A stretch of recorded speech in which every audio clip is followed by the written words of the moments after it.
Air Marshal Dave Warren, and of course the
what a way for him to enjoy a 17th birthday. Now, he's probably a bit too late to get to Junior Dragster, as it would be a season too late.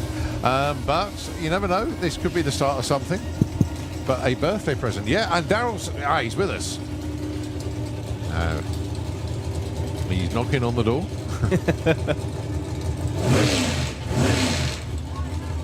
So expect a high 7-second pass, probably a 1.1160 foot, something like that. And it always feels faster when you're not in control. Yeah, or you've never been in one. This car, with this driver, he has had 3 perfect lights in a row. Oh. Not that one, but no, he that did. way It was off. unbelievable when he had 3 perfect lights in a row in the 2-seater. Had he done that, I have a perfect light pin I give out at Irwindale. Yeah. I would have sent him one. Yeah, but 3 in a row? 3 in a row? Mad. And he probably mad that he couldn't do that in eliminations. Mad. Paul Brown is a national championship winner in Prairie T, so he knows what he's doing. Definitely. But when he did that, it was just unbelievable. Here we go then. It is the Dragstalgia Cannonball, and I believe it is going to be Robin Reed. We saw him yesterday with what we affectionately called the little car. Yes. Daimler powered on nitro. Going alongside Robbie Grabham. He is side by side. Excellent. With the West Country Shaker. For all of the people who've been around for a long, long time, they might recognise the body of the funny time.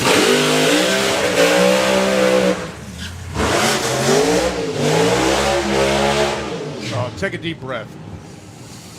Breathe in that nitro. Breathe Yeah. I'll go another week without having to take my nitro pills.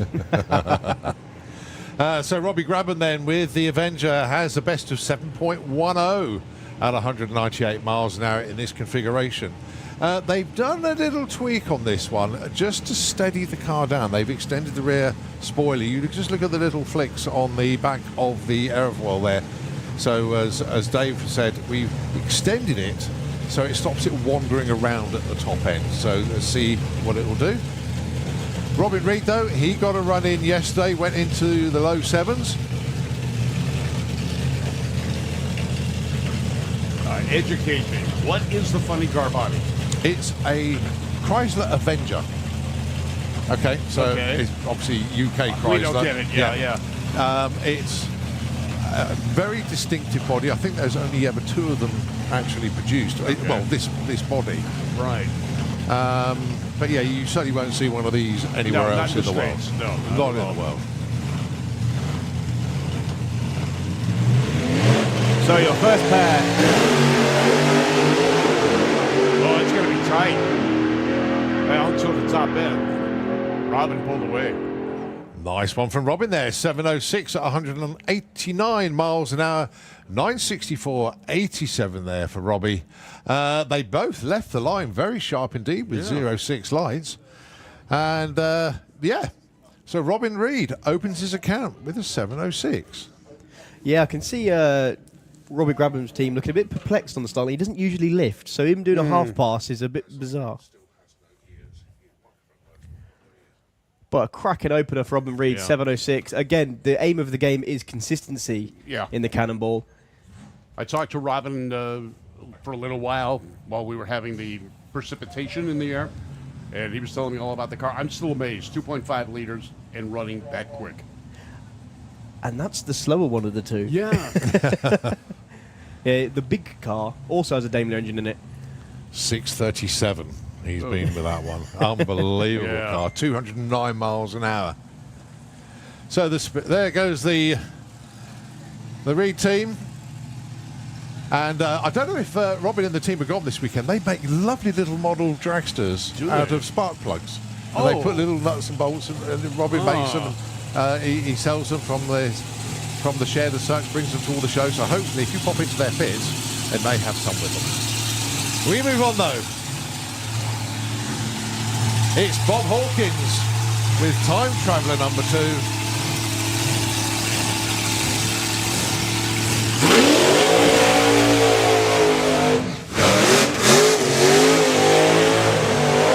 And for company, he's got the one and only Jim Usher with the Hemi Hunter slingshot. That's going to be interesting. 2 slingshots side by side.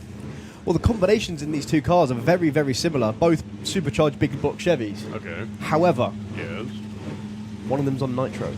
Ah, that's good. Nitro's nice. Yeah. That is, of course, Bob Hawkins in the Kestrel beer lane. One of them's gone quiet. Jim's engine is shut off. Yeah, it looks that way. So the Hemi Hunter's out, huh? That's a tough race. Yeah, it's just been pushed back. What's a real shame. So a solo for Bob Hawkins to open his account in the Dragstalgia Cannonball. He had issues when he ran last weekend in the Wild Bunch, but Bob's the kind of guy to go home and rebuild the car in a week. So this is the gasoline, or the non-nitro. This is the nitro car. It is the nitro car. This is the nitro car. Yeah, he bracket races it. Bracket races on nitro. Yeah. Yeah, you can only do that in the Wild Bunch. You can't bracket racing anything else with this. Yeah, it tends to dial in around the 6.4 second range. So look at that thing shake. Whoa. Blazes the tyres instantly, but pedals it. Bob's going to take it all the way through to a 751 at over 200 mile an hour, 204 to be exact. Oh. And I think that was a Bob proving he can still do a full pass. The Cannonball is important because you've got to get a series of numbers together. If you want to make that final, you've got to get all your runs in. Right. So that's why Bob was on and off it. He just wanted to get that thing to hook up and get a number on the board. Because, if you don't have a run or he put like a 16-second run in, he's basically out. He's not going to progress into the final. So that's why he is pushing hard to get his numbers in, because after the 3 runs, we will add all their runs together, and whoever's got the quickest added together, or the 2 quickest, go into the final. Ah, okay. Then you have a 3rd and 4th place runoff. You have a 5th and 6th place runoff. Okay. So there's no eliminations ladder. It is the Cannonball format. So that's how that helps. That's how we do it. Yeah, because we don't have anything like that in the States. Yeah. We're not that smart. Well, it allows us to run all these different vehicles together. Right. So it's not about who's got the most powerful, who can go the quickest. It's who can consistently run to put 3 runs together. They go into the Cannonball final. Okay, so not necessarily how consistent they are, as to what their ETs add up to. Yeah, that's it. Yeah. Okay. Yeah. All right, good information. Look at the crowd today. It's good. Oh, amazing. And I tell you what, the hits just keep on coming. Royal Wilding coming around the corner, and he's going to be taking on Wayne Allman with the mental breakdown. And I tell you what, Bob, you need to see this. Seen this? I spent the morning with Wayne. I've seen pictures of it, and I finally got to see the car. And we sat and chatted. Wayne was actually in the car, and we were talking to him. Bob Barabbas, playing from the freight train car, and I were huddling around him to try and find out why. It's because you can. Yeah. Yeah, the answer to that is why not, I think. Yeah, that's it. Yeah.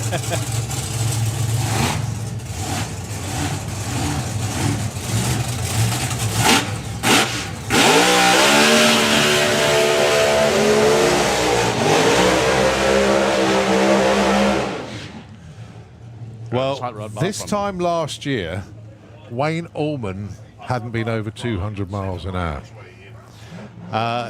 And the reason I say that is because when we did the Silverstone Festival, it was a mission to try and get him over. But he's done it since then.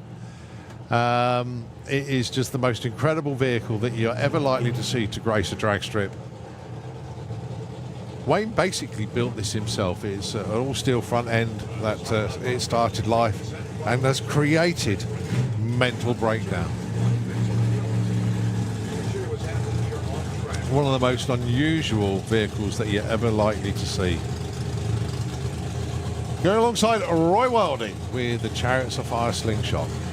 Now Roy is yet to run that magical 206-second pass, and the crew have said to me, if Roy can hit that 200 with a 6, they are going to donate 50 quid to the Drag Racing Hall of Fame Benevolent Fund. We appreciate that, guys. Now he's gone back into the burnout box. He's going a long way back. Stop.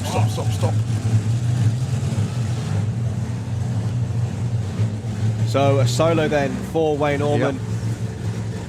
Supercharged Hemi combination in a Volkswagen truck. Has been over 200 mile an hour. What can he do here?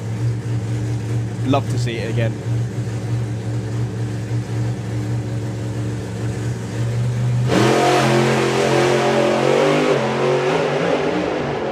Well, the car getting a bouncing around the 8th mile, but all the way through. 719 and 196 miles an hour there for Wayne Allman with a mental breakdown. And that's the name of the car, not necessarily him. Well, it's both. Both, yeah. Okay. But very, very nice opener there for Wayne. He'll take that one. 719, 196 miles an hour. Some great racing going to be happening. We talked to Wayne, spent about an hour or two with him this morning. Bob Moravis and I, better known as Floyd Lippincott from the Freight Train. Yeah. We're amazed with the car because you look at it and at first glance you go, oh, he just put a body on a dragster chassis. No, it's far from just a simple dragster chassis. Plus the fact that he sits in an area, he's got to have the tires in front of him. Yeah. We looked at the steering gear. That's all he engineered. And there's things that he's done to that car that there are people that said it couldn't be done. Yeah. So he did it. That's Wayne through and through. Yeah. His premises is the Intergalactic Body Shop. Right. And some of the stuff that Wayne has created over the years is just jaw-dropping. He built it was called Humphrey, but I can't remember what the car was. It was a station wagon, lowrider. Okay. But it was just drop-dead gorgeous. The vehicle eventually moved on to a new owner. He's a master with metal, isn't he? Oh, yes, indeed he is. Darryl Bradford. No, it's not. It's a voice in your head, Bob, telling you to stay here, come here more often. That's what it is. It's a little voice. Yes. I hear voices. You do indeed. Yeah, so thank you very much indeed. Thank you, Julian. Wayne is just, honestly, I think, like I said last year to Paul Stephen, if you want to know how that happened, or that car happened, you need to meet Wayne to fully understand, which by the sounds of it, Bob has then. Yeah, I still don't understand, but it's fine. I have an understanding of Wayne, which that is a chore in itself. I think you could be definitely right there. Yes. But there we go. I think Wayne currently sits at number 2. He does indeed, doesn't yeah. he? On the list at the moment in the first session. So it looks like we're going to be firing up Roy Wilding once again. Are they? Okay. Yeah. Now, Starter. Didn't he just get inducted into the Hall of Fame? No, he was last year. Last year. He got in last year. Okay. Yeah, Roy's done a lot for so many years to help many racers. One of the founder members of the Wild Bunch. Yes. And another great race car builder. I got to chat with him in the U.S. this last year and told him I'd come over and see him, and we did. Spent a little time with him earlier this morning as well. Yeah, to say Roy is heavily into nostalgia stuff is a rather serious understatement. Let's put it that way. Yeah. I think Roy probably built most of the cars here this weekend. It wouldn't surprise me, actually. An awful lot of them he's had a hand in, hasn't he? sorting out, fixing the Hemi Hunter car you saw with Jim Usher a moment ago. That was Roy's car from a while back. Car sounding good now, so whatever the problem was that caused it to back off earlier seems to have been taken care of. So this is a low 7-second car once again, but we know Roy would just love to get a 6 at 200 mile an hour at some point. Is it going to be this weekend? It hooked up.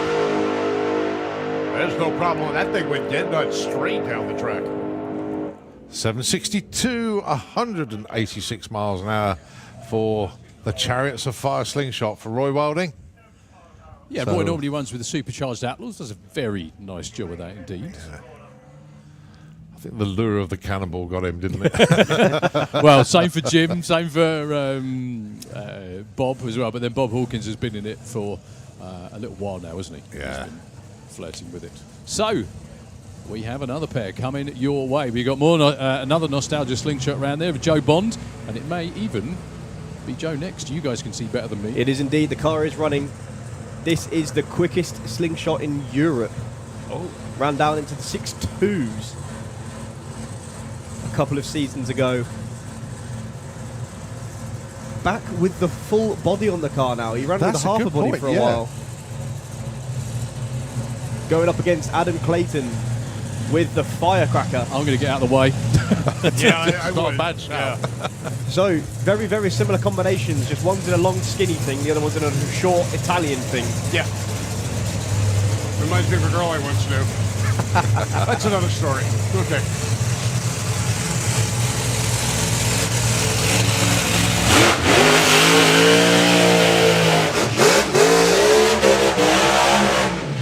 Now, Joe is actually the guy in the Kestrel lane in the slingshot.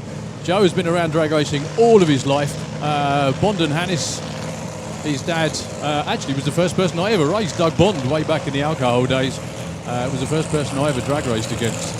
And they've been at this for around about 50 years, something like that. If you ever remember the shoestring cars from back in the 70s and 80s, that was Doug.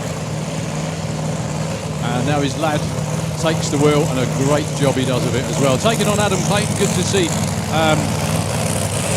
Bill Sherritt down here on the start line as well. I had the pleasure of meeting Bill's wife and Bethan Hoover a little earlier on today.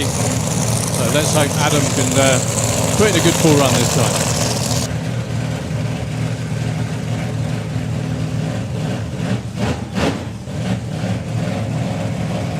Well, those of you that remember Adam Clayton's antics from last year, he knows how to drive these cars. Managed to get it up on 2 wheels, and that wasn't the 2 back wheels either. It was on his side. Yeah, the only way to fly. That's it. And of course, Joe Bond, as Darryl said there, a very, very experienced pilot indeed. He's driven short wheelbase cars, but he's in the long car now.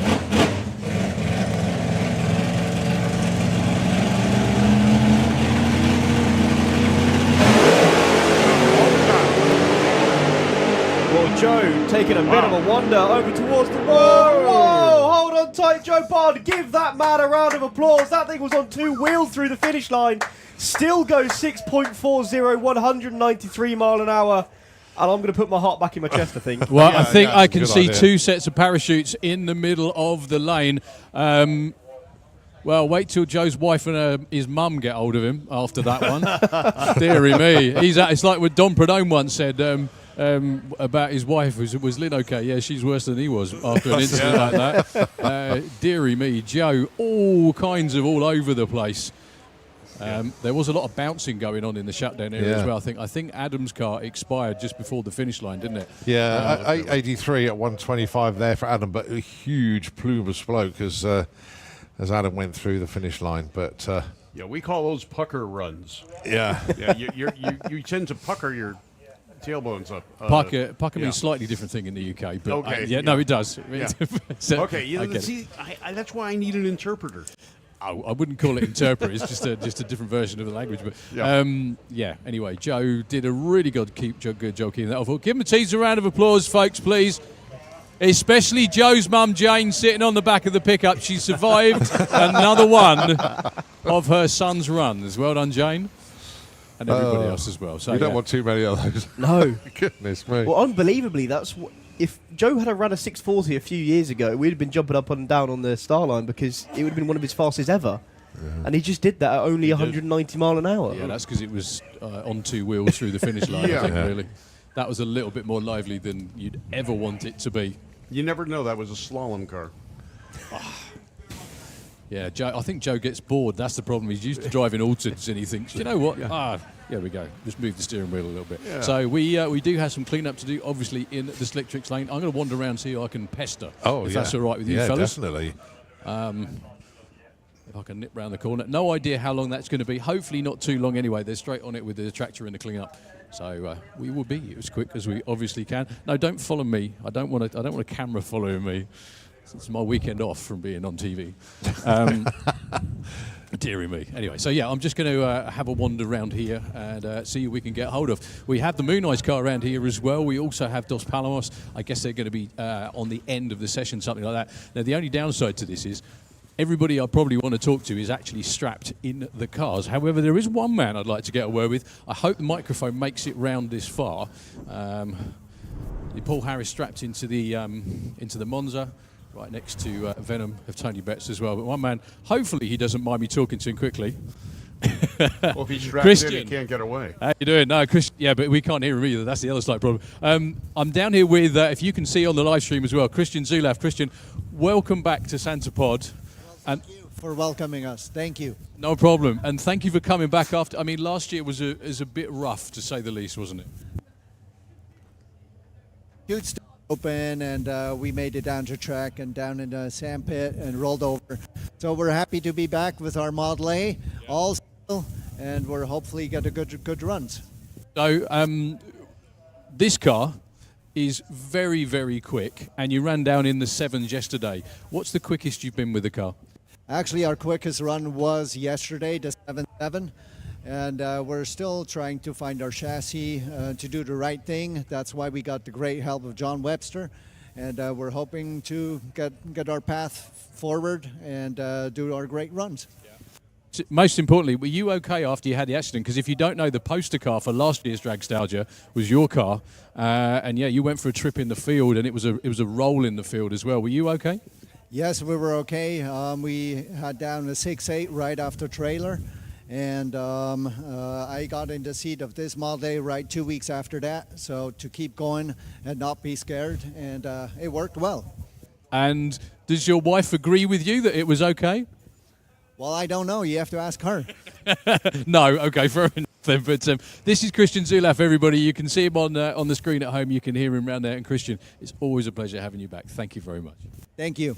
Trouble at all. That is Christian Zulaf. This Model A as well. Just check it out. I'm sure the cameraman can get a few shots of it as well. You're going to see it in a few moments. It's an absolute work of art. It just looks like a street rod, but it's a street rod with slicks, wheelie bars, and it's a 7-second, 170 mile an hour car as well. I was going to try and grab Randy Bradford too, but he's getting in the car. Adam Gledo's in his as well. So I think it might be back to you fellas just for a moment, because I think everybody's a bit tied up. No problem at all. Thanks ever so much indeed. Yeah, so the top end is cleared. It's just the racing surface that our track crew are taking a look at the moment. But they are literally just out there sledding. They've got nothing else out there, so I don't think this delay is going to be too long. Well, the good sign is no one's unbuckling. So that's the key thing. We've got a little bit of housekeeping to catch up on, obviously. The first thing, just to remind everybody, is the Dragstalgia programme. It's £5. They've become very collectible indeed, actually. Available from the pod shop. You've got the main one halfway up the pits. When I say halfway up, it's at half track. The second unit is in the catering area here next to the tower. And then you've got the third one just past, next to the medical centre as you come in on the right-hand side. So get hold of the Race Weekend programme. Also, limited edition Dragstalgia T-shirts are available as well. So make sure you get one of those. Another great memento of this fantastic event. There's lots going on site. Don't forget, Fuelers Bar and all our eateries will be opening very late this evening. For those of you that actually want to be watching other sports, I'm not going to say any more than that because we're here for drag racing, but they are being shown on the live screens later on.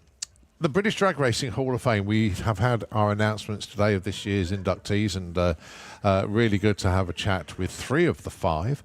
But the Hall of Fame marquee is behind the main grandstand, and you'll see all of the cars and some of the history that's in there. But also taking place is the Hall of Fame auction, and that will be closing, I believe, at 5 o'clock today. So you do need to get your bids in by 5 o'clock, because that's when bids close. They have got some phenomenal items over there. If you haven't been in there yet, take a look. You'll also see some of them listed on Dragster.com, and there were some late entries as well, including the header pipes of Moon Eyes, the spare set that were brought over. That's what Shiggy was cleaning yesterday. It was, yeah. So they've been donated to the auction to raise funds for the big British Drag Racing Hall of Fame. Moon's giving themselves a pretty good presence here. Oh, yes. I mean, the uniforms alone. Yeah, definitely. So that's really, really cool. Go and check that out. And obviously there's stickers, and that's a good point, actually. I've got Benevolent Fund stickers. They've got them in the marquee as well. I'll be popping around seeing some racers later on that haven't been relieved of their £2 to wear one of these cracking Hall of Fame Benevolent Fund stickers. But we have a special offer on the Benevolent stickers. You can get two. You get 2 for a £5. 2 for £5. Yeah, they're £2 each. We can have 2 for a £5. Exactly. it's the drag racing psychology. It's a salesman's maths. They think they're getting a deal. British math. No, they are getting a deal, aren't they? Yeah. It's not one they want. It's a bit of a side swipe, because basically so many people give me a £5 and go, oh, don't worry about the pound. Yeah. So I've now come up with it as a sales tactic, and I there you smile go. when I say it. Yeah. And they know that if they give me a £5, they're not getting any change. You sell What's a treat? You sell cars too. I have done in the past, yeah. Oh dear, it was fun, and I stuck with it, and it worked. Yeah. But no, it all goes to the charity. And Yes. don't forget, with the British Drag Racing Hall of Fame Benevolent Fund, it's for the racing community, from the racing community. The money stays in the sport. It looks after people that are involved, be it track crew, be it teams, be it drivers, you name it, anybody involved in the sport. The Benevolent Fund is there for them, for the support. Great organization. Yes, and very their good indeed. Their annual event is amazing. Yes, that's the gala dinner in November. Yep. We look forward to that. And of course, our inductees that we announced earlier on today will all be there. And that is going to be quite a night, actually, because this year's inductees have all got a lot of followers, so it's going to be a busy one this year. Well, they always are, but this year is going to be a very, very good one indeed. I heard a rumor that you're going to be on track with a Camaro this weekend. I was going to be, until we discovered that there's no first gear in it. Oh, no first gear? No. Oh, well, you won't spin the tires. No, but I want to nurse it. Yeah. It's, I don't want to break it even more. So, See, I was hoping to see your Camaro go down the track pulling the trailer. I've been there, Done that. Done that, yeah. I think, Bob, you're going to be an honorary Englishman. I think, because your level of optimism is fabulous. I try. I'm telling you, I'm learning from you guys. I really am, and I'm having fun doing it. Well, I think we're pretty much there, actually. That was pretty quick.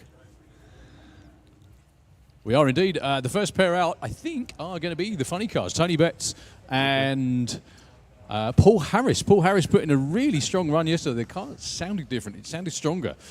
He put in a number of really nice looking 6.3s, 3-second runs. Very, very consistent, not hurting anything, which is always the most important thing with the fuel car. And he was very, very happy about it. He was just, the trouble was, they were just in the process of sorting the fuel system out, and it was running out of steam a little bit. Like he said, it kind of felt like it was just flatlining from about 1,000 foot onwards. It just didn't, the revs didn't climb like they wanted it to. So, some changes over the winter, maybe it'll work. Yeah, unfortunately, I think it's going to be not the funny cars first, but Sorry, my luckily, fault. it is going to be Dougie Hill with a Motor Mouse slingshot. Wow. Beautiful. And I believe he will be going side by side with someone, if I can read hand signals well enough. Yeah, Jim Usher by the looks of it. Oh no, I beg your pardon, sorry. That's Jim's crew. They're helping Dougie. That's So what I that think is. this is Dougie's first side by side pass. It's a whole, as we know, folks, it's a whole different ball game when that happens, isn't it? Yeah. And he's going against, is that right? Seriously. Is he Tim going against Garlick. The first car in the other lane, and it's a 5-second funny car. Awesome stuff. Why not, you know? Yeah, why not? You know? Well, it's giving Tim Garlick something different to race against, isn't it? He normally always lines up with another funny car.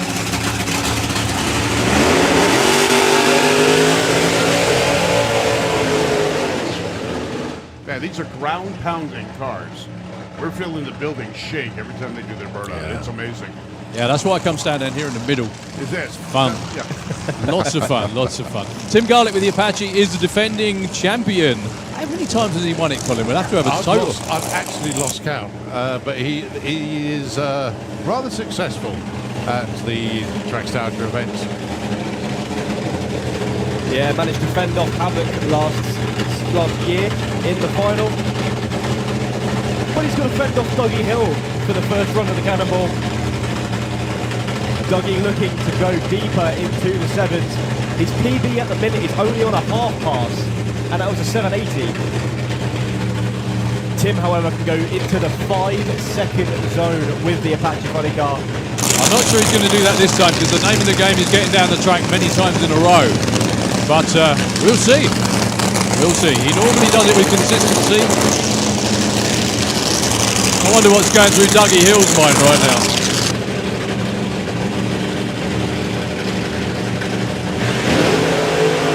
Well, not to touch it, but Dougie, no issues at all. Wow. For Tim Garlick, both drivers under power. 6:28 and a 7:06 for Dougie Hill, his fastest pass ever. Right, are they happy? What do you reckon, folks? Yeah. Do you think they look slightly pleased? Well done, Dougie, and well done to Tim. I think that was probably the plan. Like I said, just A to B, nice, straight, no problems. Don't overdo it. Don't smoke the tyres because you want to be around for the trophy dash tomorrow afternoon. So, Dougie Hill, though, welcome to the world of nostalgia drag racing. Welcome to the world of tyre shake as well. He drove through that. Oh, yeah. That was immense. He was a 109 60 foot to Tim Garlick's 114. But the shake, you could even see the tyres bouncing, but he stuck with it and drove the wheels off it. You noticed the chute came out early as well. 1,000 foot. It was only 175 at the stripe. Give him a round of The applause, go on, 706. folks, as they go up to get him. He's going to be one happy young man. That's He his is. personal best by how much, Tom? 0.8 of a second. A while, yeah, that's really good.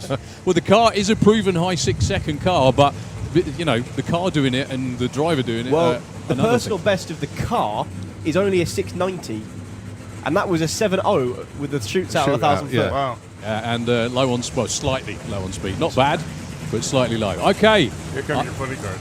indeed we do. This is going to be Paul Harris in the Kestrel lane, whose car has just quit. Uh-oh. That sounds like that's an electrical type thing because it just stops instantly. Coming around into the other lane is Tony Betts with Venom. Our fastest funny car in Europe. Did he hold on to the quickest title as well? I can't quite remember. He is quickest and fastest There we go nostalgia car, yep. Also, fastest pensioner, as we were talking about the other day.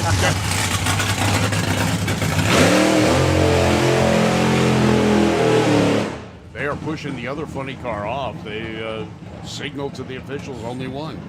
Well, they're running back. They're running back with the battery pack actually in the starter, and they need the bar as well. So Paul Harris, he's not going to be running against Tony Betts, but still the hope he can get this running. Yeah. Well, yeah, Tony went 589 at 250 back at the end of April when, believe it or not, Bob, it was colder than it is today, a lot colder, and no shoots. Ended up in the field. Took the front end off the body. The car was pretty much unscathed other than that. Again, apart from Tony when his wife got hold of him. Yeah. I think the idea anyway, I just spoke to John Wright, crew chief. The idea is go from A to B, nothing dramatic, nothing silly, because it's all about the combined time over 3 runs as to who runs tomorrow for the trophy dash, and they absolutely want to be around for that.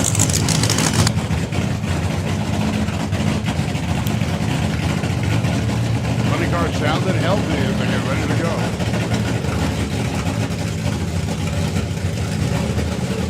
Again, the aim of the game is consistency. However, John Wright and the Venom team tend to turn up the wick. Yeah. Well, one thing with the Venom team is they race as a team, and Mickey Moore not with them this weekend, and they really do want to wish Mickey Moore a speedy recovery. They all miss you, Mick. Enjoy this one. The Venom, Tony Mick. He's using up some real estate. Oh, close to the center line. 6:13 at 2:14. The driver did a good job of keeping that off the centre line. Clicked it off. It was actually hiking the front wheel, and he still managed to turn it right. That's pretty good. Yes. Good driver. He is a good driver. He's done. That was a good job of hanging on to it as well. Absolutely, yeah. So the track's obviously coming in slowly.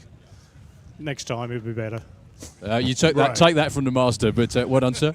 Thank you very much. No problem to you. John Wright, crew chief for Tony Betts, and friend and helper to many. Also, member of the Hall of Fame with Leslie. Of course, indeed, yeah. Yeah, so also we have a competition over here as well, Bob, just to see how many people you can ram into the back of a pickup. Truck, the Venom crew are a little bit short today. There's only, five of you? Really? You need to start recruiting crowd members. Come on. Anyway, give them a cheer, folks. Well, as I say, they are missing Mickey Moore this weekend, and I know they really do pass on all their best to Mickey. I hope he's tuned into a feed and he'll be able to see what's going on out there. But there they go, the Venom team going up to the top end to collect Tony and bring the car back to the pits and get it ready for another run. It did make a bit of a noise at the stripe. There's a little pop there. Hopefully nothing untoward, and they'll be good to go later on. Well, from my vantage point down on the down by the track, I could actually see it was carrying the front wheel really nicely. You could see when it put it down because he was able to steer right again. So good job, well done, guys. Okay, Paul Harris, they've got the bar on it. They're going to be trying to fire it up again, but the next car to come to life is the most nostalgia of all nostalgia funny cars, quite frankly.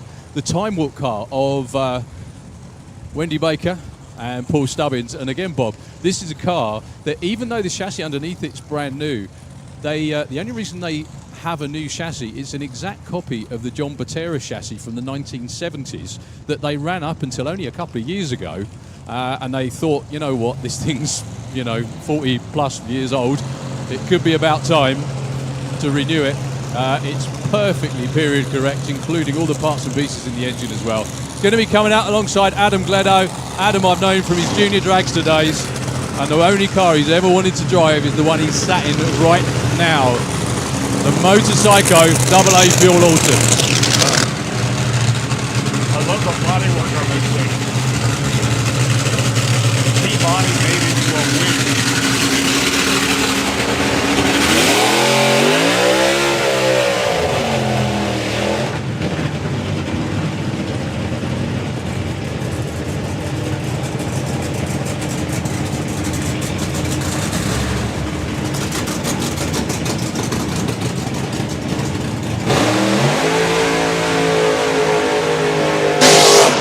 Now, Wendy and the Time Warp team back at the main event, put in their first mid-6 second run in a long while, but unfortunately destroyed the engine in the process.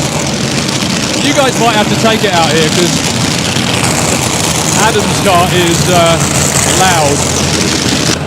Yeah, I can tell. Well, it's loud up here as well.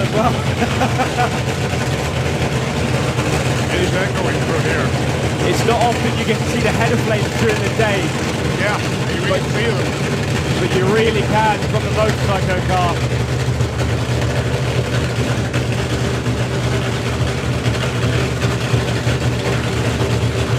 That's nice. Yeah. So Wendy Baker then making her way back. Adam Gledo now going to come up towards the line.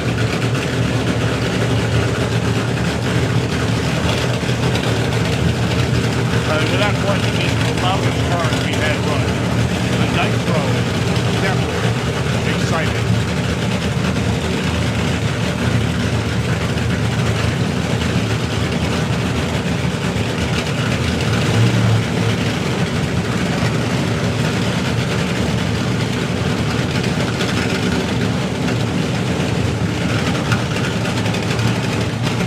So Adam is there in pre-stage. Wendy comes up to the line. Dragstalgia Cannonball coming back at you.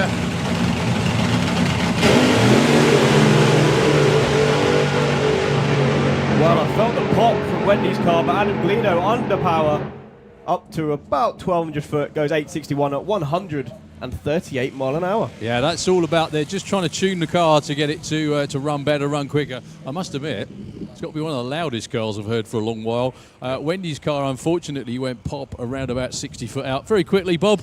Yeah. No, wonderful. Sorry, this Bob, not that Bob. Sorry, we've got too many Bobs hanging around. Too many Bobs hanging around. Bob Gladdo, but Bob, that car is absolutely beautiful. It sounds very mean as well. It sounds mean. We've got a lot to learn, but we're happy. It's in one piece, and I tell you what, I can't thank my crew. They work so hard. Well, everyone works. It's so difficult to do this, isn't it? Even at the best of times. But those guys, I know they put their heart, soul, everything into it. It's really, really good. Really pleased. Thank you very much indeed, Bob. It's always good to see you, mate. Thank you. Look after yourself, sir. And the crew up there just checking on Wendy, just making sure she's absolutely okay. Just pulled off to the side of the racetrack. I'm not sure whether there's anything. There may be something that needs cleaning. It's just the wear part. So I'll try and wander around and see who we can get hold of.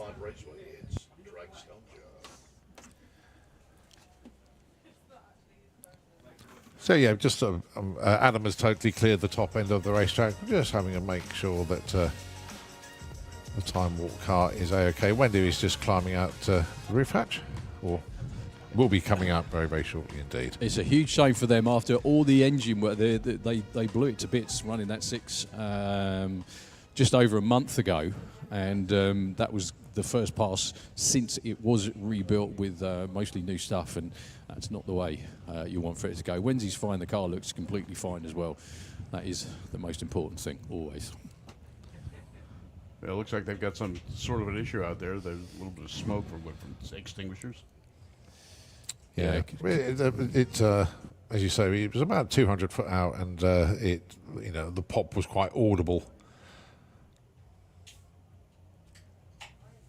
Okay, I will go and see who else I can see who's in the lanes. Hold of, if that's all right with you. They're just holding the teams going and getting everybody. But I'll see who I can find.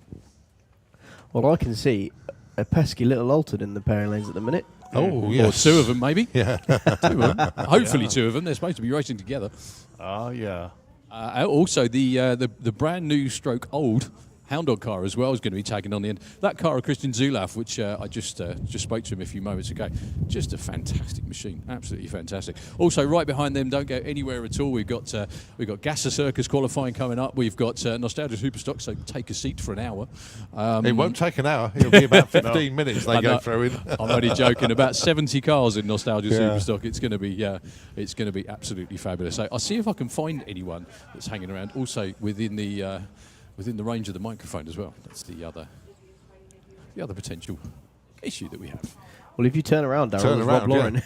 Yeah. Yeah, but I He's under pressure. Yeah, I was just going to say Rob's got enough. I don't mind after the run because then it's sort of like a good relax. It went okay, hopefully anyway, with the fuel altered. But just before, I think it may be one of those things left over from my days of doing it myself, where I'd rather people didn't talk to me beforehand. Afterwards, no problem. But beforehand, it's everyone's in sort of like. Everyone's in race mode, if you will. When I came in yesterday, I walked over to the Havoc car. The engine was completely apart.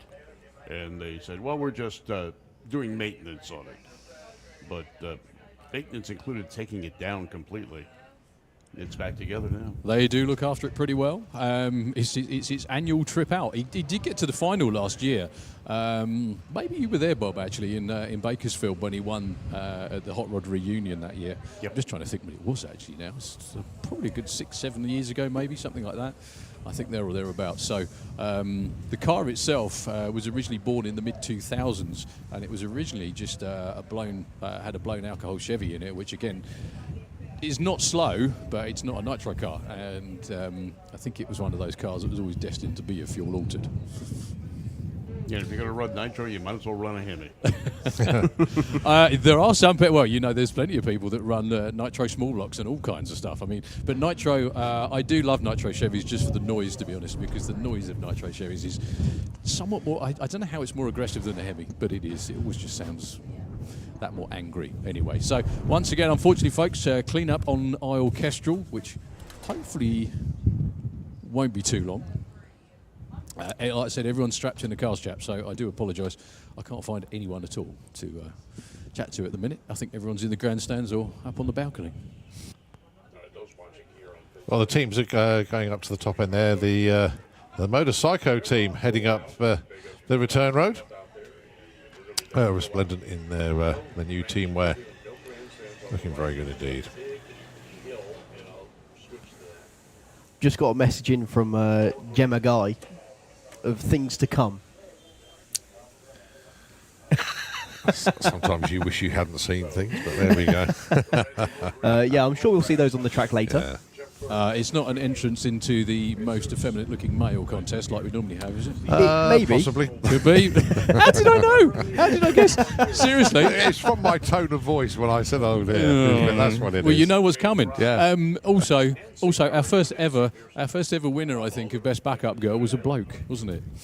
Second. Sorry, beg your pardon. Yeah.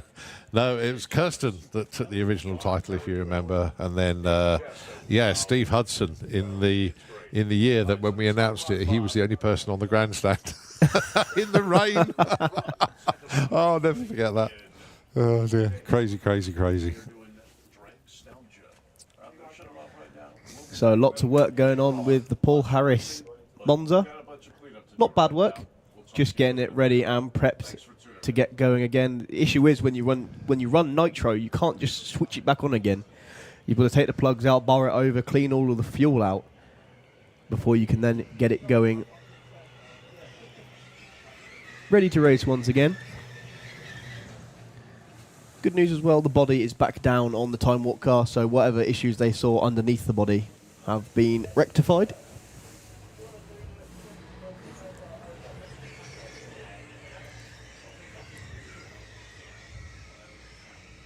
Putting down a little bit of rubber on the track, so it'll be better for those cars still coming up. Now, how many cars do we have that are running in this 17, Cannonball? I think. 17. 17 have entered.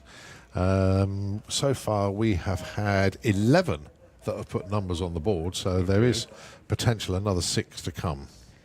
And looking in the pairing lanes, I think I can see another 4. Could be. I think.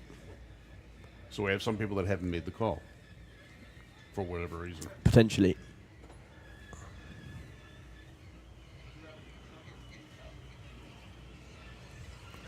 But good news as well, all vehicles are moving back into positions. So it shouldn't be too much longer. Time warp's being towed off the end of the track as well. I can see a little bit of something from where Wendy Baker's car was parked. But not much. I mean, we're not sending the crew out there to clean it up. They're not putting down any kitty litter, so there's no fluids down on track, which is good. You're just going to put down some rubber, get a little extra traction for the cars that are coming up next. And it's more than just a Cannonball, as you said. You've got Nostalgia Superstock coming up. Yeah, I can see Gasser Circus in the lane as well. Circus. Wild Bunch coming up. Supercharged Outlaws as well. I don't want to miss that session either. No. Because they've got a new format for this season as well. They're running in a new format which is very, very similar to the Cannonball. Is it? So you put in a certain amount of runs. The 2 guys with the quickest runs at the end of the sessions go into what I'm going to call the A final for first and second place, and then they also have a race off for third and fourth as well. Oh, okay. Well, it's going to be interesting then. I'm going to stay up here and watch this. Well, the weather, I mean, this is beautiful. Yeah, we Stop. Don't stop there. That'll Stop do. that. Don't stay anything else. Stop. I didn't say a word. It's a beautiful track here. You actually made me jump then, Darryl, when you Yeah. said Sorry about that. You startled me then, I was just and I'm used to I it. didn't mean waiting it, for the guys. moment. I was waiting for the right moment. I didn't mean it. I'm sorry. Stop shattering the illusion, guys. It's the voice in Bob's head is what it is. What this is talking to. Sorry. Well, at least there's something there. Oh, brilliant. Well, the voice in Bob's head was that loud, it was in mine as well. Yeah, it does. It gets around anyway. But yeah, this is a lot more like the weather. I would say we're used to, but drag racing around the world is kind of a labour of love, and in this country it very much is as well. But the track crew are very well versed in sorting everything out. So Paul Harris is ready to go. They found the problem very quickly. So hopefully everything will go to plan this time around. Yeah, good stuff. So thank you very much to Ian Blackett for sending up this video as well. I've got a slow-mo of the run from Dougie Hill from earlier. That's amazing. And look how violent the tyre shake is. You can see air underneath the tyres. You can see the chassis flexing. Even the front wheels are moving. But look at the butterflies from Dougie Hill. They're there. Absolutely pinned wide open. And the front wheels are off the ground. That's the way to do it. Tires are shaking, and he's not lifting at all.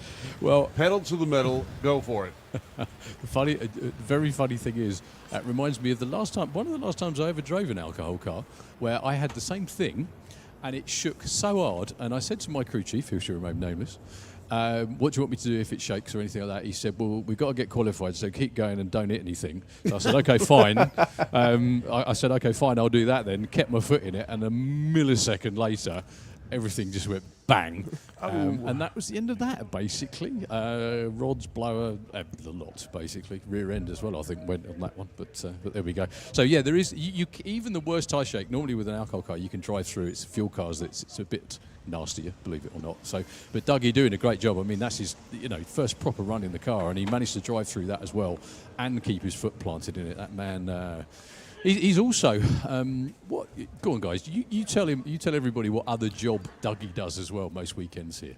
He's on the track crew. He is. He's usually either in the burnout box spraying water for everyone to come through, or he's spotting, making sure no one hits anything on the racetrack. That's a good thing to do. It's a cracking thing to do, yeah. It's a good way. It's a good way to loan the ropes. The other thing as well, we've actually got Al Schofield, who was racing in Super Pro ET with his blown dragster last weekend, and he's down here helping with the track crew this weekend as well. So we do have a good racing community, to say the least. Definitely. Somebody I just want to give a little shout out to, and I think she's going to be a little bit surprised with this one, is Eva down there, Eva Romanowska.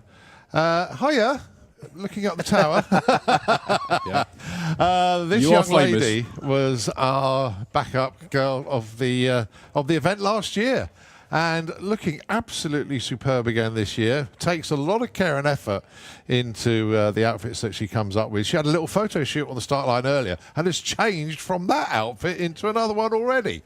So, yeah, it's going to be a proper fashion show this weekend from Evla.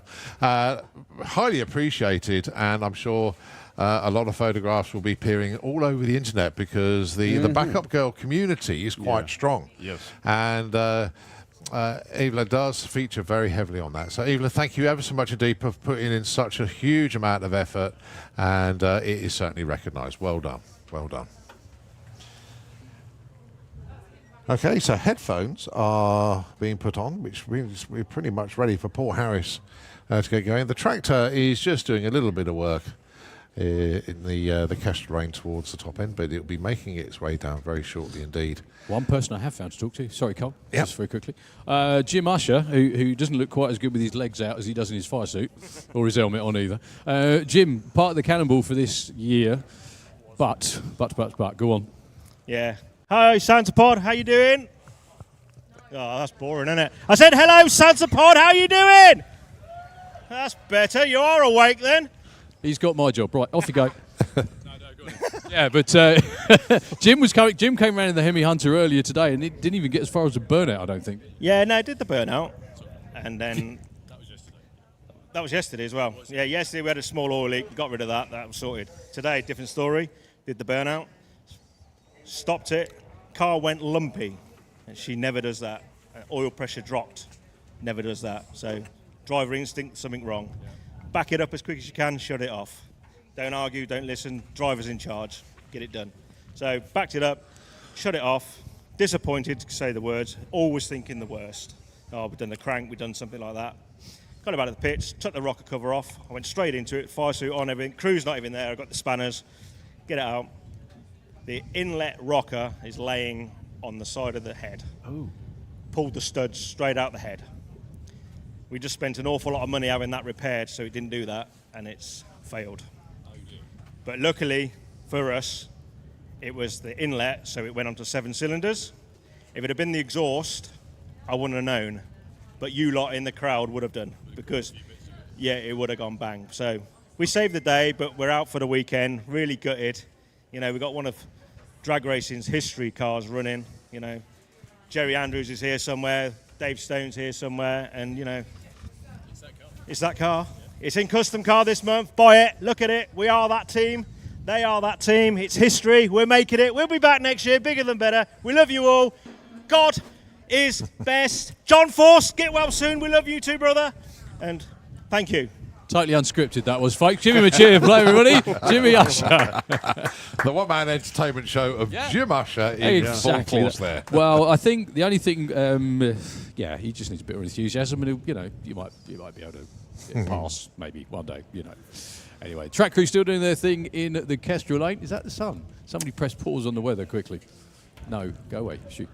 And you chastised me for a second ago, yeah.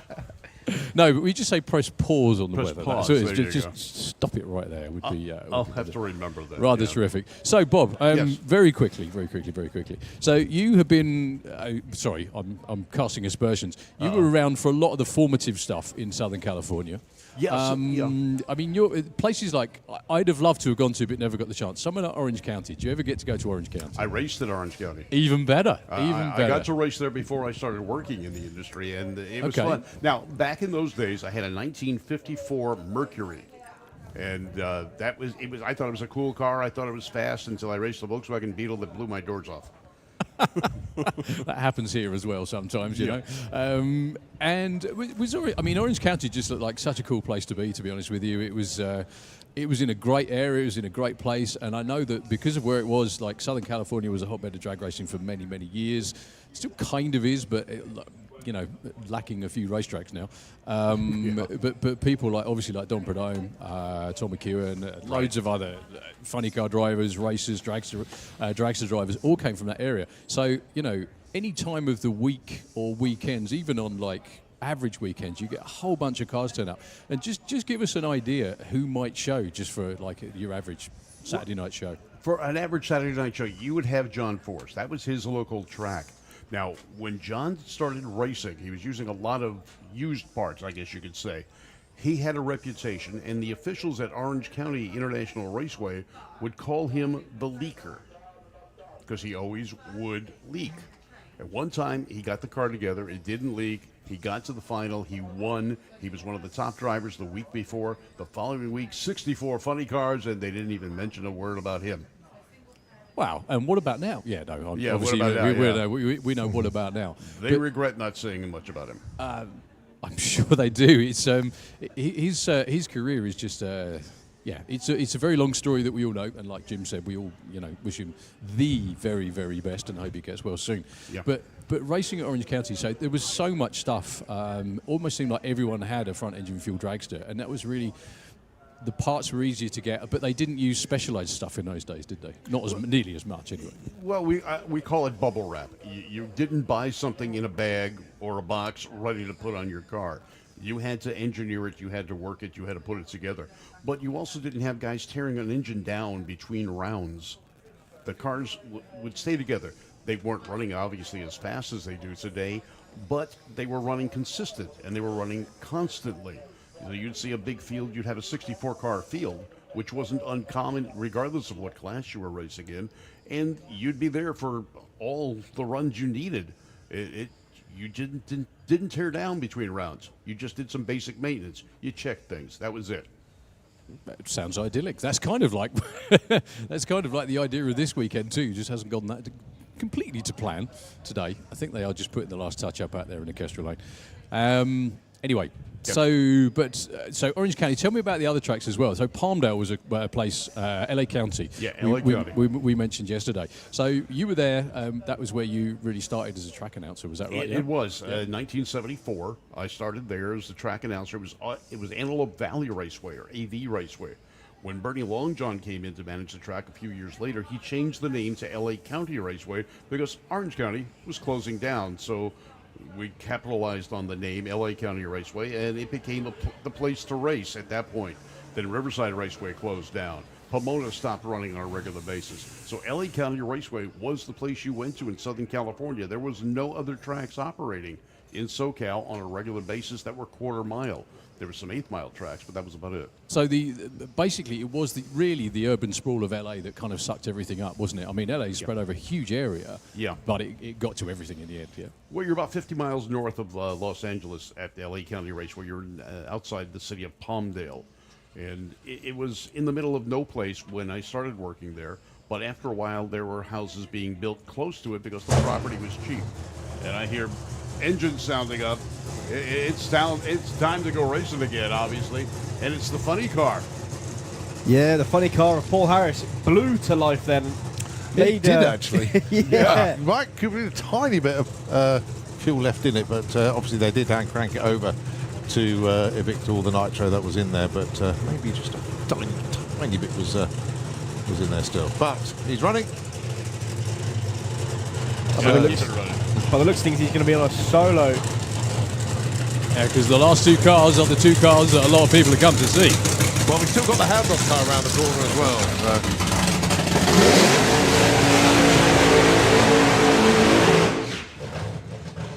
Paul has the opportunity to be in the top 4. He has to run better than a 7.06 to get into the top 4, but then to get into the top 3, he has to run better than a 6.40. I'll tell you what, how about Dougie Hill in the top 4 so far, admittedly? But seriously, that's dreamland stuff for Dougie. So this car built as a tribute to Dennis Priddle, who was one of my heroes and loads of people's heroes as a kid. He was a fuel racer from the UK who just about did everything, all on a low budget. But top fuel cars, nitro funny cars, Dennis had it all.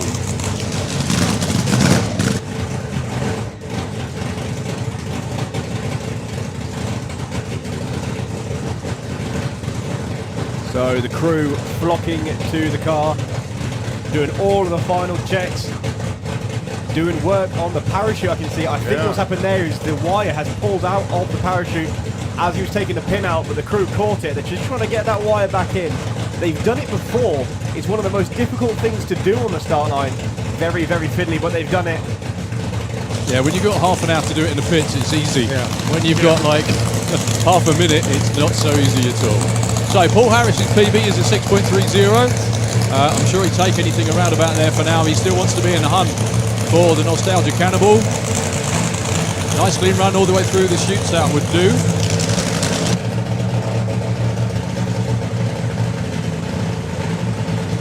Now, where does this car normally run? How does it run EP-wise? Around 740.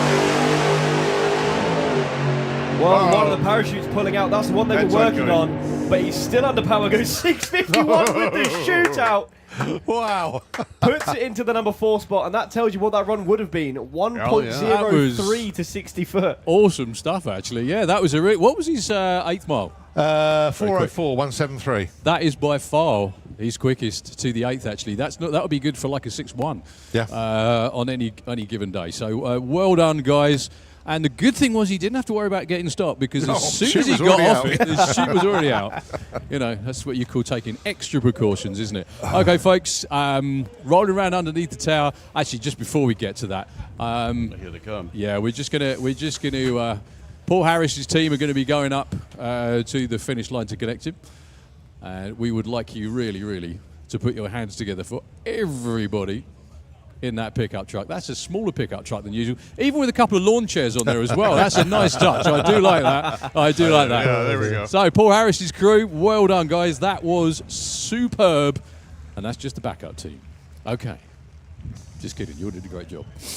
So underneath the tower, how many people love fuel altereds? Come on. Everybody. Okay, I'll do what Jim did. I didn't hear that. Anybody? That's more like it. Thank you very much indeed. Fuel Altereds, the wildest, hairiest cars in the whole of drag racing for very, very good reason indeed. And we have two of the world's best for you and your viewing pleasure this afternoon here at Santa Pod Raceway. First of all, in the Kestrel Lane, all the way from the USA. One of my favourite cars forever, not just because it's named after me, but just because it's absolutely immense. The little hot stuff, Fiat. Please put your hands together and give a huge Santa Pod welcome for Randy Bradford, everybody. Come on.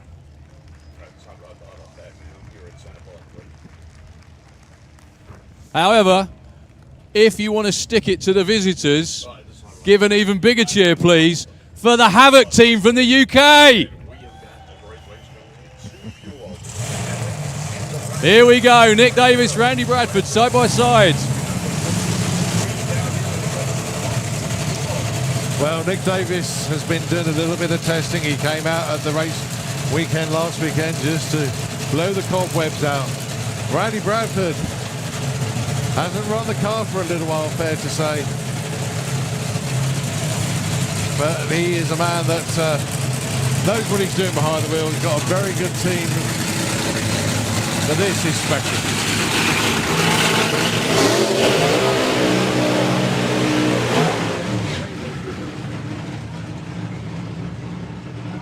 How cool is it to see Nick Davis wearing the old fuel mask and open face helmet behind the wheel? Nick was runner-up last year, not shy with his right foot at all. Neither is Randy Bradford. This is also Randy's, I think, since they had a rather serious boomer up in Edmonton in Canada last summer. Well, we chatted to Nick Davis and Rob Loring earlier on when we were in the Nostalgia pits. And of course, they are all wearing the Rat Trap Run Home t-shirts today.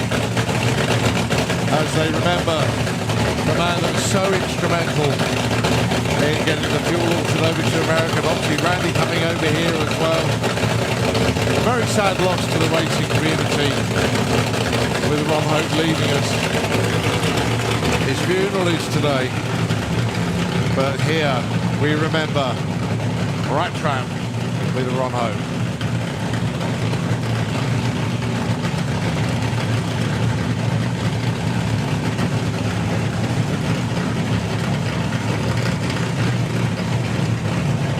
So the Bradford's Topolino, the Bantam of Nick Davis. Here we go.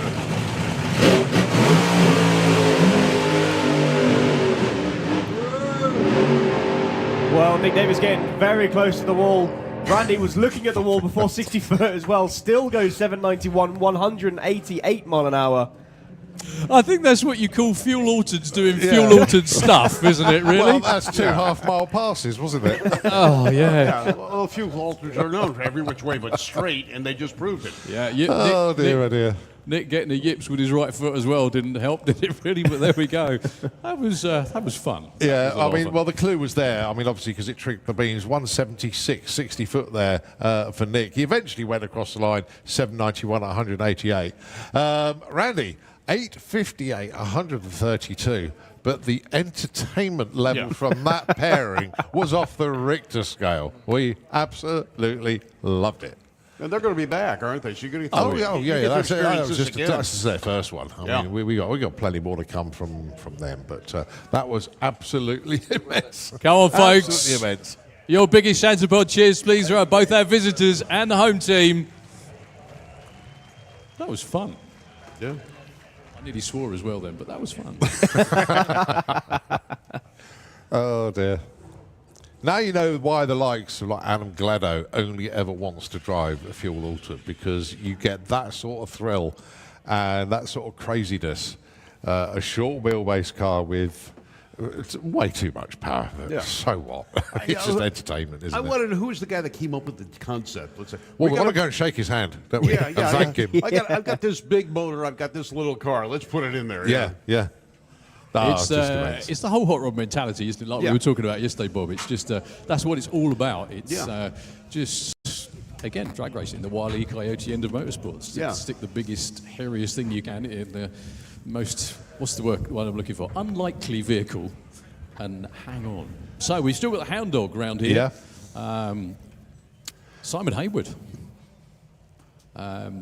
Continuing with his licensing, the squirt bottle's going in, the starter motor's just about to whirl, and the Hemi is about to come to life.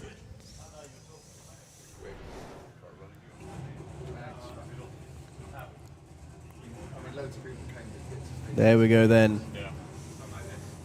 One more Cannonball car. For your viewing pleasure, I can see another little treat around the corner as well, but that comes afterwards. And they're all treats. Oh, yes. They are all treats this weekend.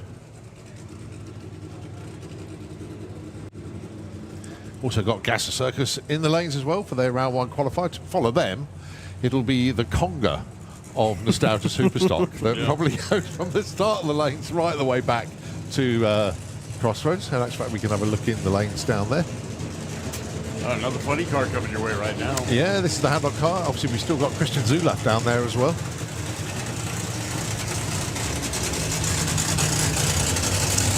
And, of course, a very, very special car indeed.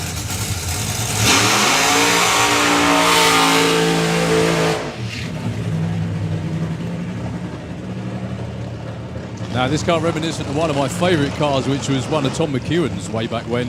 However, also, it's kind of a repop and a recreation of one of the older Hound Dog funny cars. Nobby Hills and Simon Hayward's dad, Owen, used to run those cars over here in the 70s and 80s as well. Owen was a terrific driver. They used to flip-flop between putting the funny car body on it and the altered. And it's almost poetic, almost destiny that Simon would be in one of these cars one day.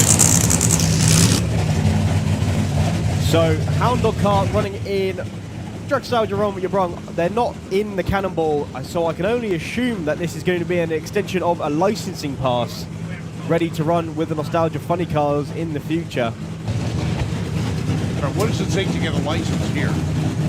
So, you'll be given a time by in, but you have to go launch and then half pass with the chutes and then a full pass.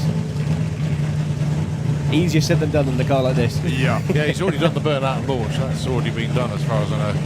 So here we go then. Well, maybe that was it. It was a 60-footer. Yeah. Yeah, that was still pretty sweet. I mean, when you first put a car together, it's brand new. Also, it's got to be. The other thing you have to mention: Simon's never driven a funny car before. I know he was slated to drive a funny car before, but he never has actually driven it. So he's got to get used to sitting in there, being in the cave, so to speak. Well, it was a good 60-foot as well, 117. Yeah, that's good. That's good. Yeah, he was actually rolling as well, so that probably would have been even better than that. So we have the Moon Eyes car round the back here as well.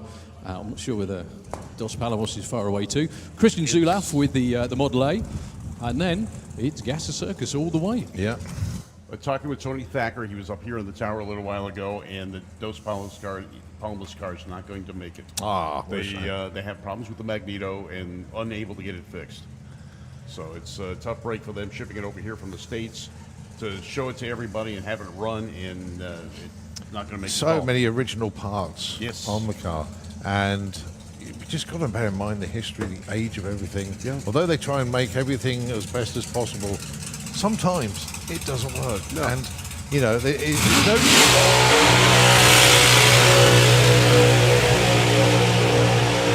Oh, look at that burnout! Hooligan. All they had to do was put some pylons on; they could be slaloming. Now, don't forget, folks, this man's from Switzerland. What's happening today? Oh yeah. Oh, yeah. I love the way you say that. That's exactly what I was thinking. Like, oh, yeah, that's great. Okay. Anyway, Christian Zulaf from Switzerland. However, this is one time today that the English are going to support a Swiss. There we go. Look at that. Look at it the positive way.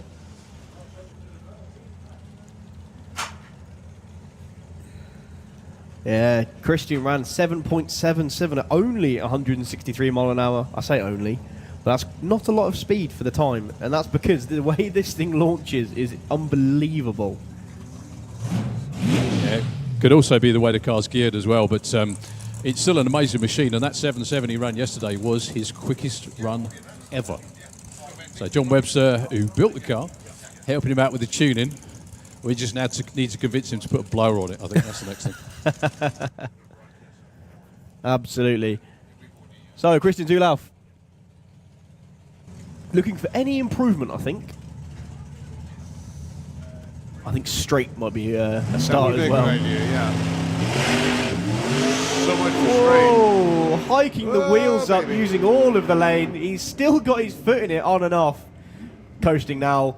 Still goes 9.15, and that was a 1.15 60 foot with the wheel about 4 foot in the air. Yeah. 100 miles an hour right on the century mark. Okay, so we look around in the lanes to see the Moon Eyes car coming around the corner. Shiggy Suganama, the man behind Moon Eyes, behind the wheel. Shiggy's in that car. Shiggy out of Yokohama, Japan. Very, very unique headers on the car as well. And if you like them, they're for auction in, the spare set. You're running out of time to bid on them, actually, because the auction closes at 5 o'clock. It's just gone 4 o'clock in the afternoon here. If you fancy putting a bid on those or anything in the Hall of Fame auction, you need to get over to the marquee and get your bids in before 5 o'clock.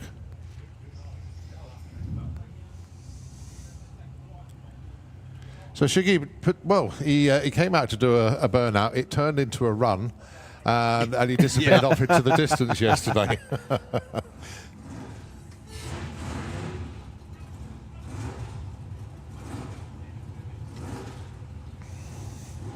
That's a Shiggy Suganama in the Moon Eyes car. Now, this is, unfortunately is not the original, but it's a very well crafted replica of the original car. The original car currently sitting in Don Garlitz Museum. It's got the pontoon blower mounted off the crankshaft in the front. Dragmaster chassis. They're getting ready to come out.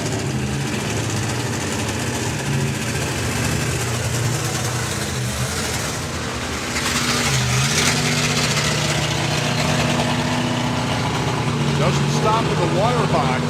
This is going to be interesting. Whoa, Shiggy, hold on. No. And he gets the thing pointed straight again. Oh my gosh. Give that man a round of applause now the engine's cut off. Wow.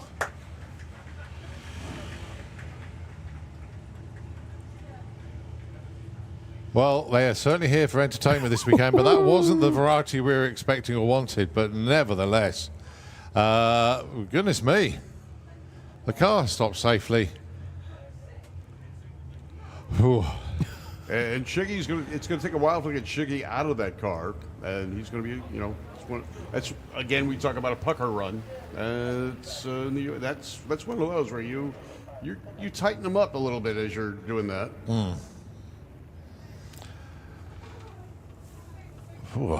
Yeah.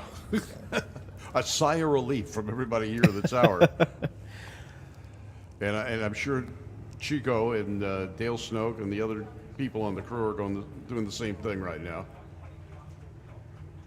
Emily and her husband waving at you as they head down track. You see Emily in a lot of the photographs that they do in the catalog for Moon Eyes products.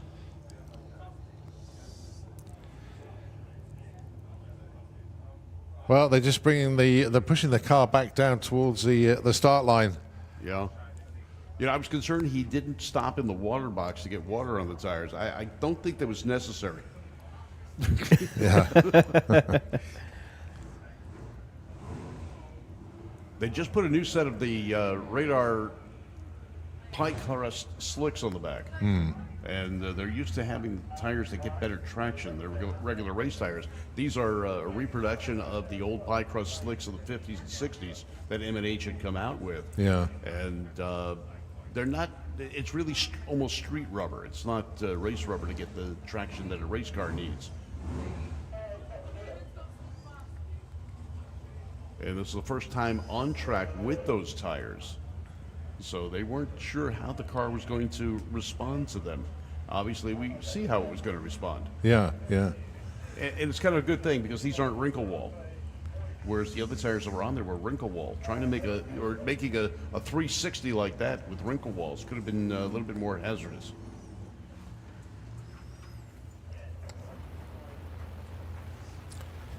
Well, ladies and gentlemen, as the car is being pushed back towards the start line, please show your appreciation for the Moon Eyes team. That was a heck of a moment, but the car is unscathed, and Shige is still in the car. And just one of those moments that I don't think I'll ever forget in commentary here. But the good news is that the car and, of course, Shiggy is absolutely fine. You know, if you want a good sight, take a look at the area past the Christmas tree where he went across the track. The streaks from the slicks are still there. Well, when he hit the throttle to start the burnout, the front wheels actually lifted off the ground. They did They lift, did a yes. wheelie Yeah. as they were smoking the tyres. I'm sure one of the photographers down there has got a picture of that. That was very cool. Yeah, Wow. I'm sure there's a few got it going around it in circles too. And, Well, that was an entertaining session there, Bob. Oh, yeah, I you come agree, up for the yeah. Dragstalgia Cannonball, and I think you've seen pretty much everything that's crazy here this weekend. But now we go into Gasser Circus, and our qualifying starts in earnest for all of our race classes here this weekend. But yeah, what a moment that one was. yeah.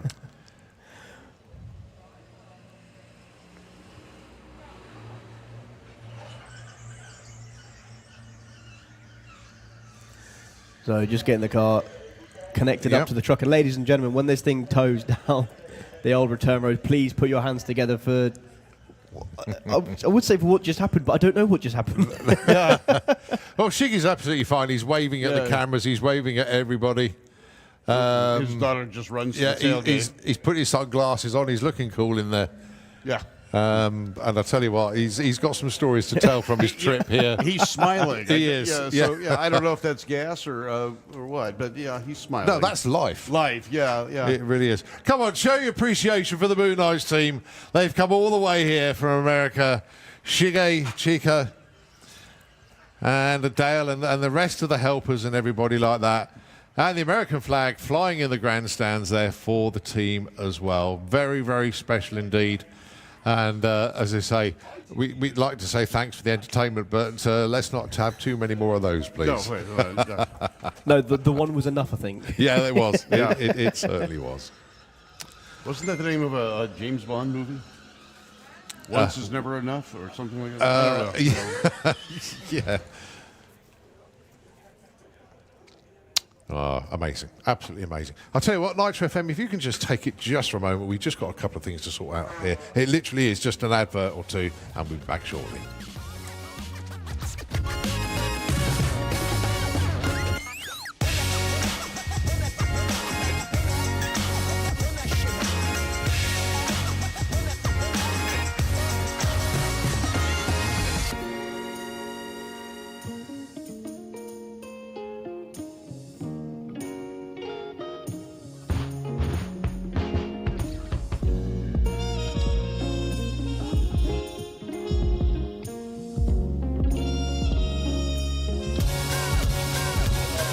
Okay, well, I say there's a couple of adverts, there's only one.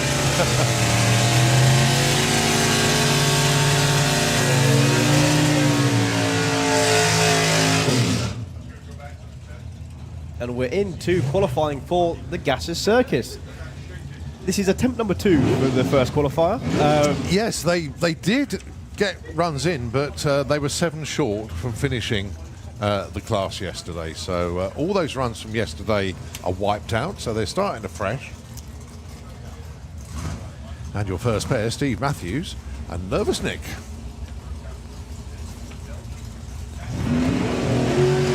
Right, it's a darling class, and it's 9.65 for Steve, 11.20 for Nick.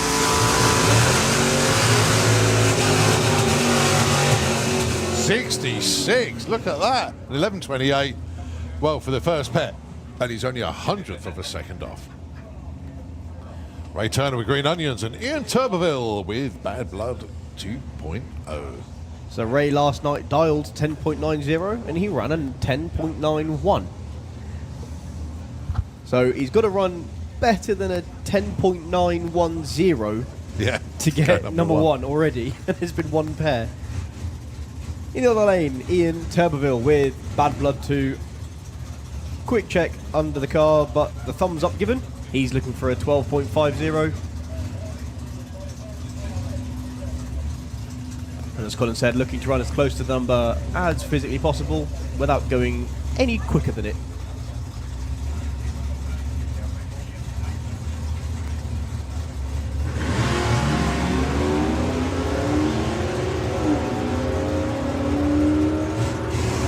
good looking run here for Ray, but can he hit that 1090? 1095, 120. And Turbo goes 1399 and 99. Right, you got Harvey Turner. That's Ray Turner's lad with the Stoner car down there. Going alongside Sean Milsom. Ain't misbehaving, the Morris. 1001 dial in there for Sean. Harvey goes 1099. Sean probably is one of these people who were happy that the run from last night was cancelled because he was going to miss it. He was about to push back to the pits, but racing got called anyway, so he was very, very happy he gets another chance again today.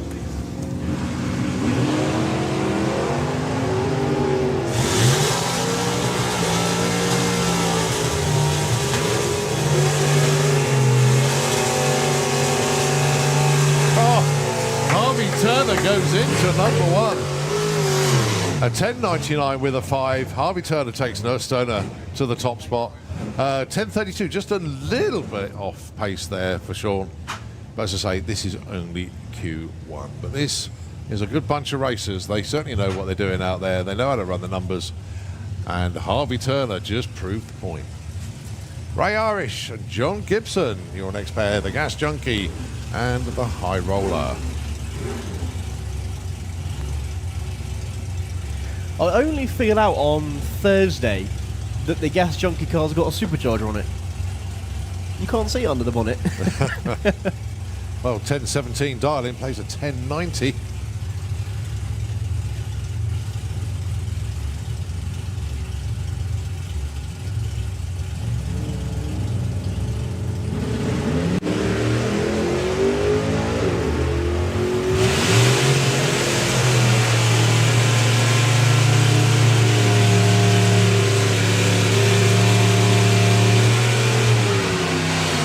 Well, 1050, not quite what Ray was wanting there, but John Gibson, car was performing well, but a little bit too well perhaps. So breakout, 1086 on a 1090 dial-in. Jason Hollaby with the jumping jalapeno, the Falcon, 1075 taking on Keith Bartlett here with Roaring Rat, the 57 Bel Air Chevy, 1052. Well, that was slightly more fun than everyone bargained for, wasn't it? Yeah. Or wanted, for that matter. Yeah. But there we are.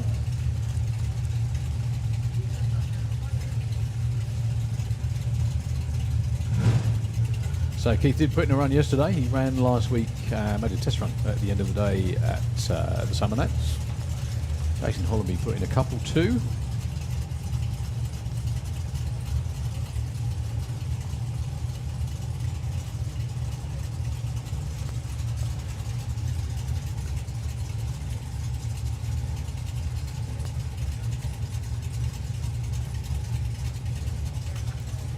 Well, it's not very often to have a pre-staging duel.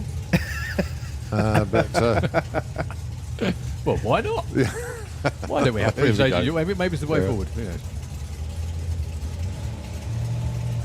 Jason looking for a 1075. Keith looking for 10.52.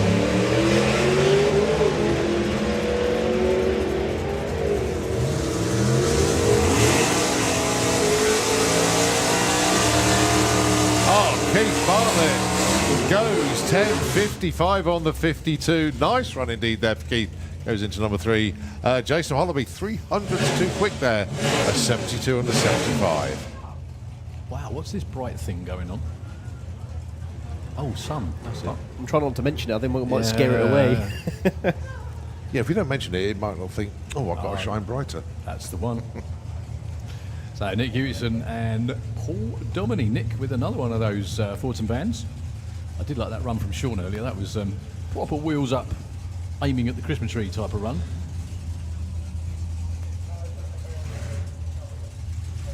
I'm sure you guys have mentioned it. Yesterday's runs, we started with Gasser Circus yesterday, but all those runs were scrubbed. That's right. Yeah. We went back to zero, if you will, qualifying wise. Because only about 5 pairs got down, I think.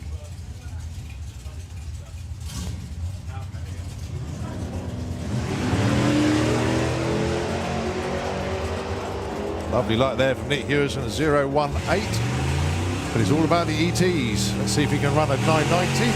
It's a 996. Goes into number 6. One front head to know is Paul Domini.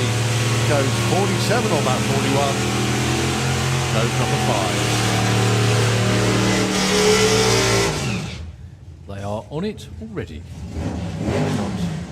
Oh, Dean Maudsley, he had quite a few runs in Run What You Brung yesterday, so he should have an idea of where the car is going to be today. He looks for 1170.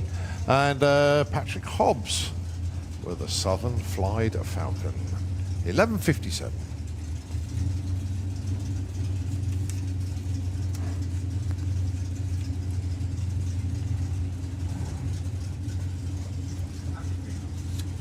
It's a Southern Flyer, actually. It's a typo on the thing, but you can never know. Sometimes it is correct. But it is a Southern Flyer.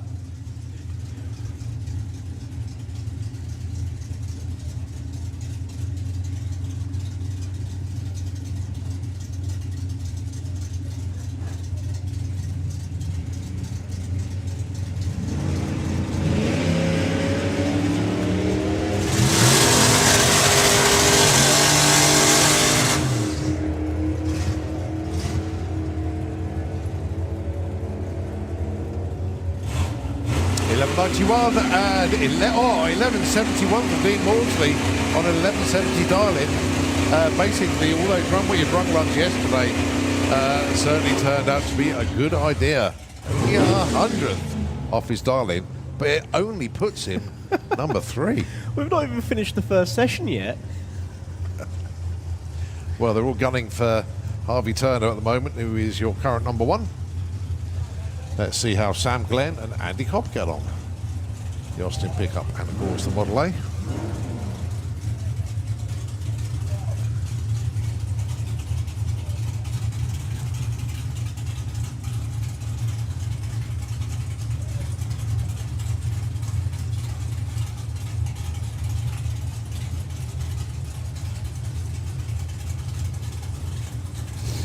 Sam looking for a 1065 in the Kestrel B lane. Andy looking for a 10.70.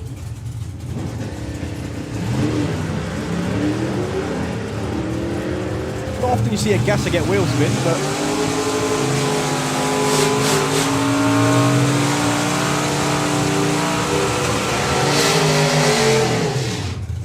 well, just 600s off there for Sam Glenn, puts him into number 6, and Andy Cobb goes 13, goes 1196 on that 1070.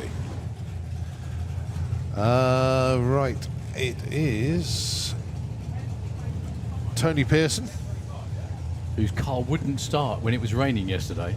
They had to be towed back in the end. Yeah, everyone else managed to drive off, but poor old Tony was stuck down there. Now, I don't know whether that is Chris Lamb in the other lane or it.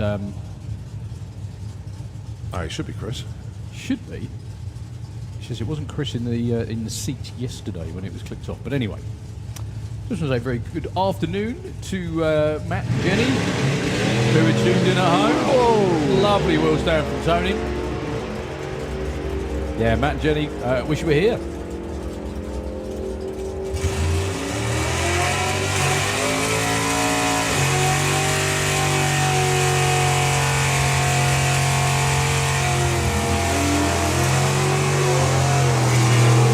Oh, 35 on a 25 there for Chris.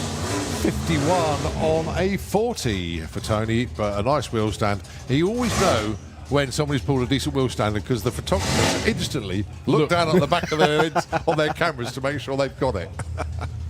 I do like that. So Simon Prest, the Rocket Man himself with the Rocket, wants to say hi to Alistair from the New Zealand Hot Rodder magazine. Very good. Where are we? Very good middle of the night, Alistair, actually, I think it may be, unless you're staying up. Go. This is a Dale Snook appreciation race because these are his 2 former cars. So Dale, if you're, probably somewhere. working on the Moon Eyes car at the moment, but if you just look over to the racetrack, Dale, you have got Brian Gibson and Simon Prest going at it here.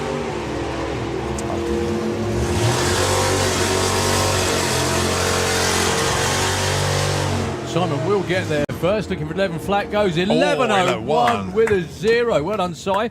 That actually puts him number 3, 11.59 for Brian Gibson, in at number 10. So the top 4 at the minute are better than an 0-1 off. Yep. And 2 of those are 0-1-0s.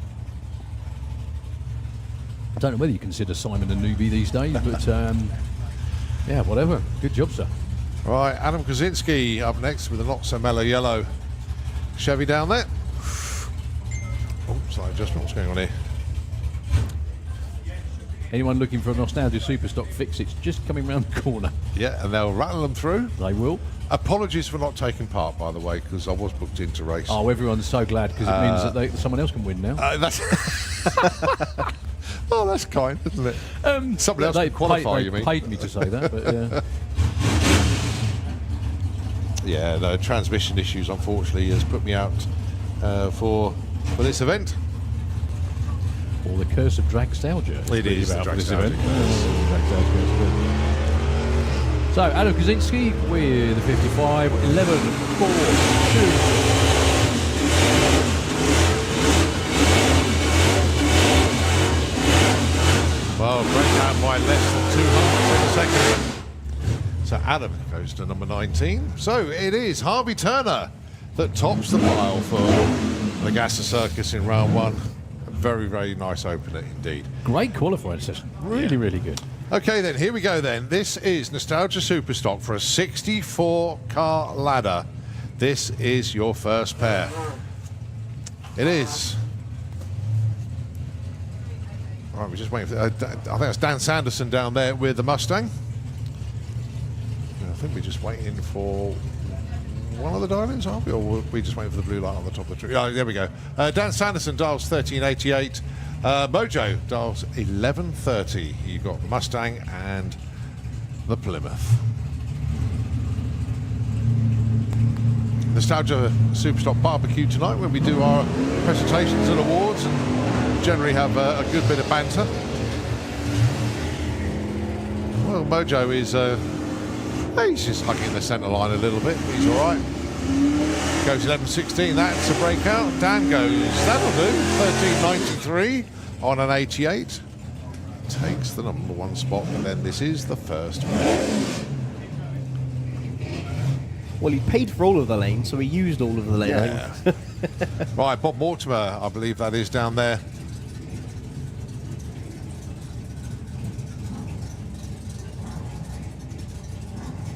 No, we've lost. Well,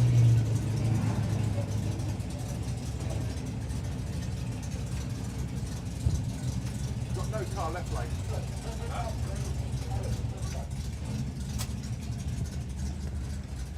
So Roger Bannister down there with the Camaro, dialing in 13.10. And yeah, Bob Mortimer going to be going in the next pair.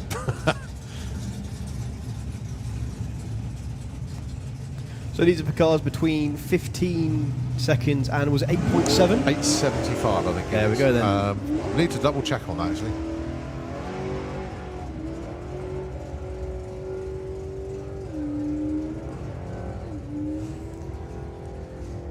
$12.52 at 109 there for Roger. That's a breakout. The car's only going to go quicker.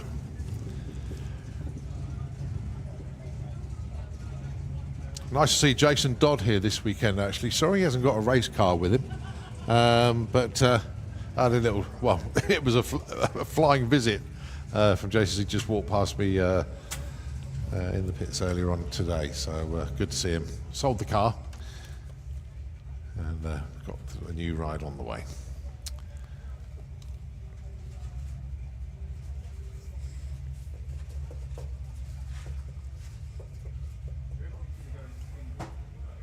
Just a quick sweep. I don't think that will take long to clear at all. So, as I say, there's 3 cars through at the moment. There is potentially another 66 or 65 to go in Nostalgia Superstock. If you look in those pairing lanes, it is wall to wall, door to door. Nostalgia Superstock is down there.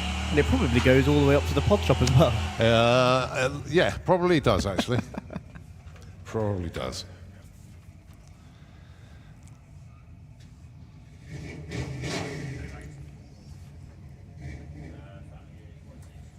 So Dave Tilsley with the dart, 12.51.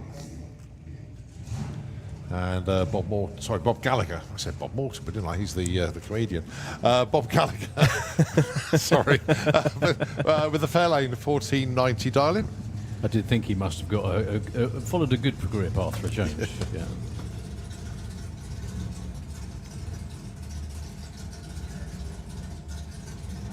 Well, you never know. Bob Gallagher might be quite funny.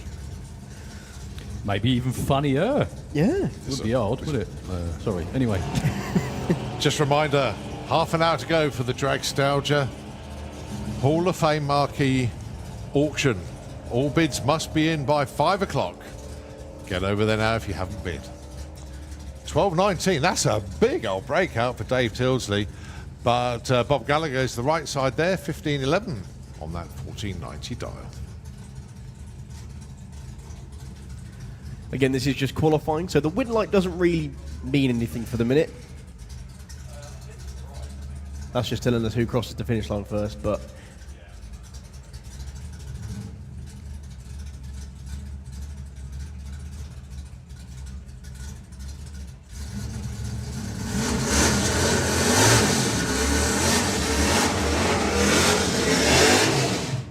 Right, Jim Smith with the big dodge. So 1970, dial-in of 10.25. There's just something about the Nostalgia Superstock cars that makes them just... It's early stages. Jack goes 3, Chris goes 4. But trust me, they are not going to stay in the top 20 with those numbers.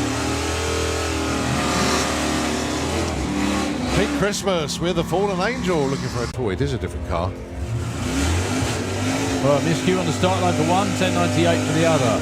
Royden goes to number 8. And Glimfumford definitely doesn't break out. Second half off his dive. All right, Jake Cawthorne and Justin Woolner. I have to ask if Nicky is listening down in Nitro FM, if Mr. Marshall does clean up the house as enthusiastically as he takes care of his start line, because he has not stopped with that squeegee down there since, well, for the last hour. Well, we do have video evidence, actually, of I think you said, Ian doing there was an oil down in the kitchen, if you remember, at during the COVID times. And he sorted it out. That's right, remember that. Yeah, it keeps him practice. Keep chucking things on the floor to keep him up to speed. Number 6 for Jake Cawthorne. Well, I'm not sure why Justin Warner got pushed back, whatever it was. He's not going to get a qualifying run, which could prove rather annoying. I believe water leak. Ah, yes. It's just whether it's a water leak due to rain or, well, there's every chance it could be. Well, Justin did street weekend in that car this year. Okay.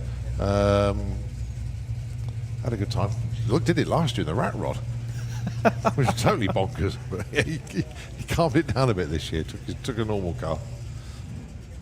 Yeah, got to go. He's going back out the gate, so we're on with another pair.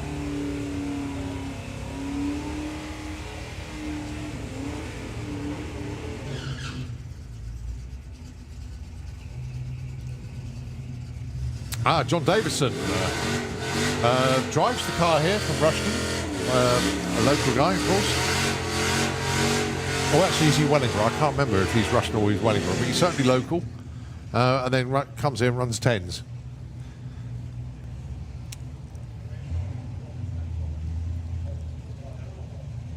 Going alongside Paul Singer with a done and dusted duster. Yeah, it's one of those things I was saying to Bob yesterday about the reminiscent paint jobs, because we've got the Rod shop cars, which is the Watts shop cars in the UK, and then that's very similar to the old Sox and Martin cars. I think that's exactly what it's modelled on. It Whereas a certain comedy frog is what that's modelled on in the other lane. I'm only joking, Paul. It's a lovely looking car. Sublime is a Mopar colour of choice for many years. That pesky frog nicked it, I think. $10.94 there for John Davison. And a 12.55 for Paul.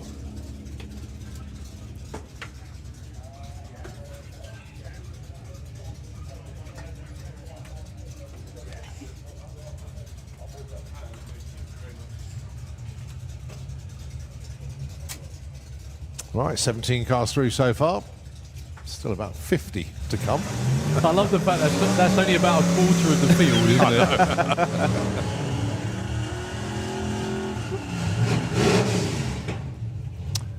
All right, Gary Semper with the Tin Indian. 11.85 dial-in for him. And going alongside Al Medley with the Olds time with the Oldsmobile. 10.72 dial-in.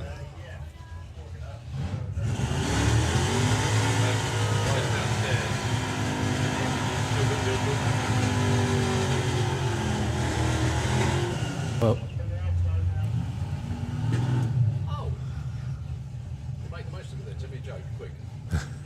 Sorry.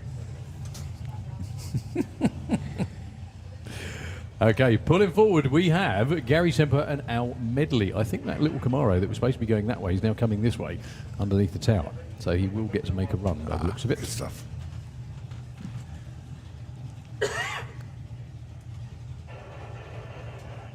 Gary looking for an 11.85. Alan looking for a 10.72. Just been held back for a second. I'm not too certain why. I can see some of the track spotters at the top end, but they're about to disappear quickly because there's two cars coming towards them. Funny place for You're a having a picnic. good look up there, actually. Yeah, funny place for a picnic. Scary one.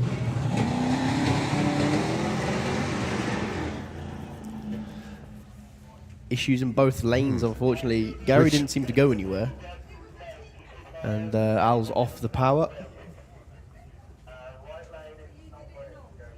Well, very unusual for Gary to have an issue. Unusual for Alto to have one as well. But no, Gary being pushed back.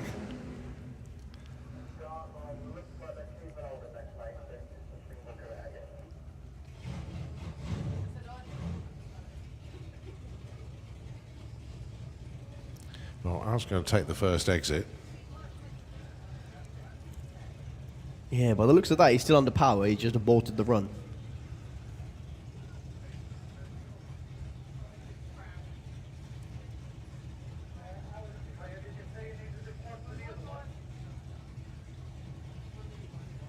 All eyes on Gary Indian at the minute to see what he's going to... Well, there's a gear. There we go. Backing up off the start line.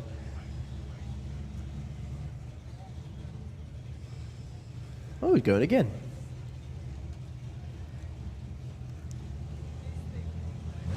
So attempt number 2, 11.85 is the target. So we're probably running now. Yeah. He won't be far off. 12.03, 114 there for Gary. Goes to number 9 for the time being. Right, so Justin Walner with the 69 Camaro. 13.47 dial-in. Now, if I saw that, I wouldn't immediately think drag car, because that is just show spec in every single way. Yeah, but the other Camaro that lives in the household is a low 8 second one. Well, the one that Sally This is the runabout. drives really, really hard when she comes to the track. 13.57, only a 10th off. Justin goes to number 4. Right, Nick Martin. I'm not going to read out what he's got like on the back there. The dial-in is 11.50 for Nick Martin with the downtown Duster. Going alongside Chris Shell with the Dodge Dart, 13.75. Not sure what they were just handed, but it obviously wasn't that important.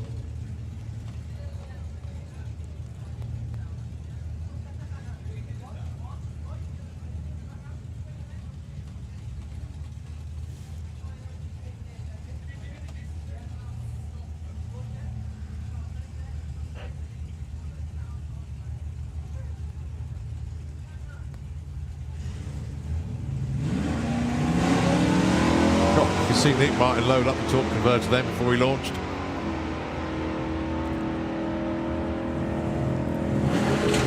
So 11.50 is the target. He gets 11.54. Goes to number 2 with that one.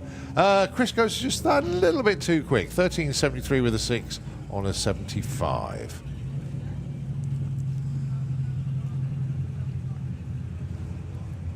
Right, Dave Bailey with the Nova. What a lovely little car that is. Going alongside Howard Holmes with the Coronet.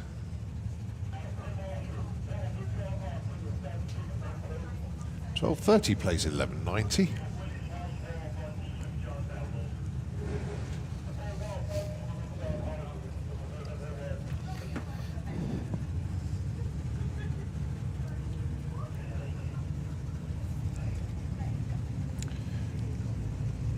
Right, 15 minutes left for the Dragstalgia auction. Get into the Hall of Fame marquee if you want to get your final bids in. 15 minutes left to go. Oh, Howard Holmes 001 red on the tree. Very unfortunate. But it doesn't matter because it's all about the ET. The target is 11.90. It goes 11.95. So a nice run there for Howard. Goes to number 4. You know, I always feel sorry for people that can't make a run in qualifying or eliminations. Extra so at the moment after waiting out nearly 24 hours of rain. Anyway. Right, Jared Heathcote. The car is called Bloody Nora, and he dials at 12.34.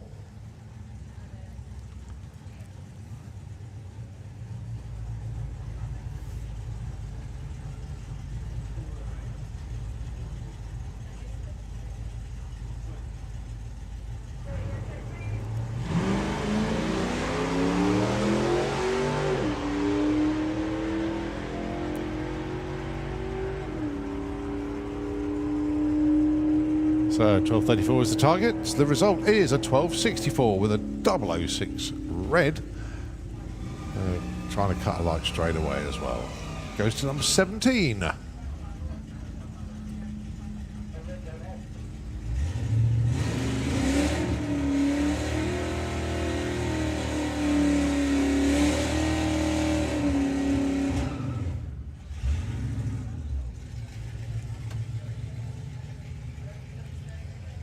All right, 12.20 dialing for Rob Cawthorne with Valiant down there and John Hurrian.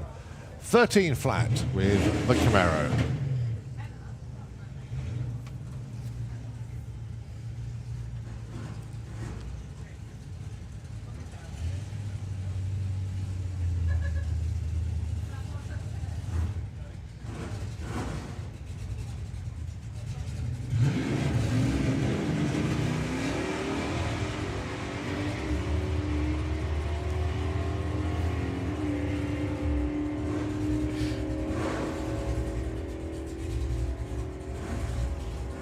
$13.64 and a $13.81. Rob goes 20. John goes 19.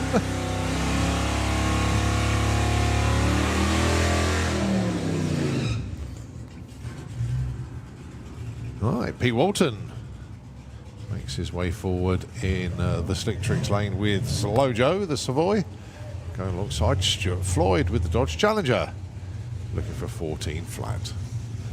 Yeah, another one of these reminiscent paint jobs. I'm seeing quite a lot of Ram charges in that one. Yep, you got it exactly right. Either that or a candy store, which I think is what it might have been based on.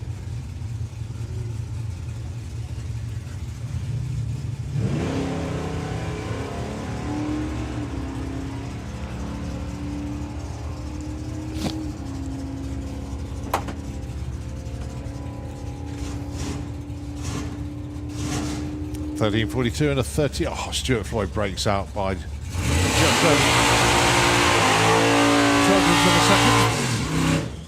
Now, I was going to say if you were racing, would you dial safe just to make sure you didn't break out in this session, or you'd still try and nail it down? No, nail it down. So, Beavis Allen. But then I wouldn't have a clue what the car's running because it would be stuck in auto.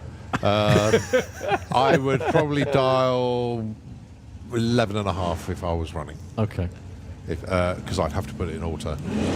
Right, Beavis Allen. I love this. The ultimate fantasy nostalgia superstock event. So 12 fat, the target for Beavis gets 11.87. That's a breakout. Whoa, that's one of his fastest runs for a while, isn't it? That car has been nines. With a supercharger. With a supercharger, yeah. Yeah, when you're back when it used to.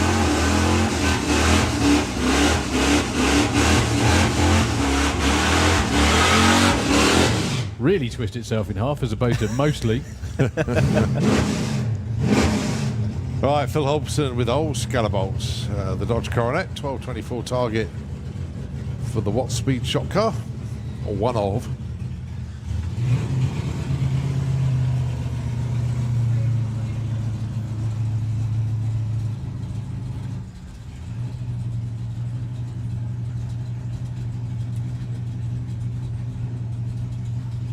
Oh. Is that the belt? Yeah, well, he gave him the choice. Again, it's just immensely frustrating after waiting out the rain all day and last night as well, because they were due to qualify last night. Well, whatever that is, it was needed. Yeah, it's one of those. It's either come on, brain. Alternator. Okay. So obviously that, or some people run a mechanical water pump, and obviously you need to keep the fluids going around. Keep the it engine. going. So, Yeah, exactly. If you've got an electric water pump, it's not so much of an issue.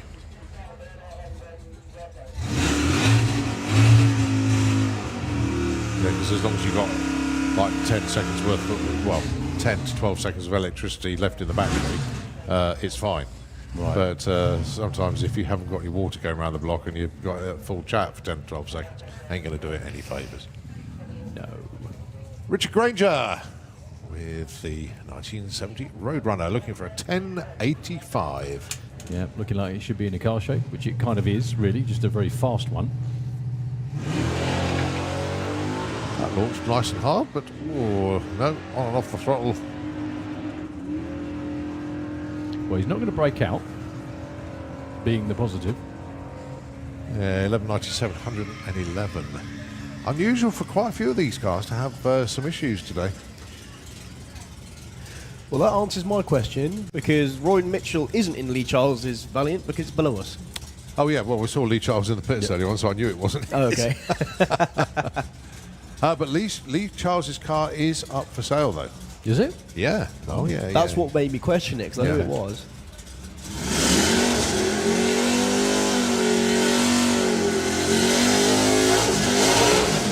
Well, I think we'd have to stick Nostalgia Superstock stickers on the tractor in a minute, because it's made more passes than the cars in the last few minutes. Like you said, Colin, they normally run through in no time whatsoever. It's just been one of those sessions so far.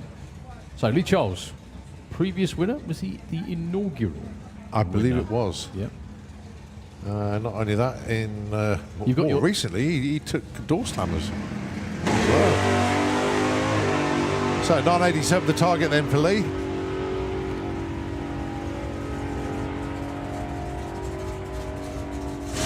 And it gets a 97.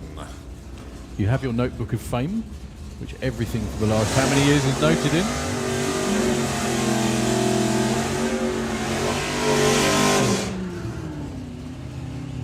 Right, Dan Williams with the Dyno Dan Camaro.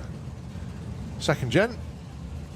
Alongside Mike Graham with the Barracuda. 1190 for Mike, 1052 for Dan. And I doubt Dan will lift the front wheels up fairly high. But they tune the car to do that.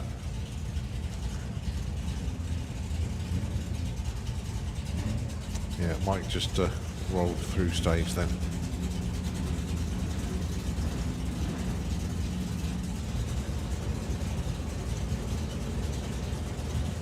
There we go, come on.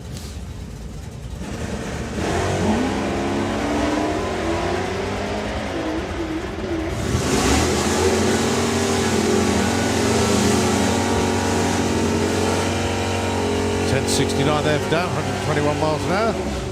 Mike goes through with a 14.46 at 85. You know, conditions are tricky when the Williams boys miss by over a tenth. I love looking around the back of the tower at times like this. It is just like the world's best car show. It really is. All 4 lanes of the staging line is full with just incredible machinery, as is the racetrack, obviously. Paul Smale and Ash Rawson. Ash won last year, didn't he? He won the 64 car eliminator last year. Yeah, he won, as I say, he got Vic Parsons in the final. And it was a double breakout. Ash got it by 100th of a second. Super close racing. 10.28 plays 10.07.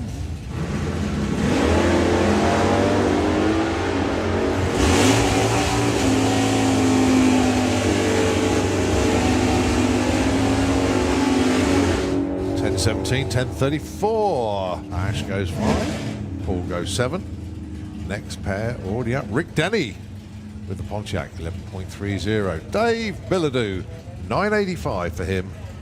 Dave, my wallet is safer it is Bilodeau. Yes, is that right? Yeah. Out of sight and out of danger of being used.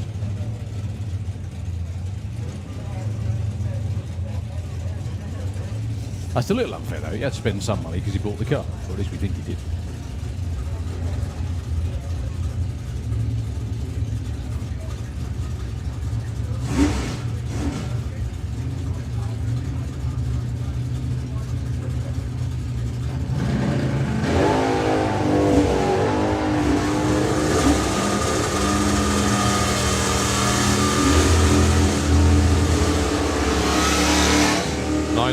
There for Dave. Oh, 11.36 for Rick Denny. 11 and 6 for those two. Rick Denny ending up higher of the two in the qualified order. One of those runs for Dave Bilodeau where I thought he's going to pull it back off the set. He's going to pull it back. He's not pulling it back off the centre line. It just never happened. But there we go. All right, Chris Goodale and Duncan Watts, your next pair. 9.78 for Chris, 10 flat for Duncan. What a pair of cars. And Chris has really calmed Russell's right down, i.e. it launches straight, it doesn't twist anymore. And a 9.84 and a 10.02. Duncan Watts goes up to number 2. Chris goes in at number 8.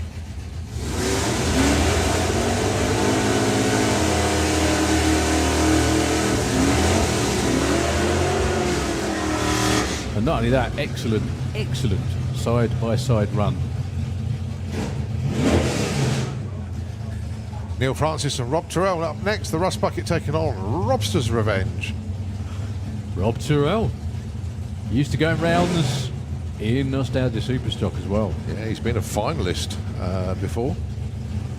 Two very different styles of very similar cars, Yeah. I think.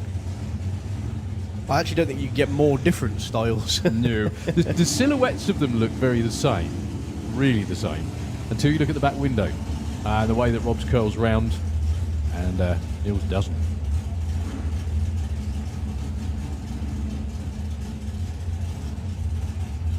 So still room at the top. Currently your number 1 qualifier is, we still have a Christmas number 1. That's all my efforts for number 1s going at the moment.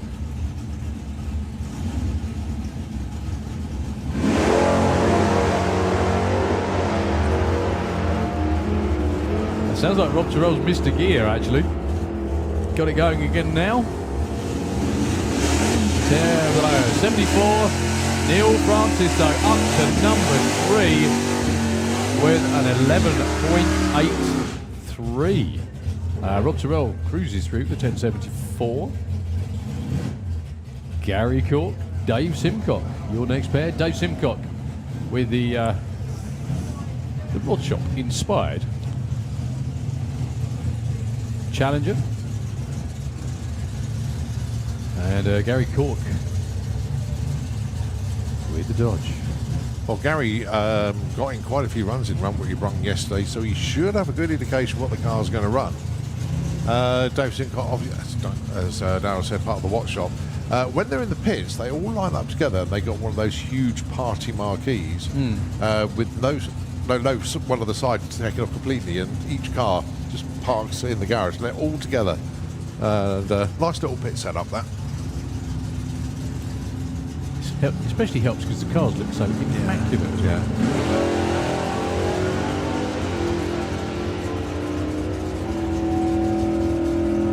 So will it be 10.25? It's 10.33 and an 86 on a 79. Dave Simcock goes 12. Gary Cook in at 10. Still loads more to come. Right, Dan Tuttle with the Bad Trip Mustang going alongside a picture car with the Detroit Hustle. It's not very often you see a Mach 1 anywhere, let alone on a drag strip. Yeah. Well, unless it's a funny car, then Of course. you see a few Well, of so, those. I mean, you're right. Actually, there's not that many Mach 1 Mustangs. I know Chris Thorburn's got one in Outlaw Street, and remember Bob Lees used to run one in Super Street, going way back when. I think John Atkinson's is, isn't it? He's Yes. soon to be running in Comp Eliminator again, hopefully the Jumping Jack Flash car.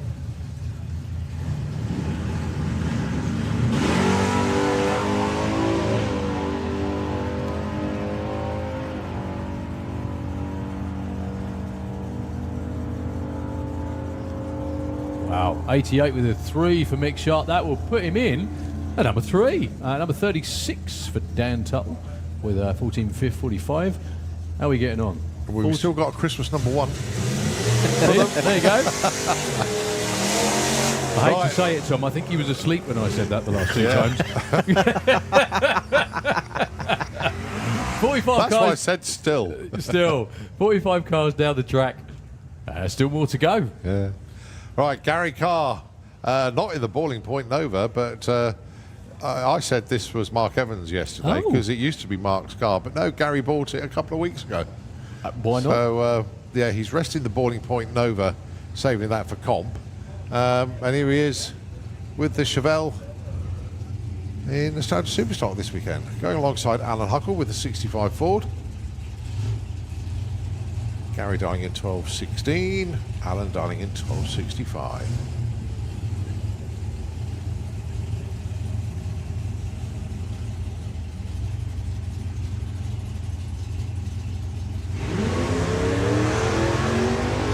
Spot the full-time drag racer. Not difficult, is it?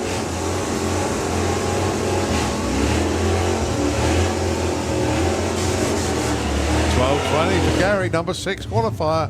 Alan Huckle goes 13.12 at number 32. That's why I said spot the full-time. Yeah, they know what they're doing. I love this car as well of Adam Novak's. It's another absolutely standout show quality machine. The Roadrunner in the Slick Tricks lane 10.99 alongside Andy Bosworth, Spirit of 66 Coronet. What a car. What a pair of cars.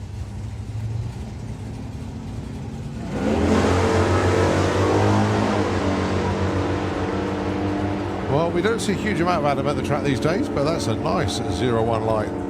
Let's see if we can run a 10.99. Goes 11.11. Andy goes 10.55 on a 45. Slots in at a 16. Adam goes 21st.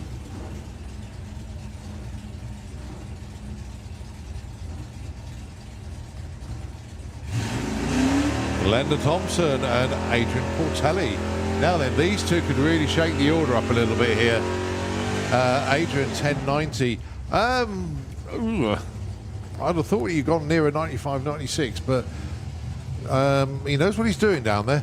Glenda Thompson, 13.93.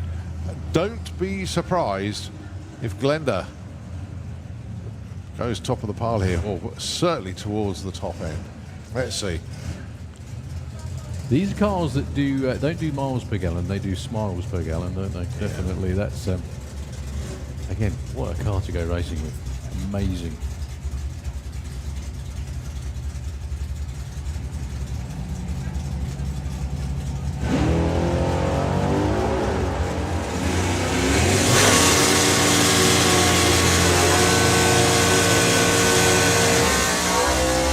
Adrian goes 99. Let's have a look at Glendurth. 84. Oh, that was a massive breakout. That's the first time I've seen it go 13.8. Oh. And over 100 mile an hour. Yeah, that was. I wasn't expecting that. Well, I don't think they were either, obviously. I'd love to know what the longest lasting Christmas #1 is, because we might have one that lasts the whole session. Come on. No, that's good. He's good to work with. No, but Christmas #1 normally only lasts 1 week, so everyone comes to their senses. But you never know. 51 cars down the track. We still have a few left to go. In fact, we are running out of Nostalgia Superstock cars. Steve Lloyd, Spencer Tram.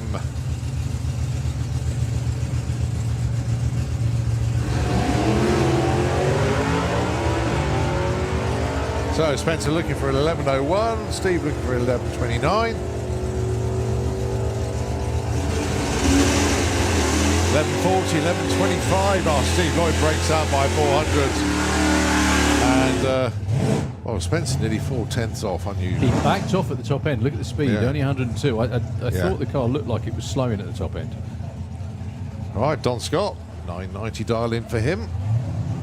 He's running out of back windows to put race numbers on. It's a good job it's a big car to fit them all on, really, isn't it? With a big window. Yeah, Don definitely getting his miles in this season. Oh, perfect light, Don Scott, 0007. Now then, can he do the other end as well? 990. 1008, 128, but perfect light for Don Scott. And he gets the money for that as well. Excellent job, and the sticker. So well done to Don Scott. Right, Ty Strevin. And a welcome to the world of Nostalgia Superstock for the new boy. Ian King with his Chevelle. Now Ian has such an incredible drag racing career on two wheels, but now it is time to have a go on four. 10.50, darling. Yep, your last pair. Someone with a lot of drag racing experience, just not on four wheels. Yeah. Yeah, it's the first time he's raced with a cage around him.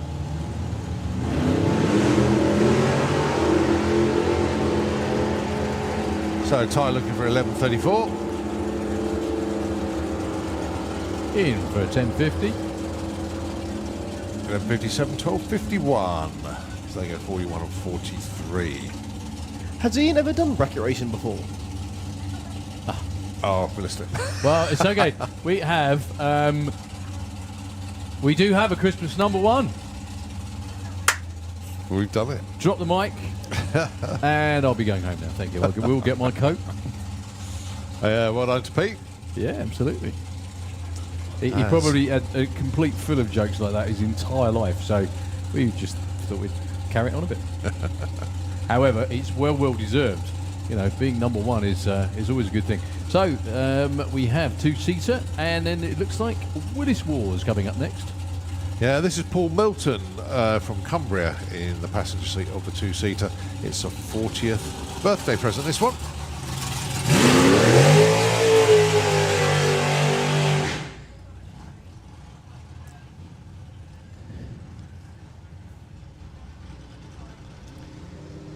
Well, we still have loads of racing to go today. Yeah. Loads of it. Just catching up on a few messages whilst we're not actually in qualifying at the moment. Angie Woods. Hi to all at Dragstalgia from Destiny's Angel Crew. Enjoying the weather at last. Yeah, exactly. Luke Fulton watching the live stream today. Very unusual for Luke Fulton not actually to be here. So, yeah, good afternoon to him. Jeanette Webster messaged in. Oh, this is a while ago. We were talking about Christian Zulaf, like being a Swiss racer and that. Basically, Christian doesn't follow the football, only the racing. There we go. Good boy. Good boy. Says he, refreshing his phone to see what the score is. Oh, good one. Good one. Well, actually, the bar is unusually packed for this time of day, for obvious reasons. which we were not mentioned. What time is kickoff? Or was kickoff? 10 minutes ago. Oh, was it? Oh, right. Well, there we go. I'm even following it. So we know who the real racing fans are, the ones over here.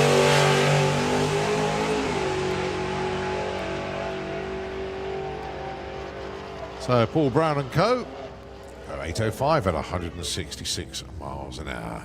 I bet that shoot is doing a bit of tugging, especially in that breeze. Definitely. Also, it appears God might be on our side as well, because that nasty-looking shower right towards the other side of the windmills appears to be going past us. Good. Kelly Windsor's been in touch. Can I please have a birthday shout out for Dave? That's the Grey Vegas towman, and of course Kelly's husband. Lots of love from me and all the team. Now, unfortunately, we did hear from the Grey Vegas team that they did a warm up and they found glitter in the oil. Didn't like the look of that, so unfortunately they were out before they even started this weekend. So, yeah, what a shame. What a shame. Well, it's amazing, isn't it? Little kids love glitter, adults don't, because, well, it's never a good state of affairs. Anyway, we still have a few hours worth of racing left to go. Let's hope the crowd in the bar rejoin us soon. Anyway, let's give them a reason to.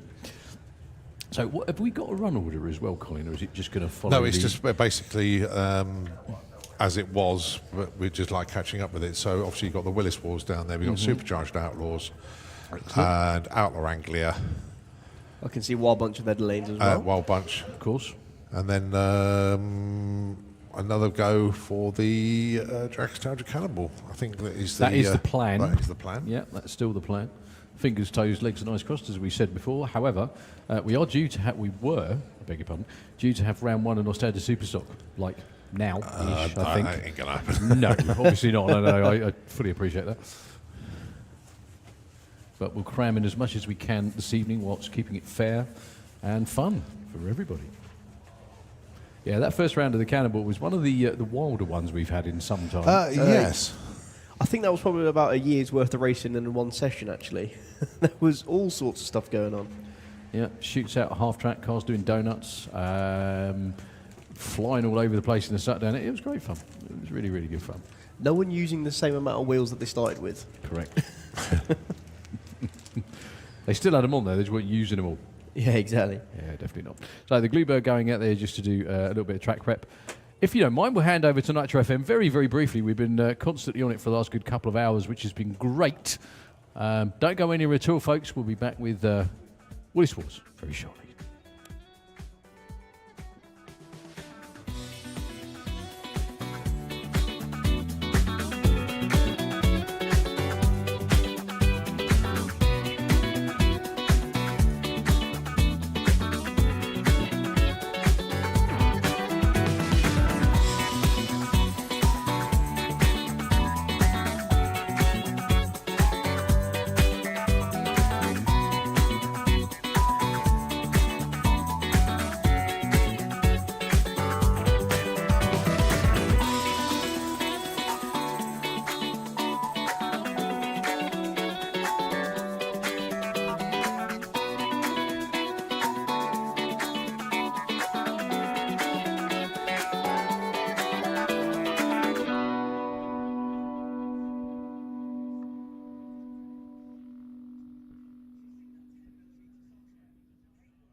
Well, one of the parachutes pulling out. That's the one they were working on. But he's still under power. Goes 651 with the shootout.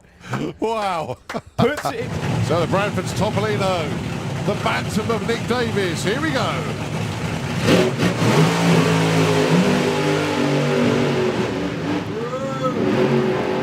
Well, Nick Davis getting very close to the wall.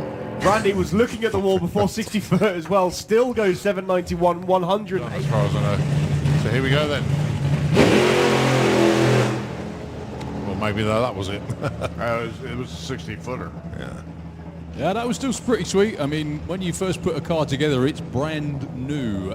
Also, it's got to be. The other thing you have to mention: Simon's never driven a funny car before. I know he was slated to drive a funny car before, but he never has actually driven it. So he's got to get used to sitting in there, being in. I think straight might be a That start would be as a well. good idea, yeah. So much for straight. Whoa, hiking the Whoa, wheels up, baby. using all of the lane. He's still got his foot in it, on and off. Coasting now. Still goes 9.15, and that was a 1.15 60 foot with the wheel about 4 foot in the air. Whoa, Shiggy, hold No. And he gets... Right, it's a Darling class, and it's 9.65 for Steve, 11.20 for Nick.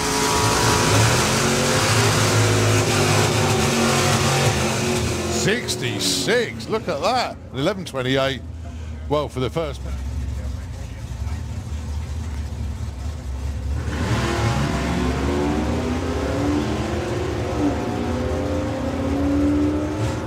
Well, a good looking run here for Ray, but can he hit that 10.90? 10.95, 120. And Turbo goes 13.99. hits, but racing got called anyway, so he was very, very happy he gets another chance again today.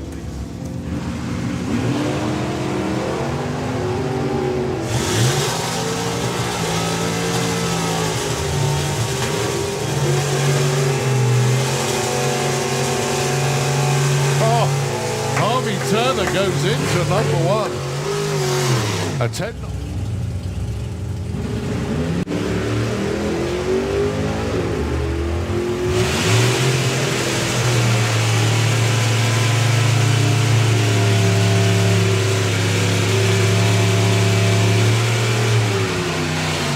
Well, Jason looking for a 10.75. Keith looking for 10.52.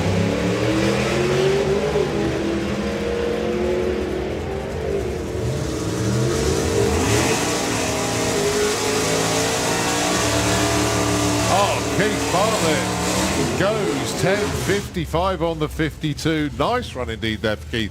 Goes into number three. Jason Hollaby, 3.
Here we go then. It is the Willis Wars. I'm going to try something a little bit different this year for the Willis Wars. So they end up with a winner as such. They are going to run on the dial-in basis.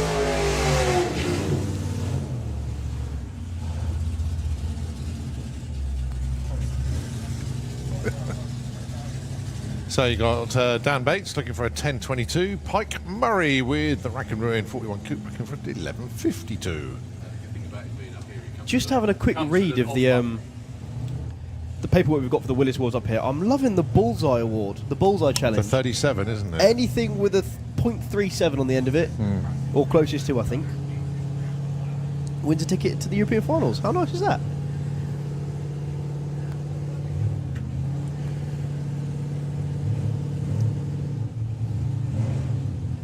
So 10.22 the dial-in for Daniel Bates. Pike Murray looking for an 11.52. That was a staggered tree. It was, wasn't it? Yeah. So effectively, a race. 10:14. Pike.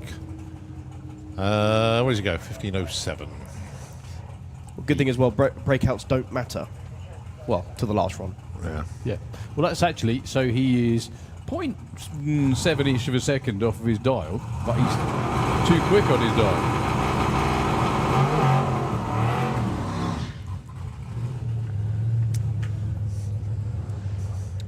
Right, Alan Rimmel with the Atomic 69-37 Willis.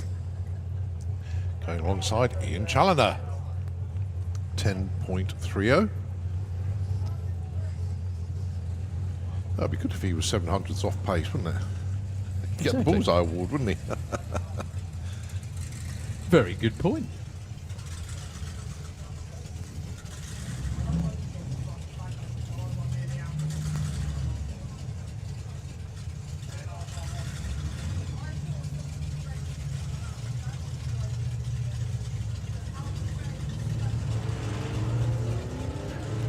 Oh, rolled through stage, unfortunately.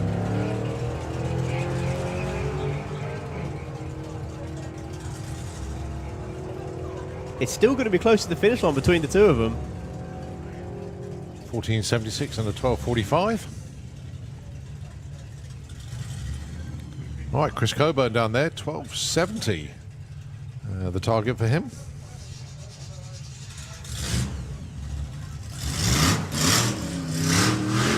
See who he's up against.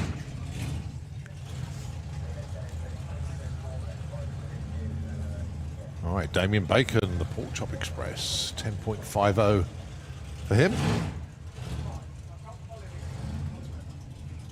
I do wonder that nitrous bottle is for ballast or it gets used.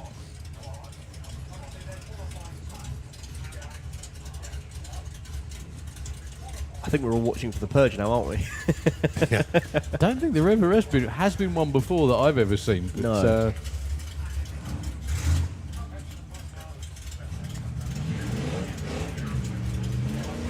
Well, that's not the normal launch to see from Chris, but he's off and running. Well, Damien's having to think about Damien's it. not going at all. He's trying for the 37-second reaction time. No, went for 7. So 14.09 there for Chris. And Damien goes 13.21.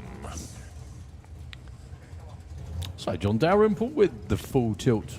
Willis, he's another one that needs lots of room on the it's back not, of the it's car. not John Dalrymple because Isn't John it? is stood in the middle. So is that Lewis Trey driving it? Need to just double check my messages on that one. Well, the dial-in is 13.00. Yeah, so that tells me that it's not John. Yeah.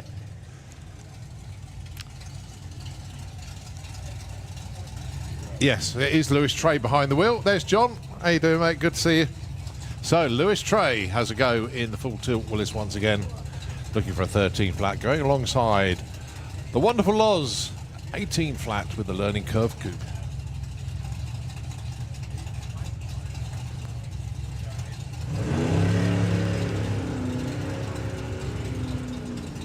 Even at half throttle, that might still be a sizable breakout, but probably using Loz as pacemaker. In fact, I think Go on, he is. He's 12, off the go on, 12.37. Oh, it wasn't far out, 12.49. 17.76. I actually think that's a PB for Loz. I'm pretty sure of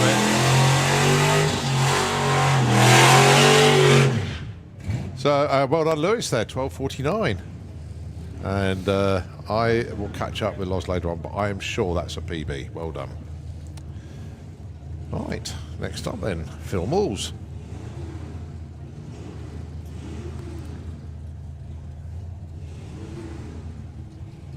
Looks like he's got 10.2 on the dial-in. We're just waiting for Paul Brown's Willis dial-in. Oh, there we go, 14.50.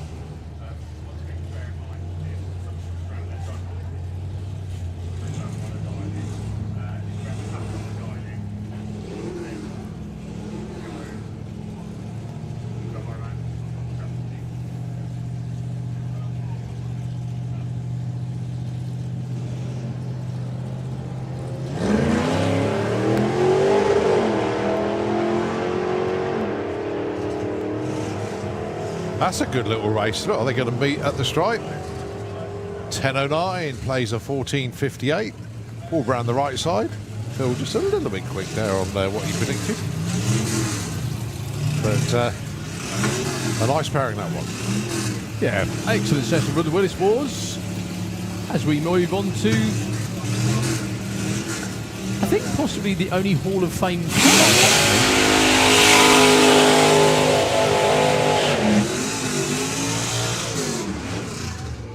yeah, the only Hall of Fame class. Yeah, that's a The good Wild point. Bunch. Yeah, I think inductees. Welcome up into the sound, Mr. Mark Coulsell, founder member. Thank you very much. Very good afternoon. Not racing this weekend. Had a bit of a trying weekend last week, didn't you? Very trying weekend, but you know that's racing for you. Yeah. You break it, you fix it, you continue. So You look mature for 22 after that weekend. You really do.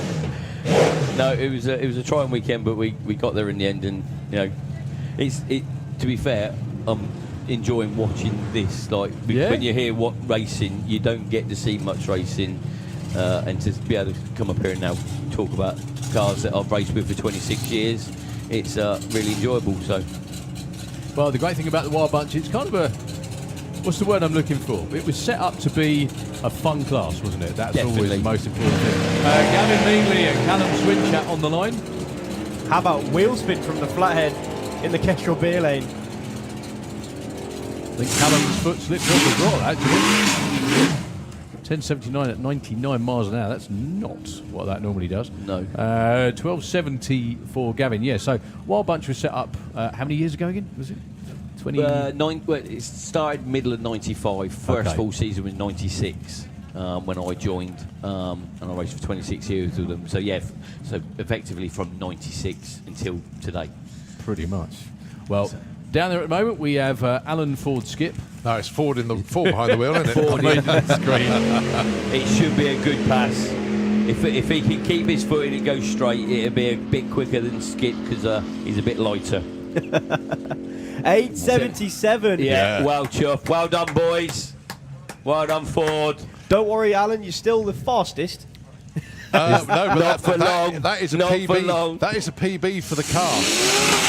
Because Alan's best is an 878. Ford's just taken it, 877. Yeah, but I think Skippy went 163 yesterday. 162, wasn't it? 162. 162. So, yeah. But Ford's not driven as much as Skip, so a bit more seat time, and I'm sure that will fall. Great looking run. So this is James Ord with the little Faust car.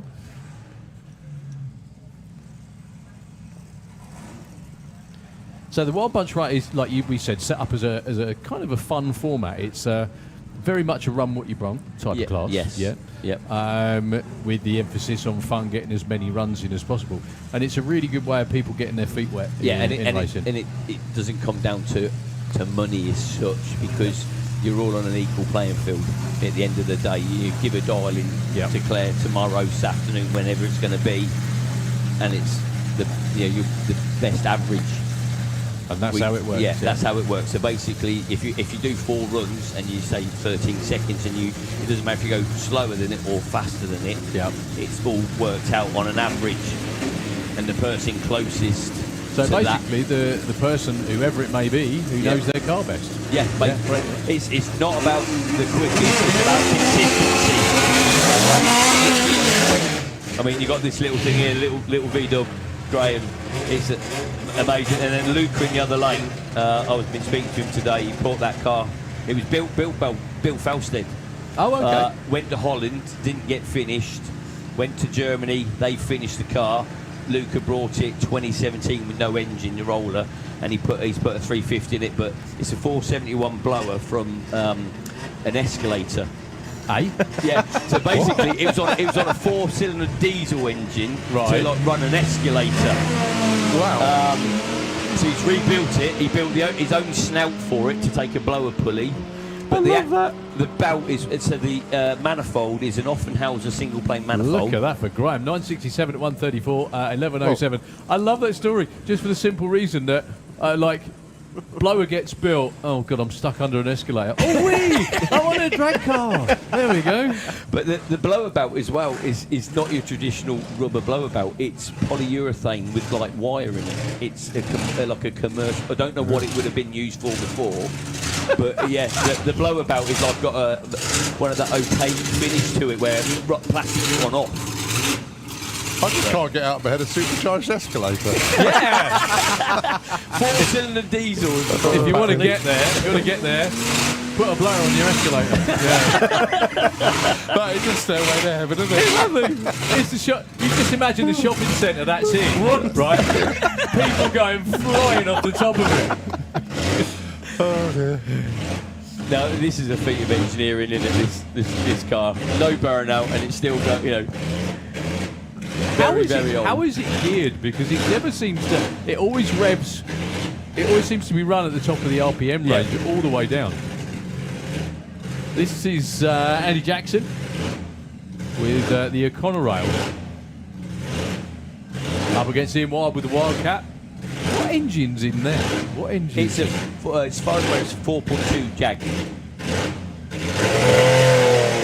but it's got a blower on it as well. That helps. Well, Andy Jackson's actually been in the 9s, I think, isn't it? There or thereabouts. Is it going to be an 11 or a high 10? 1160. Oh, bit of no, it did that yesterday. Still came round again half an hour later. Okay. So hopefully it's just a bit of overrun or something like that. Yeah. 1160 at 118 miles an hour. Yeah. Well, again, one of the great things about this event is that car would not be allowed to run, not be legal to run at a regular drag racing event. But here, it's a safe space for all. It gets. I mean, you know, that is a genuine like 1970s car sort of thing. There's a lot of the Wild Bunch are modern cars built in the style of vintage. Sometimes for good reason. Yes. Safety reason. Safety reason. I mean, this one now on the start line. This is late 80s or mid 80s. I think the last car Ken Cooper ever built, or the last chassis that Ken Cooper ever built. So still building slingshots in the 80s. Yeah. As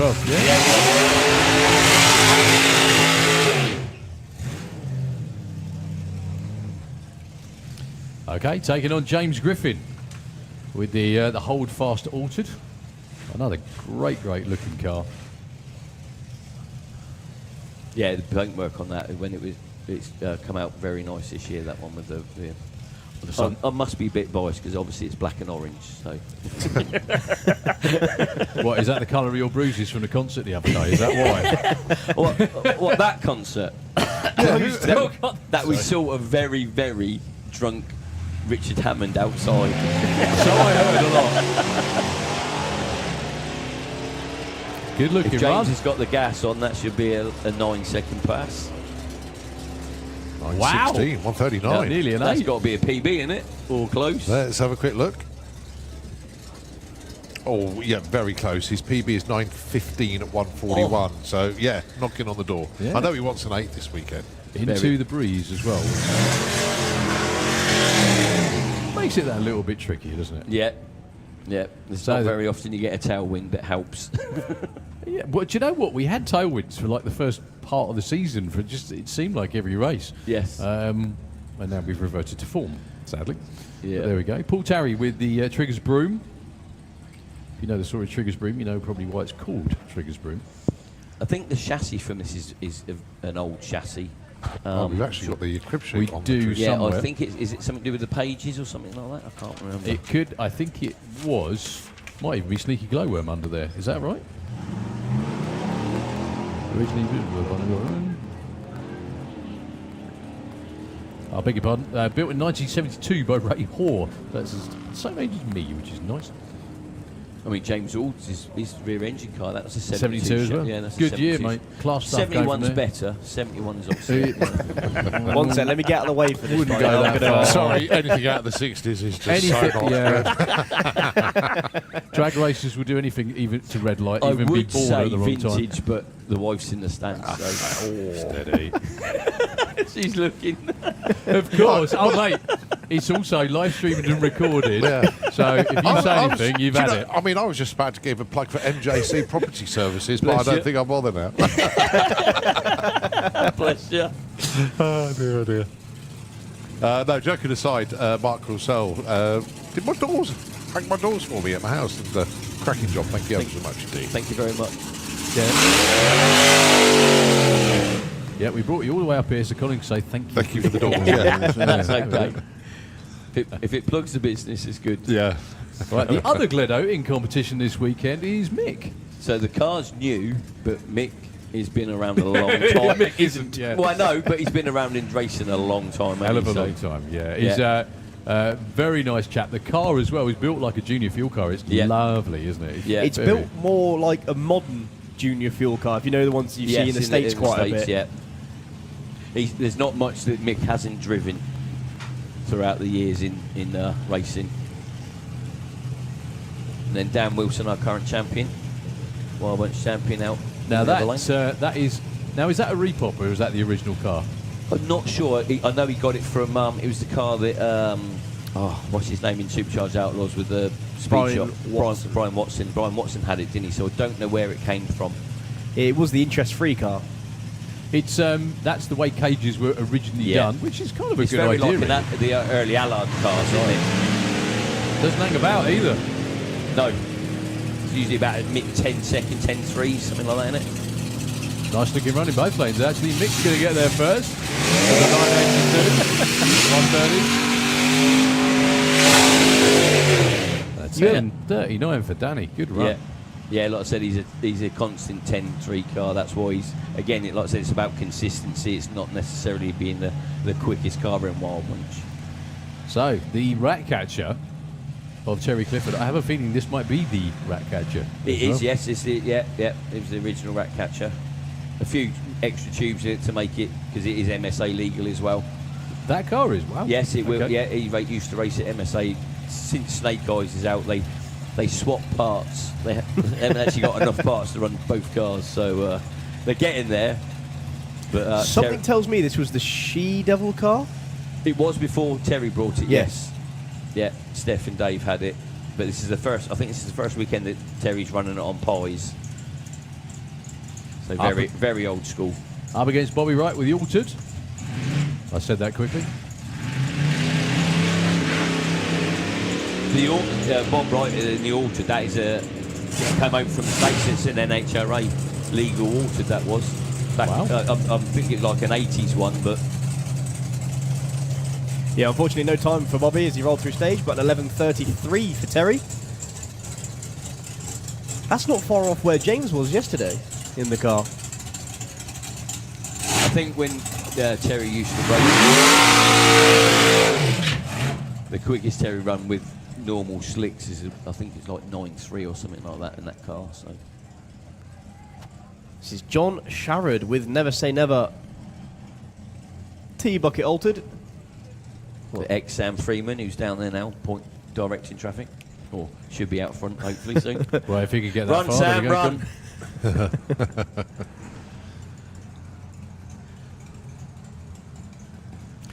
Yeah, this was a car that Sam ran for a while, wasn't it? Yeah. Yeah, I'm but- looking underneath the back. That's got full link in it. Yeah, when Sam ran it, I think he was like down in the very low 8s. I don't think he ever got in the 7s with it, but Okay. over a low 8-second car. Well, it's brilliant to see it back out again then, isn't it? Yep. And part of history himself, actually, Sam was one of the original crew with Clive Skilton. Yep. Way back when. Yep, Sam's been around it a long time. He's probably forgotten more than most of us. I think that was Ian saying, I don't care if it's not going to run that quick. Yeah, Get the shoe pin out. Yeah.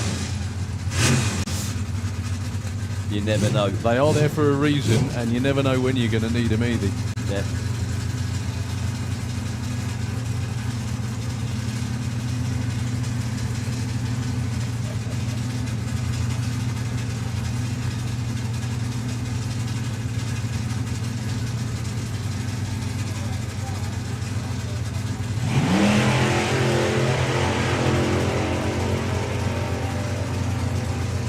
Sounded like a second gear launch.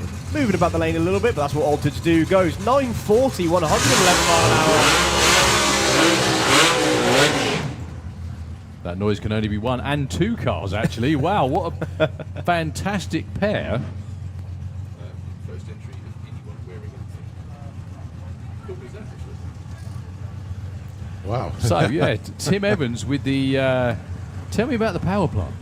It's a V12 Jag. Ben Rushford used to have it. I don't know if they... I think they have purchased it from Ben. Right. Or who owned it. Ben drove it. But yes, a V12 Jag with, I think it's injected. So, It sounds. I know Ben, He's got his gun out of his holster and he was aiming to shoot everybody. Ben had it down in the mid eights. It makes a great noise and seriously goes as well. Yeah. As does Gonzo the Great in the other lane. If it holds on, so they've got new shocks in Gonzo. He's looking for mid sevens. I'd say a low 8, high 7. Yeah, I don't think the nitrous is... something's not right. It's not doing what it's supposed to They do. put new shocks on the back end. They were having issue more in the shutdowns than anything, and they realised that the rear shocks were like old and a bit worn out. So they've put new shocks on. Yeah, it just not as... it just doesn't leave and pick up like it normally would. No. They are running the nitrous on there. I mean, to run down in the mid-7s with a small block is... 770, I think it is, isn't it? Yeah, I think they've been dipped into the 7.6s, but to run 7 anything with a small block, as you know... Yeah, but, you know, as I wind Alan up all of the time about it, they use cheat stuff, don't they? They use knots, you know. You are the perfect man to talk about It's this, like, obviously. you know, yeah. 8-0 with an NA car, you know. Yeah, that's not bad. I've just noticed issues for Andy Roy, unfortunately, with a shore crank redemption They car. were trying methanol this weekend. Okay. So he was talking about timing with him earlier. So I don't know what the problem is. Hopefully nothing too bad. So this is Colin Childs with the little Topolino in the Kestrel lane. This has changed hands about 4 times in the last 2 years, but it's good to see it out on track. Yeah, I don't want to say it quite out loud like this, but it is quite an inexpensive way of getting into racing, isn't it, as well? Because a lot of the cars are very affordable by comparison. Yeah, definitely. You know, like I said, it's not about speed or money, or it's about consistency. Yeah. You know, back in the day, back in the late 90s, early 2000s, Nutcracker, Dogs Blokes, I don't know if I can say that, Dogs Blokes Racing, they had a 4-cylinder car, and 14 seconds they won the championship 3 years in a row. Because it was consistent and they knew what they were doing, yeah. Great way to go out. Back in the and day, have fun. the one for us was when they had 40-second car, and Derek Cannonball used to drive the top methanol car in Wild Bunch. Why not? So you'd have a 7, and they restricted it 7.5 seconds, and Sarah would be like at 1,000 foot, and he'd leave. that was fun to watch. So Rory Hart back on board with the Braveheart Opel. I was winding him up yesterday. Andy was obviously doing a better job, driving. So. Hopefully Andy can hear me. But Well, I'm not Andy's sure. back in a skirt on the start line, so... Well, that says it all, doesn't it, really? Yeah, that's actually a kilt, that skirt, but there we go. Hopefully Rory can get back in 10 seconds. He's in here now, isn't he?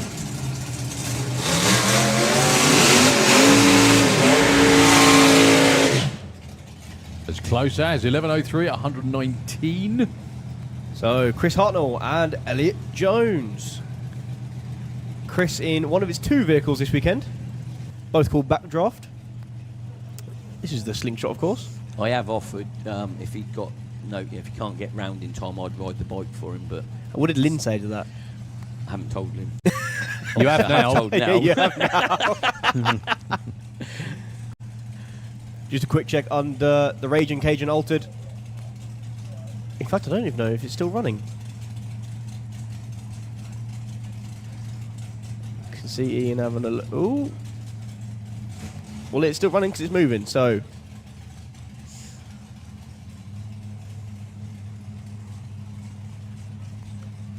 Let's see if Chris can get the wheels up like he normally does. Yeah, solo, unfortunately, for Chris. Nope. I'd like Elliot. Hope you can get it sorted. Right, all cameras facing backdraft then, because these wheels don't tend to stay on the floor. At least 2 wheelies. There we go. Ah, and there's the 2 wheelies. Getting very close to the centre line. 88, 70. Ooh, Oh, 909. Yeah, a little bit off pace for Chris there. That's all right. Our job's safe, Daryl. Yeah, that's all right. Yeah, but we had plenty of chances to get it right. He's That's only true, just turned yeah, up, hasn't he? yeah, true. Fair enough. And now this car out here, Dave Shoemaker. He's the crewman because he used to be the crewman for Jim Seward out the back. Okay. Jim's been around it a long time. Jim's been doing this a while, yeah. Absolutely that. Well, my first car Jim owned before Steve Young brought it. So.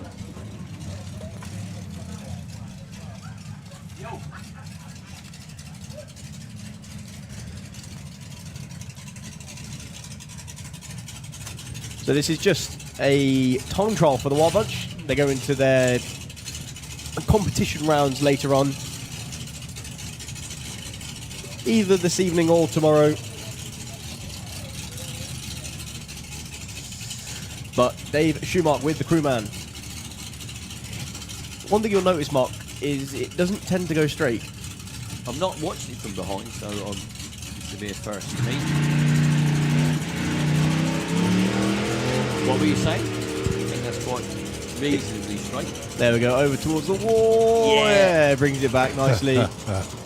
That's from my point of view, that's a straight run. That's because your point of view is in the car.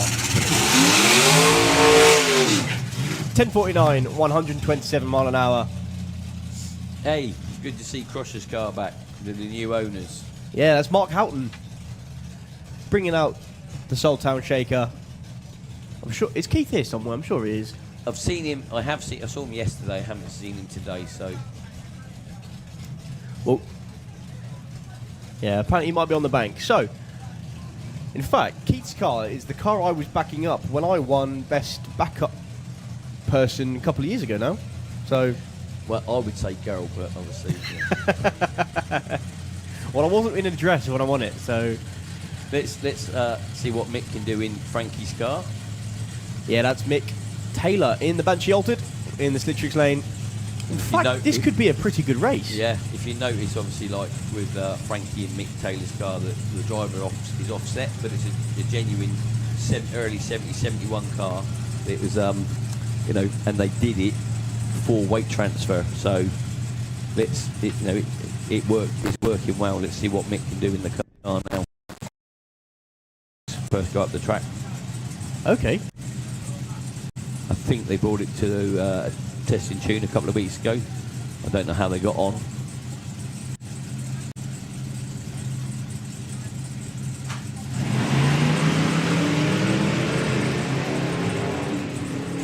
Well, Mick taking a wander over towards the centre line.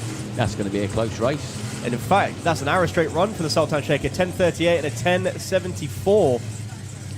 Brilliant first run for Mark there. Very nice. And a nice run from Mick Taylor as well. Yeah. First go in the car for Mick, so getting his feet wet. And it's nice to see Rebel out on the start line. They've been having issues all week after the issues. Round one of the Wild Bunch Nationals broke the gearbox, driving all around the country to get it fixed. Up until last night.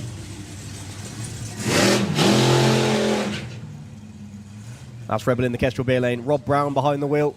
Pete Brown behind the wheel of Rathchild. Hey. Just waiting behind the water box. Hey. Well, good news. It's got reverse. Yep. Just need to get it back in first. They were having issues with that in the pits yesterday. There comes Pete now.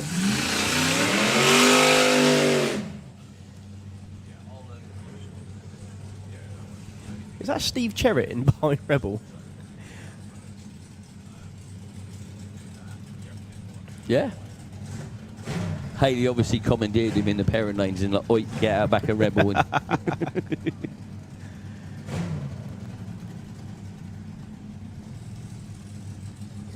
yeah, as I say, the Rothschild and Rebel team have been driving all over the country trying to get their gearbox fixed in 1 week. all the way up 2 until- days. 2 days. They dropped it off Monday, collected it Wednesday, got it back installed in the car on Wednesday evening. Came down Thursday morning, so they've worked hard. Hopefully a mid-8 for Rebel and a low 11 for Rothschild. Well, a 9:36 and an 11.1. That's the quickest I've seen Rothschild go for a long time. They've gone back to the single carb, so Okay. I think it's just giving it a little bit more. And it was nice to hear 2 gears from Rebel as well. Yep. Fair play, well done, team.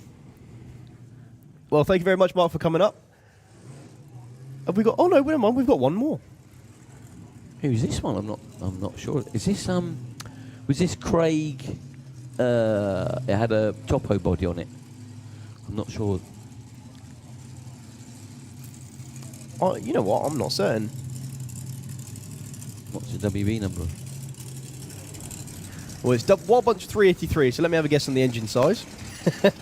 Yeah, it is the ex-Grumpy Monkey. It used to have. It was like a topo body on it, so like a comp coupe type thing. I know Craig was looking to sell it, so this guy's obviously got it. That's Ian Armitage behind the wheel. He's entered it as called ex-Grumpy Monkey. I did because I knew it had a chassis body underneath the comp body, so.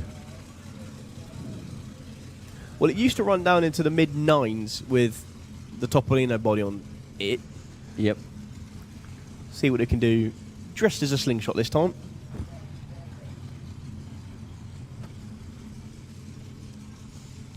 His Wild Bunch debut, so.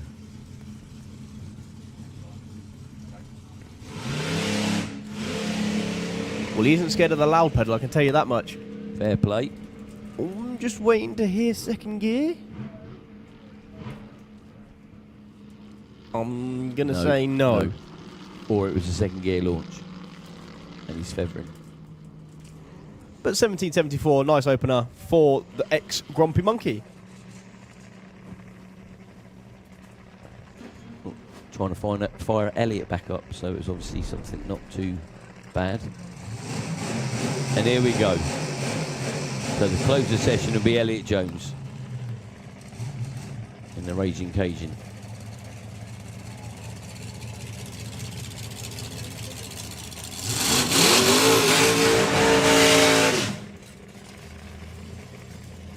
One of the best sounds you can make your race car make is when it's just died and you've had to refire it, because the driver behind the wheel is never ever shy with the throttle afterwards. No. I can vouch for that. Oh. However, that's the noise that comes afterwards, sadly. Yeah, just jumped through stage and the car quit, unfortunately.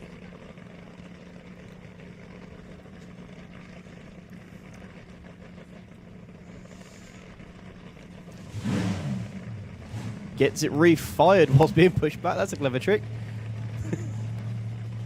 I will run.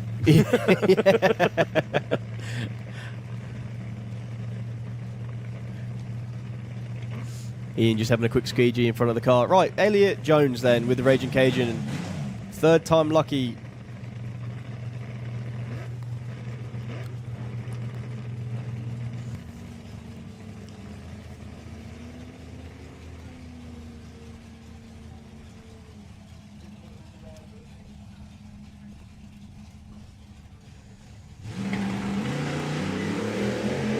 That's a bit more like it.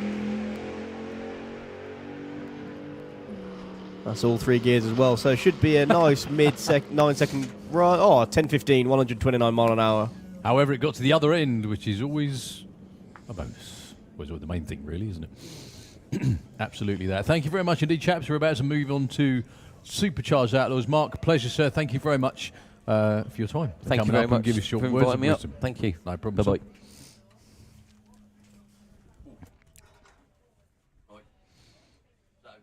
Okay, there is, yeah, no swearing, Mark. That was superb. You can go and let it all out outside now. Ready, steady, you know. Thanks, mate, very much. See you later.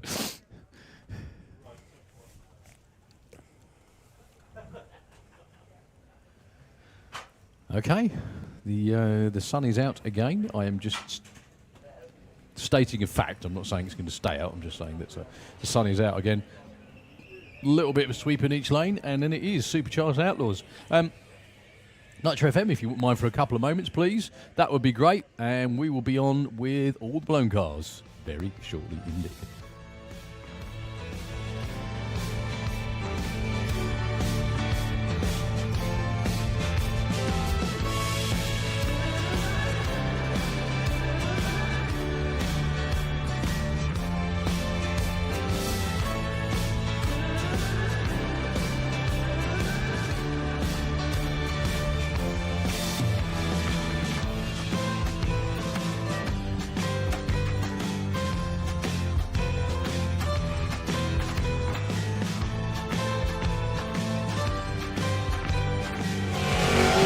He has had 3 perfect lights in a row. Oh. Not that one, but No, that he was did. way It was unbelievable when he had 3 perfect lights. So your first pair. Oh, it's going to be tight. Well, until the top end. Robin pulled away. Nice one from Robin there. 706 at 189 miles an hour. Nice. Look at that thing shake. Whoa. Blazes the tyres instantly, but pedals it. Bob's going to take it all the way through to a 751 at over 200 mile an hour, 204 to be exact.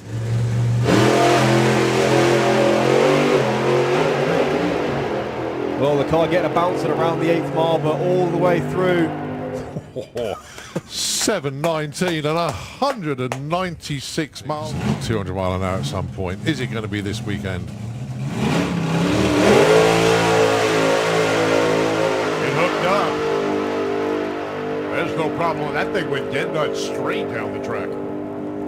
762. I said, hey. Hey. No, I'm joking. So, on to the Supercharged Outlaws. And we're starting off with no easy pickup.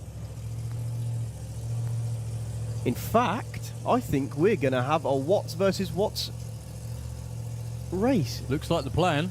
I can see the 57 round the back of the tower flick itself back into life. So it will be Luke and Paul. First up. And I think because we have the pickup truck here, we're not going to see Al Capone.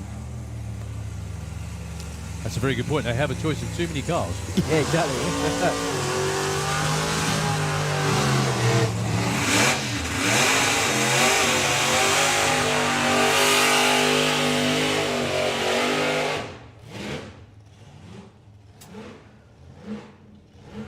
Yeah, so Paul was supposed to be in Al Capone, is now in no easy pickup.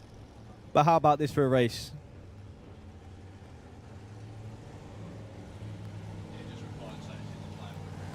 The 57, which I'm glad hasn't got the name on the side of the car anymore, so I don't really have to say it, but it was called Agamemnon.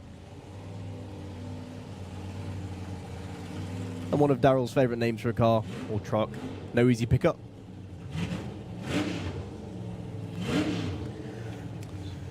Yeah, that car with Luke at the wheel. I'm not sure it's a full spec Pro Mod car, but it's pretty. Looks like it. It does indeed. It was an Andy Robinson car, or is an Andy Robinson car, I should say. Purpose built for doing exactly this. So Supercharged Outlaws running in a Cannonball format, just like the Dragstalgia Cannonball. Which means consistency is the aim of the game, as well as being quite quick. That doesn't hurt. Luke goes through with an 842, 160 mile an hour, and a 1072 for the pickup truck. And bragging rights to the man in the slick tricks lane. Of course. Family bragging right, at least for now. Hold on to your hats. Here comes Aaron Windridge. I'm sure the video, yeah, he everyone made has seen it. Made the highlight reel from last year. And got an award as well, I think, for it from us. Driving job of the weekend, I think it was. I think it was moment of the weekend. Was it? Okay. Yeah, it's moving because we couldn't. There was so much going on. To choose. It was a 1,000-foot burnout and a crazy run.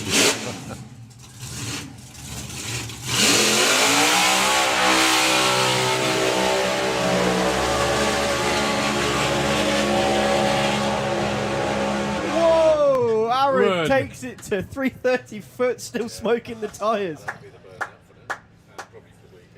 That possibly eclipses burnout of the century from a few years ago. That does. Yeah. Well, as long as Aaron's name starts with an S, he's just drawn his name in the track. Nutter. Yeah, that was On two wheels. that was lively, wasn't it? He kept it in his own lane though, so that's all right. Definitely wants a trophy. Yeah, issues for Paul Dale in the other lane. I can see some fluid on the track, so I think they're going to tell him to go all the way back and then shut it off. I think it may be fuel. Well, Hence see if why it he's- evaporates quick. Yeah. It's not going away though. No, it's not. Yeah, back and shut it off. That was the instruction after that. There is we can from up here we can see a splat. However,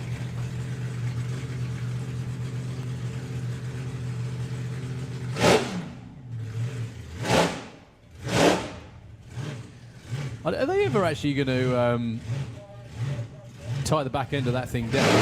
Flaps around. Taking the long way around like he usually does, the psychopath in a tiki mask goes over the finish line. Whoa. 760, 175 mile an hour.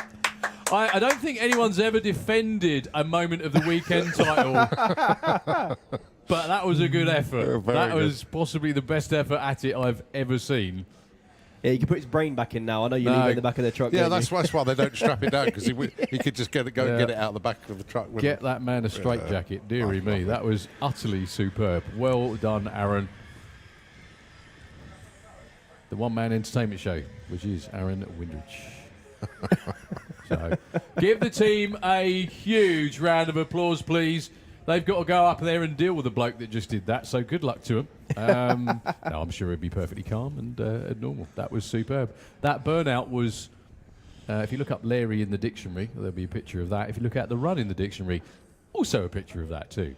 Shook the tyres off the start line, headed for the wall, and then he just kept going. To a 760. Yeah, I know. God knows how quick that'll ever run if it runs straight, but we don't want it to run straight, No. do we? No. Absolutely not. That was awesome. Altereds aren't supposed to do the quarter mile. Oh, no. They do 3/8 of it. Quarter mile is an optional distance for an altered, anyway. Isn't it? That's the optimal, the optional distance for definitely for an altered. That really was nuts. That was great. Okay, we have, if you weren't here with us yesterday, we've got a whole bunch of cars that you haven't seen. Well, we haven't seen a lot of stuff yet. The absolutely incredible Mary Poppin supercharged Ford Pop coming around your way. So I don't think, Paul Dale will not be getting to make that run. Whatever it was, it's something that's got to go back and be fixed, sadly. So the Mary Poppin car, which is the Merriweather family, all the way from the Isle of Man. And not only they have a new car, they have an outfit to go with it as well. Which I am loving the new outfit. I love the outfits. That's very, very cool indeed. This is a tough choice for Ian. He could either be backed up by Dick Van Dyke or...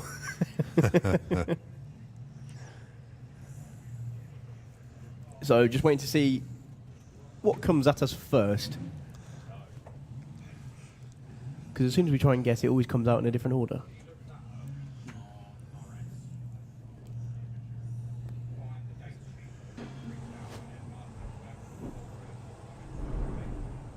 Well, fired up right now is the Haggis Hunter of Mick Hanna, all the way from the tippy top of Scotland.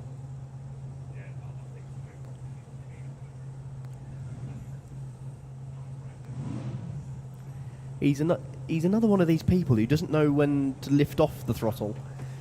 Well, he did once when he had a fuel leak, but then he thought he'd have a give it another go and got sprayed in the face again. Yeah, nice. I think if you ever wonder what Mick looks like, wander around and go and introduce yourself to Billy Connolly and then go, oh no, Mick, that's you. Sorry, beg your pardon. I've always said he should sue him for copyright. The car is immaculate. One of those ones you could eat your dinner off but get smacked in the head for doing it afterwards. Yeah, that's the one.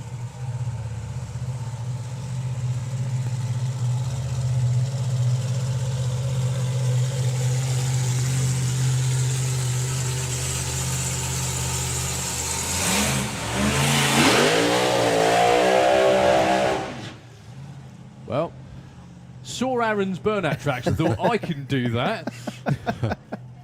He just lifted about 400 foot too early, that's all. The worrying thing is about that, you're not wrong. No, it's very similar. I love those burnout marks. They're all sort of rattling all over the place, aren't they? So the car built by Roy Wilding, 417 Donovan in there with a beautiful shiny supercharger on top. I'm not sure of his quickest run. I think it's around the 7.2s. He's been quick with this car. There have been a number of times that he's been on absolutely stellar runs, and unfortunately the engine's expired. Let's hope this is a stellar run, full stop.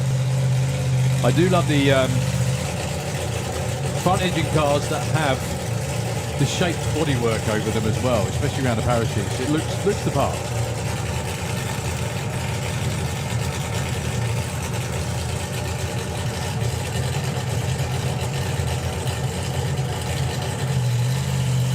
So, where did he live it, like you said, tippy top of Scotland? If I'm honest, I don't know the place because I'm not even sure the place is a name. That's sort of where Nice, it's... okay. That's how out in the wilderness he lives. Well, it's a hell of a journey. We're very glad he makes it. So, Mick Hanna with the Haggis Hunter. When he debuted it a few years back, he debuted it without the body. Do you remember? Lovely. Well, lots of tyre shake, the car moving around the lane. He's still got his foot on the throttle. Anything Aaron can do, I'm having that. 757 at 147 miles an hour, a little more lively than you'd like. Almost instant tyre shake as well, which he handled very well by keeping his foot flat on it. That was very entertaining. Well done, Mick Hanna.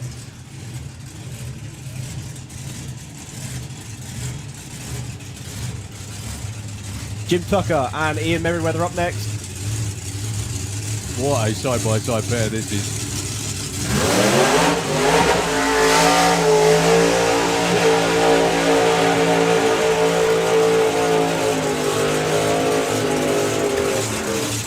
Has Aaron been giving lessons or something like that? Fabulous. Oh dear.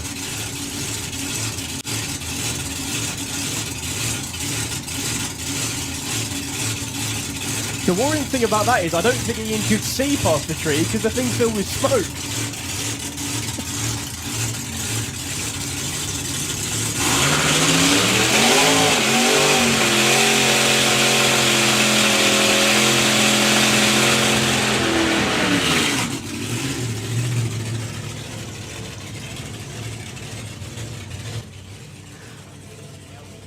So as Ian comes back from the burnout, everyone get a good look of the new body, aptly named Mary Poppin, being backed up by Mary Poppins herself. And in the other lane, Jim Tucker with the Hellfire Hemi in 33 Ford.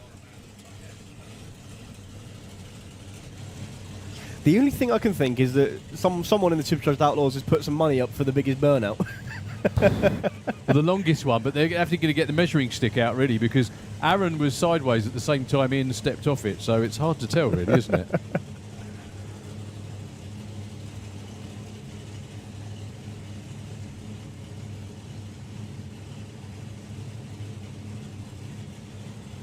Here we go then. Jim taking a wander around his lane. Big wander around his lane. He gets up nicely, yeah. Nice. 873. Mary Poppin goes 158 miles an hour. It's always great fun being a test pilot in a new car, isn't it? You never quite know. Jim Tucker with a bit of a wobble on in the Slick Tricks lane, 11.76. That was That was a good-looking run, though. It looked like it was off and it was nice and straight. It just got a bit of a... I think they must be, like you said, they must have put the prize up for best burner and/or wackiest run. Yeah, everyone's gone to the Aaron Windridge School of Driving, I think. Something like that. There are people that have done it before, Aaron. To be completely fair, but...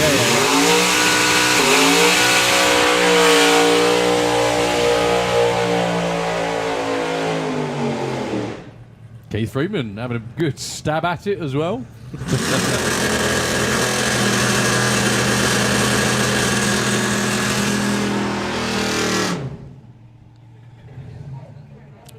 Taking on the purple days of Gary. I must admit, I didn't think we'd ever see Gary Parks again, but for the simple reason, not racing anyway, for the simple reason that when the engine in the Altered expired, I really thought that was it. I thought he was kind of done, but drag racers are a funny bunch. Yeah, it's Gary and Carl have gone halves and halves in this car, so you'll see them flicking between each other, between driving.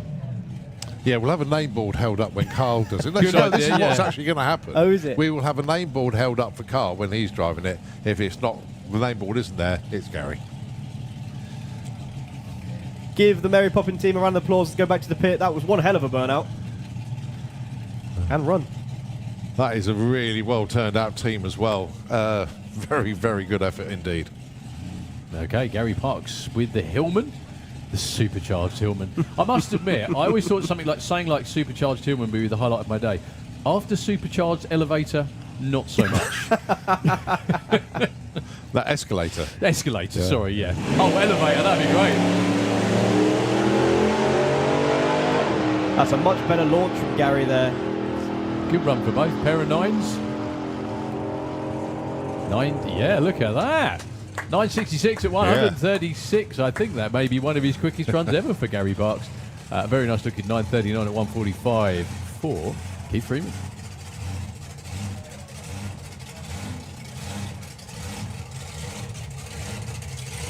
You know what I always love? I'll tell you in a second after this burnout. From the good guys.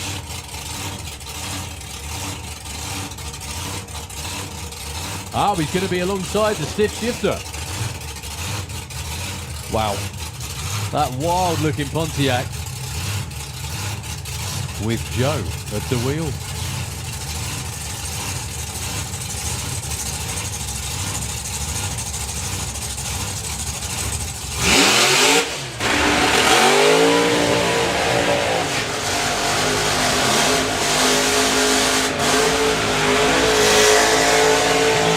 What I always really love, especially like this class, every class pretty much, is the great thing about drag racing. Someone runs well, someone runs quick, you turn around and all the other teams are standing there applauding. Yep. They're all saying, because they all know how hard it is to do and how tricky it is to do. So the quickest car in the class, I think at the moment, is Joel Kerr with the stiff shifter. Has been down in the 60s. Finally, he says. With that immaculate Pontiac. Somewhere out there's got to be the record for the heaviest 6-second car, and I think the stiff shifter might be up there. Against Nigel Rigdon with the good guys at Altered, another fabulously turned out machine.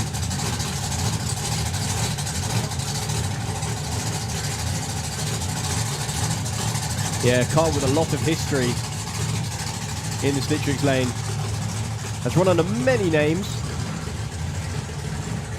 It's been quite quick doing it as well, but now in the hands of the good guys. One of my highlight moments was with a blown nitro Chevy in the car. That was lively. So Nigel Rigdon, Joe Kerr.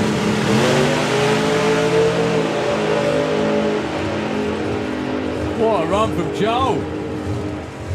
Oh, it's a 7th. He lifted early. 7 flat, 176 miles an hour. And he was off that before the finish line. 8.71 for Nigel Rigdon at 157. Yeah, the numbers for Joel look good all the way down.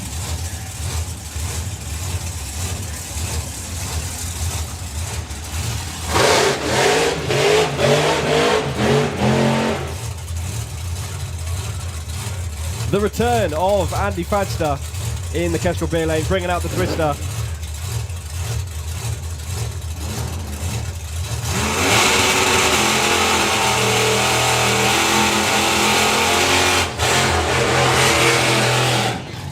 Now, is this the first run with the car all year? Yeah. Yes. I don't think it's been out so far. So, Andy making the trek to Dragstalgia. We're always pleased to see him. With the blown big block Chevy in there. What a week Fasters has as well. He's had a holiday in Italy, I think. He Got just back on Thursday. in time. He's just come back. Going alongside Jack Williams with Evil Edna. What was the reasoning behind the name for Evil Edna? You said it yesterday, but I didn't quite hear Willow it. the Wisp. No, it wasn't. Oh, There's well, no reasoning behind no no, reason. where the name came from. Willow the Wisp was the TV show when you weren't about, let's face it. And Evil Edna was the TV set that used to brainwash everybody.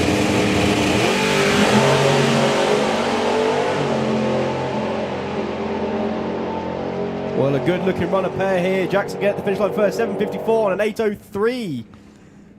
167 for Fadster. That looked comparatively tame, including the burnout as well. Yeah, but that was the idea, get it to the other end, wasn't it? Yeah. I thought so. Very nice. Well done, fellas.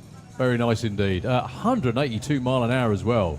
Yeah, Evil Edna was the TV screen that used to brainwash everybody and, like, yeah, that's what that is. Got it.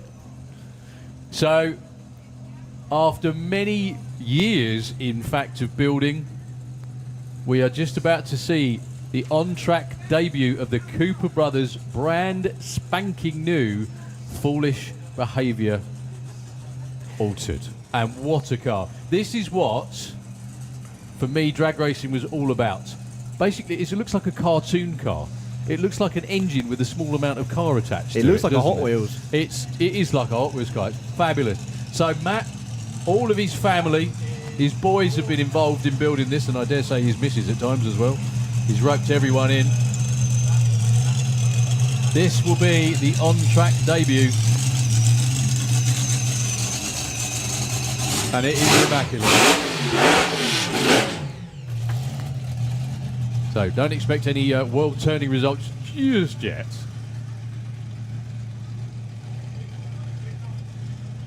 However, just marvel at what two blokes built in, really did build in their back garden in the middle of England. They built it in a single garage at the back of the house. What we said a number of times before, I don't want to keep doing the working class thing, but 100%. You look at a car like that and think, oh, they must have a lot of money to do that. No, they don't have a lot of money because they've done that. Is you know, what's the meme? Something like, wow, you must have a lot of money, and it's like, no, I'm just unbelievably irresponsible. So Matt Cooper has been in Outlaw Anglia before, so he's well used to going up the quarter mile in wayward and very quick fashion indeed. If you squint, the car looks for all the world like a full-on fuel altered. So good luck, Matt. Not sure how far he's going to take it, but whatever he does, just being here is a win. I wonder if that made him jump. Well, it got to the start line and it left under its own power. It's really funny, they fired it up. You see the video, they fired it up in the garage a couple of weeks ago, and it was just like they won something, because it was just like after years, wasn't it years? It's been years in the making. Well done to the Cooper boys. Congratulations. It looks fabulous. Now you just got to make the driver better looking, but you know, you can work on that. We still have Paul Dale to go, actually, before we've got Nostalgia Pro Stock Bike and Outlaw Anglia as well.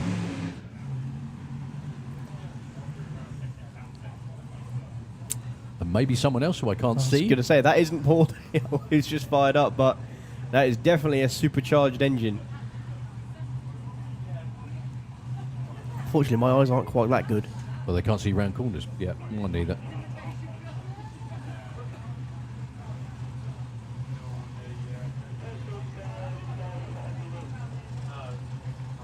Come on, don't keep us in suspense any longer.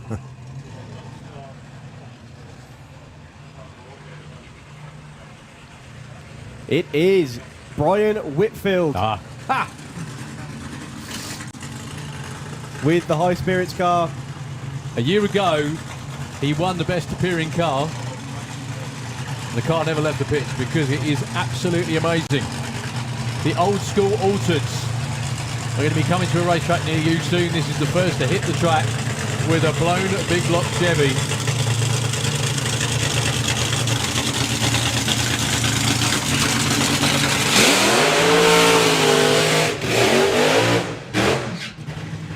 After his, what's the word I'm looking for? Graze on the wall. Where was that? Nostalgia Nationals, was it? Yeah, I believe so, yeah. I don't think he's made a full pass with it yet. I think if he ever makes a full pass, it would be a miracle. Only because these cars are lively. Well, you saw the Sub Fuel Altereds earlier. This is another one of them, effectively. It's even shorter. Yeah, the old school altered races, the classic altered races. That's what Oscar stands for. Old school, classic, altered races. There are a number of these cars under construction, not least of which Nick Davis has got one.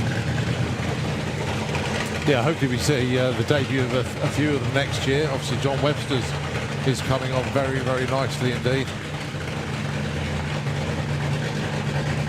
But Brian Whitfield just rolled through stage. Yeah, he's gone too far.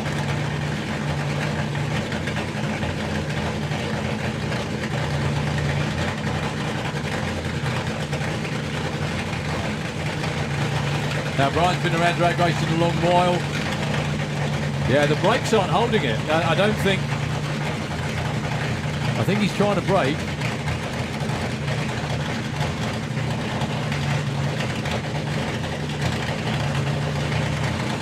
Either that, or he might not be able to see the tree, which is a common... There we go, he's in stage and he will get a green light.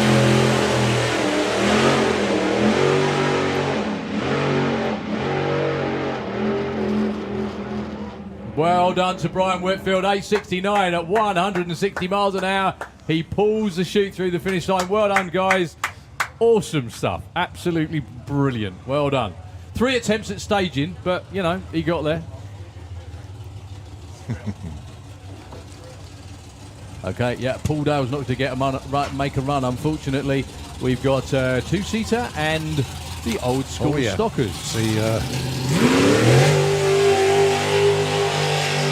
let's have a look, see who the passenger is for the two-seater dragster. Many thanks indeed for Paul Brown for messaging us and let us know who is in the back of the car for the runs. So this is Amy Wilkins from Wolverhampton, and surprise, surprise, it's a birthday present again.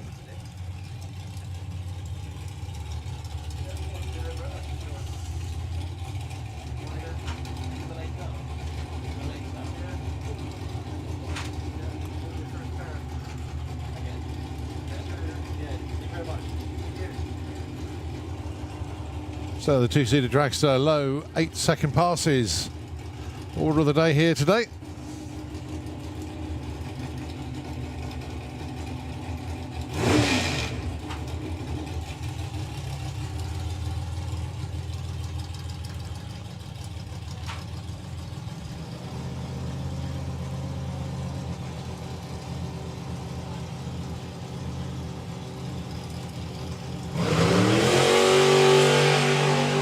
Double 06 reaction time for Paul.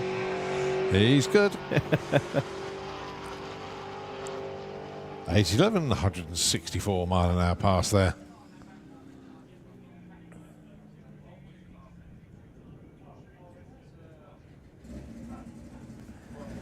As we move from 4 wheels to 2, with the old school Stockers.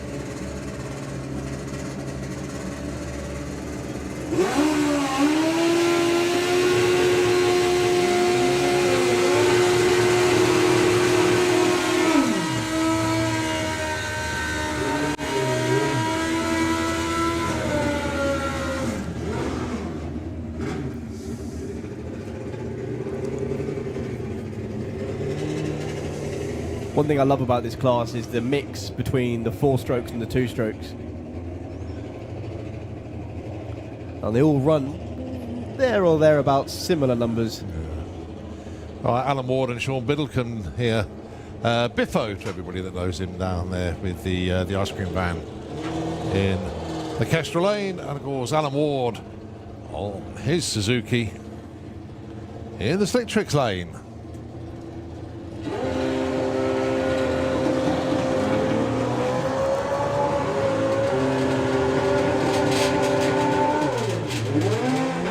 Oh, we're using the wheelie bar to good effect there, is Sean.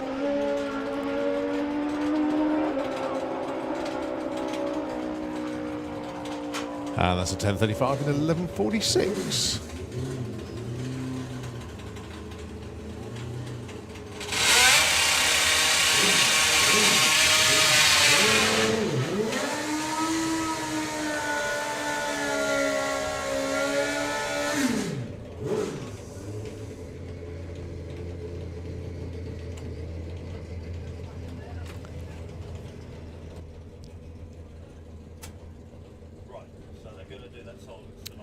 Next pair then, Dean Stevens with the Kawasaki, taking on Steve Howe with another one of these mighty Suzukis.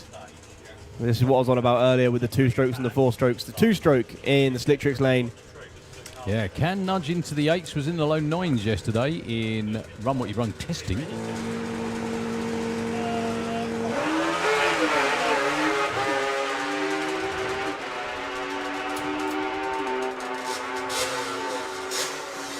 Well, Steve's going to get there first to a 9:35 and a 9:43. They're your new number 1 and number 2 qualifiers.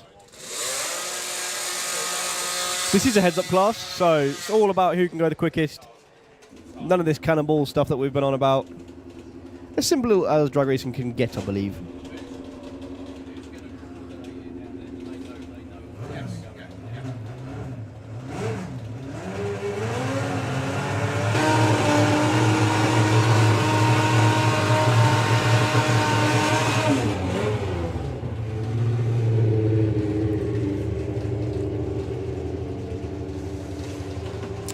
Right, Claire Rall and Rod Spry. Last time Claire was here, took the winner's trophy.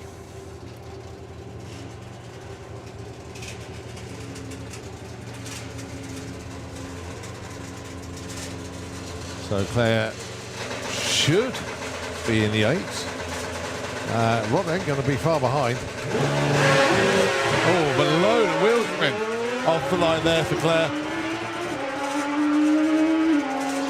So Rod Spry going to have the quicker of the 2 runs, 9:09 Nice. at 138, nearly in the 8s. Claire still goes 10:31 at 146 miles an hour, Yeah, the despite speed, a 2.2 second 60 foot. I was gonna say, the speed gives away what that would have been, I think. Yeah.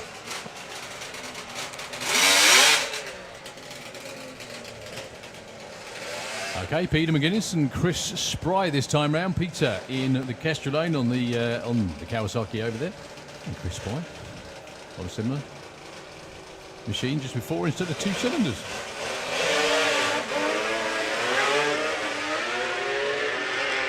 Yeah, there's a block there and there.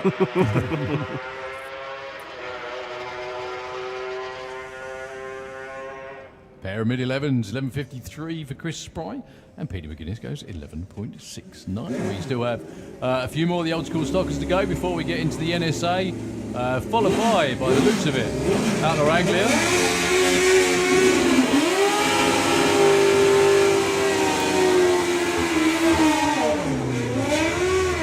We also have Mr. Martin Hill, Hall of Famer Martin Hill with the jet car.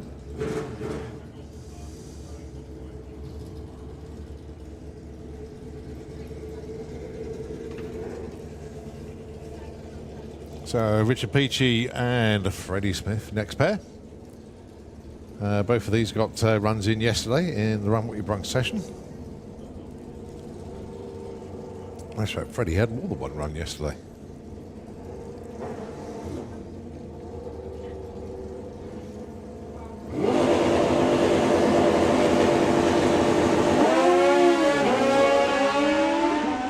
Yep, there's a block there too. That's the same one. There we go, just from a different lane. Good looking run for Freddie Smith with a 9.82 at 131. Richard Peachy very wisely backs out of it before he doinks the block and has the run DQ'd. When you're up against it time and weather-wise, You want to make sure the run you've got counts, don't you?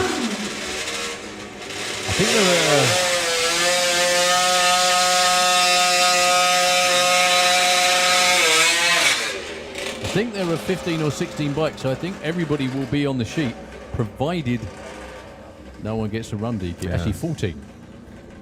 So, Kev Melling with the world's quickest H2 in the Slick Tricks lane. Been down into about the 8.3s, I think, there or thereabouts, taking on Paul Watson. That isn't Paul Watson. That's Daniela, I think. It is. Unless it's Paul riding it today. In the meantime, Kev Melling long gone to the number 1 spot with an 8.70 at 145. Yeah, that could actually well be Paul Watson on there today, I think. 16.39, he gets an ET. That one he's going to want, though. Okay, 2 more bikes before the NSA rumble round the corner.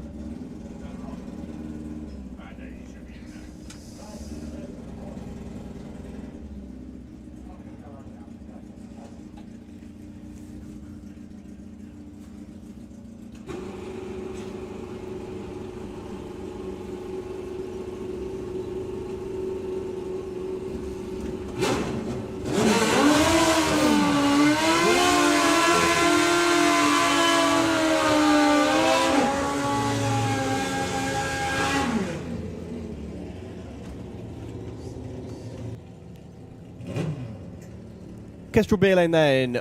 Boise. Not entirely certain whose bike he's stolen this weekend, but I'm glad it's not my one. Taking on Len Padgett as well. 2 guys have been doing this a while. Interesting, I've just noticed the bike that Boyce is riding doesn't have the slick on that all the other bikes have. Well, it's not struggling for traction, I can tell you that much.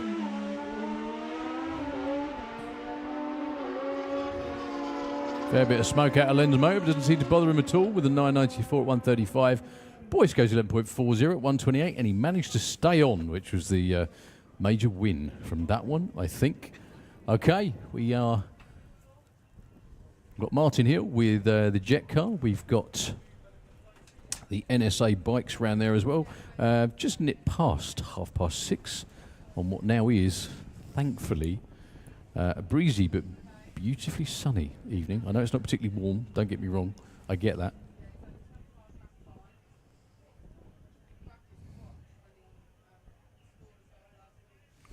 Yeah, don't go anywhere, ladies and gentlemen. I've just had Dave Grabbing up in the tower, which means the Cannonball's not too far away either. Absolutely that.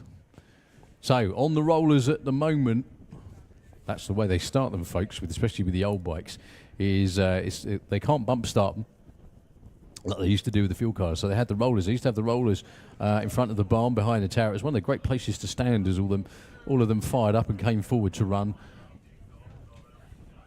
Did they used to have just the one roller, or did they have 2? Had 2. Had to start 2 bikes. Yeah, I was just wondering that, because there'd be a pecking order on who gets on it first, wouldn't there? No, it never quite worked like that. They occasionally started cars on them as well, if they had to. I think that is the Hookslayer on the rollers at the moment. They're trying to get round here to run. Ian King is on board for the weekend, but the 2 guys that we spoke to, I beg your pardon, in the Hall of Fame earlier on today, have been absolutely instrumental in getting this bike back up and running. And a huge thank you to the National Motorcycle Museum up in Birmingham for allowing us to come down here and run. Organised and helped out, I think, by Chris Illman. Loads of people have brought it to fruition. There's a whole team that have actually brought it back to life. So let's hope it comes to life on the rollers. Well, I can't hear the rollers rolling yet. No, I don't think you will. Well, we are going to be underway with other machines, unfortunately. I am going to go and press myself into service down on the sight line, if you wouldn't mind for just a moment, Tom. That would be great. I'll go and find Keith Lee, and we'll be on with the bikes. Well, looking around the back of the tower, I can see Ramrod being run around. So I can only assume they're about to bump start it. Yeah, so the NSA bikes, lovely to have them back out. They do sprints sort of here, there and everywhere, but this weekend, running over the quarter mile for your viewing pleasure. And how about this for a way to start a bike? That is a modified chainsaw with a flywheel on it. That is about to be clipped onto the crankshaft of the bike you're going to see in the Kestrel BLN in a second.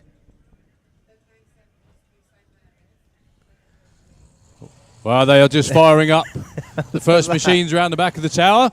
And I will introduce you to my very good friend, Mr. Keith Lee. There we go.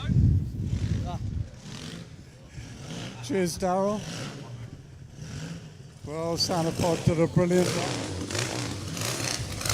Just almost getting run over in the process. But welcome to the NSA bike.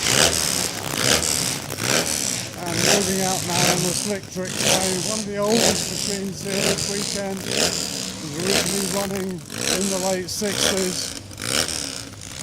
Dennis Allen's machine, run by his grandson now. Your shoes, alongside Terry Homan on the Scripps Brothers machine.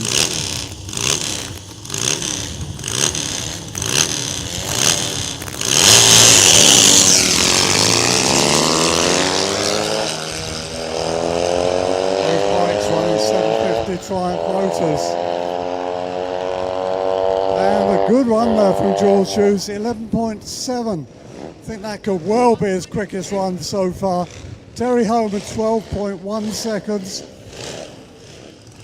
And that's the first runs of the year. So a good start for these two machines. Meantime, next up on the slick tricks lane, a name you will know, Graham Sykes. With his amazing steam rocket, but this time riding the ex-Dave Cleese shotgun. He's up against Paul Reese. His late father Simon loved the Dragstalgia meetings, and great to see Paul out on the bike again.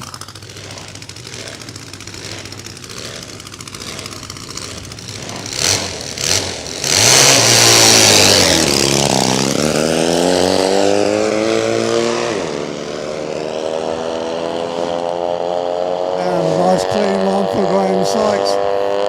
10.5 seconds for Graham Sykes.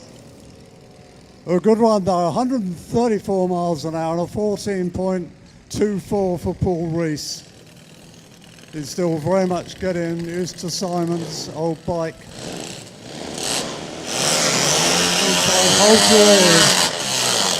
Justin Newell on the ex-Mick Hand machine. It's only a little 250cc Honda, supercharged. It's certainly running on nitro, and it's pretty loud. Alongside him, the supercharged BSA of Tim Howell. That's number 174.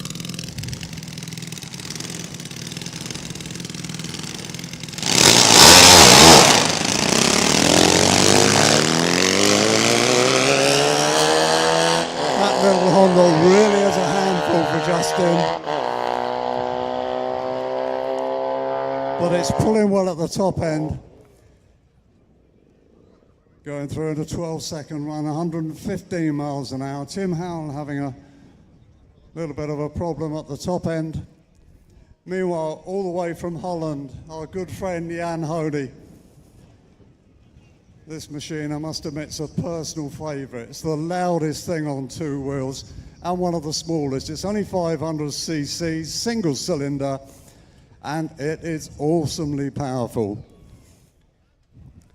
Jan did invite me to sit on the bike yesterday. I had back problems before I sat on the bike, but thanks to Jan, it was my legs that were hurting. How he gets his legs back as far as he does, I don't know. But this thing has gone as quick as 8.19 seconds when it ran over in America many years ago. He brings it out once a year, and it is just phenomenal. It very rarely ever gets to the end of the quarter mile on full power. It really is set to kill. but hopefully it'll hang together for a few runs this weekend. But just listen to that sound. How it comes to the 500, I don't know.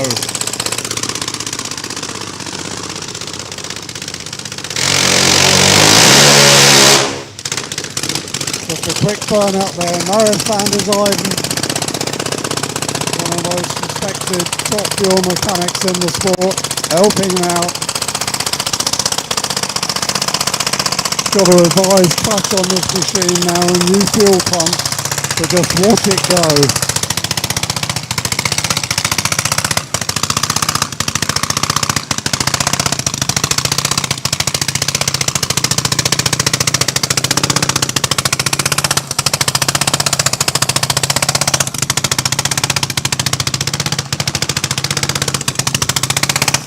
This ring really running high nitro loads.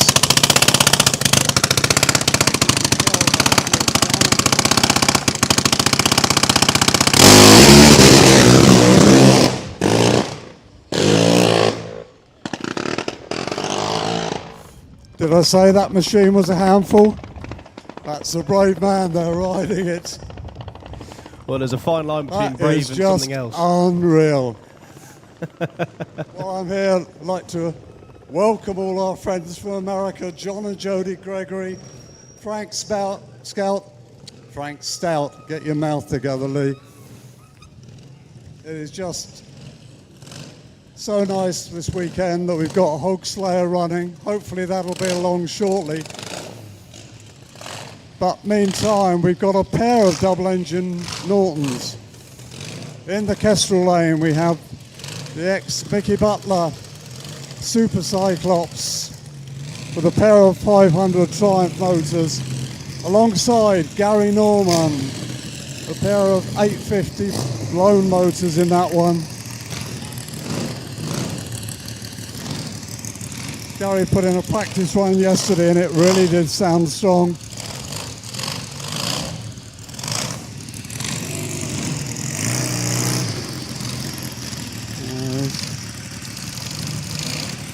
Not quite sure whether we've got a clear track at the top end. Air Marshal just holding them. And unfortunately, rider's being told to cut, so we'll just have a short hold there while they clear the track at the top end. It just gives us a minute to say a big thank you to the National Motorcycle Museum. They let Ryan, Neil Baskerville and Chris Illman take out the Hog Slayer, which hasn't run for since something like 1997. The museum bought it in the early 2000s and it's been on display ever since. We've had it up here at Sanderport once before, but to see this machine actually running again, it put in a first practice run yesterday. They've upped the nitro. It's going to be running on 90% nitro, which for a very old machine now that hasn't run for years, it's the only way you can run it. It's set up to run with that or more in the way of nitro in it. So to run cleanly, the team haven't got much option, but they put a phenomenal amount of work in, so a big well done to all of those. I know John Hobbs is down there helping out. So many people. Martin Brookman, well known for his work with some of the top circuit racing stars, and also, of course, with King Racing. So a lot of experience down there. Graham Martin as well, who used to ride Pegasus Reborn up here at Dragstalgia events. He too's helping out. Dave Clee also. Well, I'm not sure he's helping out, but he's there. And the clown in the pits. But great to see him here this weekend as well. But so many people have donated time and effort to getting this machine back on track. So, like I say, it's just so amazing that we can see this bike on track. But hopefully we'll be seeing that in just a few minutes. Meantime, Point Fallow's got fire again. on Super Cyclops.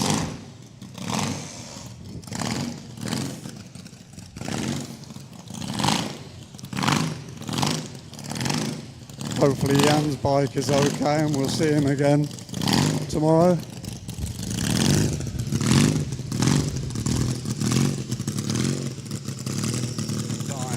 Colin Fallows coming at a stage.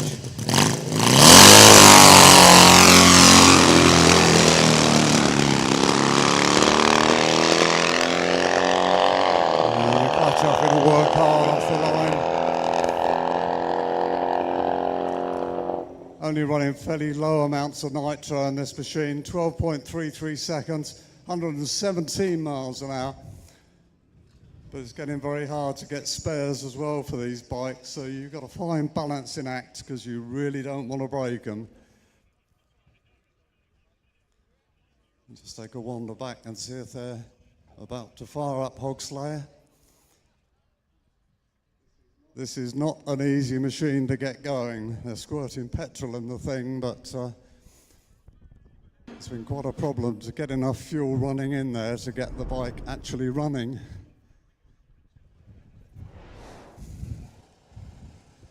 Because this weekend we've got Ian King doing the riding chores, man who needs no introduction in this sport, although this weekend he's also driving his Chevelle for the first time in Nostalgia Superstock, so actually doing dual duty.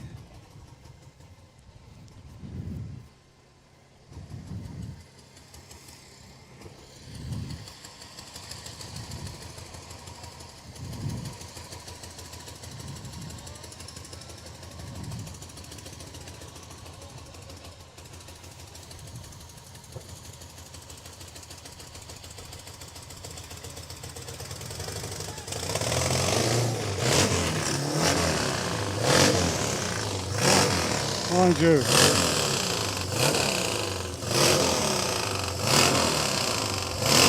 I say Ian, that looks more like Graham Sykes levels to me.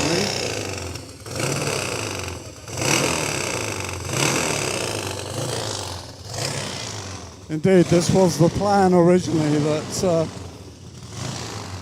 we would quite possibly have two riders on Hogslayer this weekend. And indeed, that's the case.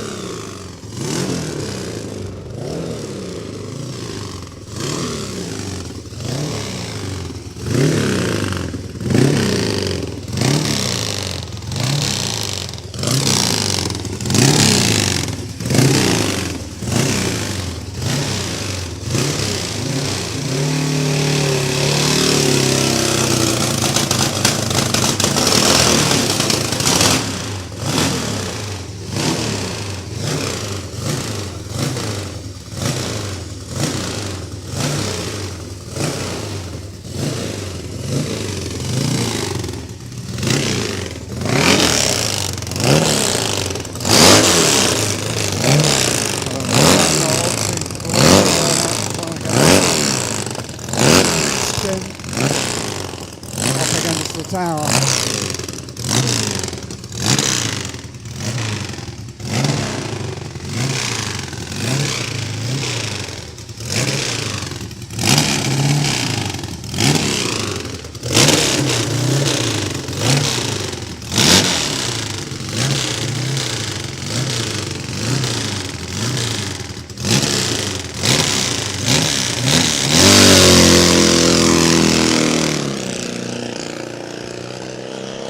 And Graham gets away cleanly. You can see him fighting to just keep the engine revs up. And how about that? Hogslayer out again on the quarter mile. 11.71 seconds at 121 miles an hour. That is not bad going for a machine. I first saw Hogslayer running back in 1973. It was just virtually unbeatable. One of the very first bikes into the sevens. It was very, very difficult to beat that machine. The combination of TC riding, John Gregory with the innovations that were put into that bike, it was just amazing. But well done, guys. Take a bow. That was brilliant. It's been such a struggle. They've been doing so much work all through this weekend so far, but it's all come together. To John Gregory and all the guys over in America, I hope you enjoyed that one. It certainly worked for me, and I hope everyone else. But we haven't quite finished yet. Oh, we've got another man working with cars and bikes. Alongside Gary Norman, fired up again, we've got a man that you know from Backdraft, playing around in his Wild Bunch dragster. He's also got a bike, Backdraft 2. So welcome, Chris. This bike, originally built by Mick Warren in the mid-70s, built in double quick time. It's now in fact got a Honda motor instead of the original Triumph. But Chris is enjoying life, having a go with bikes as well as cars. So let's see how he gets on.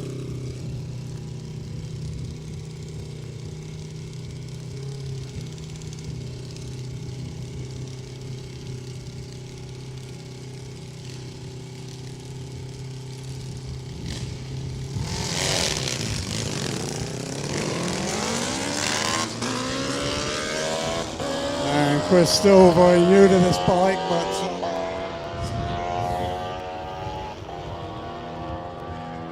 enjoying his very first run down the Santa Pod quarter mile. Gary Norman gets there first, 13.31 at 110. Chris on a 15.7 at 93. He had no intention of actually being out here today. You've seen him in Backdraft, but he obviously couldn't resist having a first go. He'll be back and going quicker tomorrow. We're back to cars. I'll hand you back to Darryl. Thank you very much indeed, Keith. Did your laces stay together? Did your laces stay together? I did a good job then. That's right. Back to you guys. Thank you. Okay, thanks ever so much indeed. Always good to have Keith Lee here for the bikes. And Andy, thank you ever so much for letting him out for the weekend once again. Right, we move on to Outlaw Anglia, and this is qualifying session number 1 for them. Simon Swarbrick and Barry Danby. Yeah, another one of the heads-up classes. So the smaller the time that comes up on the scoreboard, the happier the person driving, I think is the best way of putting this. The quickest person at the end of qualifying will be your number 1 qualifier.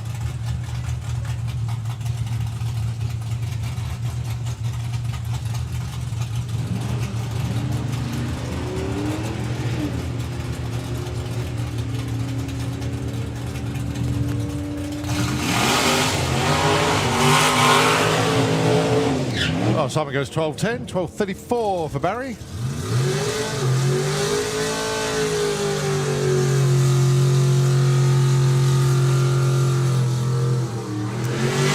Well, it was about this time last year our collective jaws all dropped when John Willard was a very welcome visitor here in Outlaw Anglia, going side-by-side sixes with Colin Miller. And I'm sure that John is tuned in or will tune in to the live feed at some point, and a very warm welcome from Santa Pod, as it has warmed up a little bit here. It's not the temperature you experienced last year. But we have the legend that is Al O'Connor with Al's Gasser down there, going alongside Rob Brindle.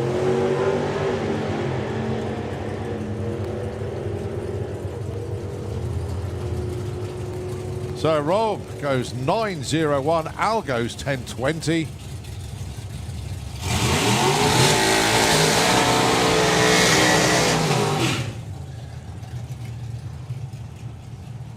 As our next pair come up, Martin Payne, the Great Barbarian, alongside Andy Bloomfield.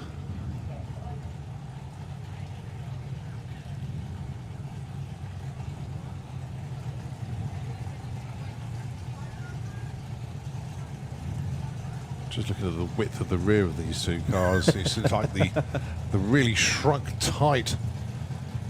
Well, managed to keep the wheels underneath the rear arches there for Martin Payne. Slightly different scenario for Andy Bloomfield.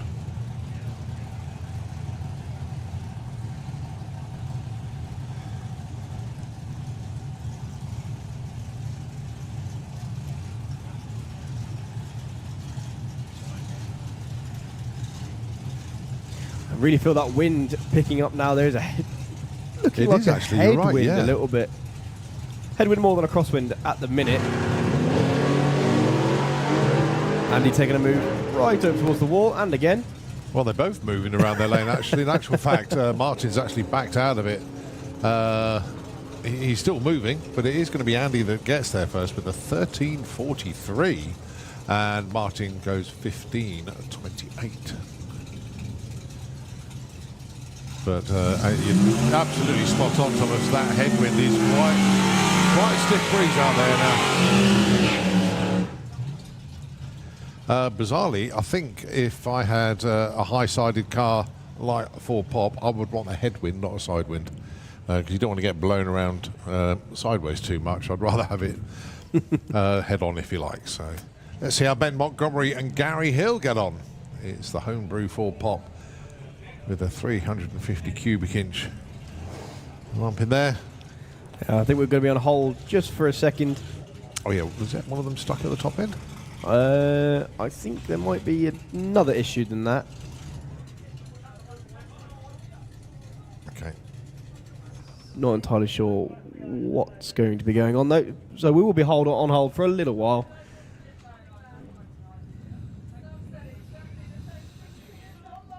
Okay, so whilst we go on to pause for a moment, if we can give the airwaves over to Nitro FM 96.2, and we'll take it back when we continue qualifying here at Dragstalgia.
Oh, rolled through stage, unfortunately.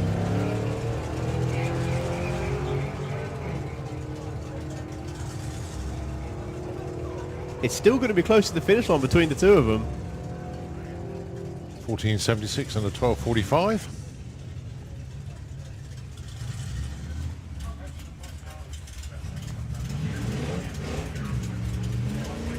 Well, that's not the normal launch to see from Chris, but he's off and running. Well, Damien's having to think about it. It's not going at all. He's trying for the 37-second reaction time. No, went for 7. So 14.09 there for Chris. 15 flat with the learning curve coupe.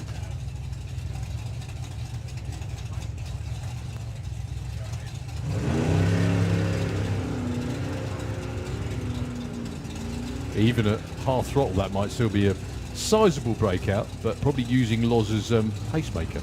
In fact, I think Go on, he is. He's 12, off the 12.37. Oh, it wasn't far out. 12.49. 17.76.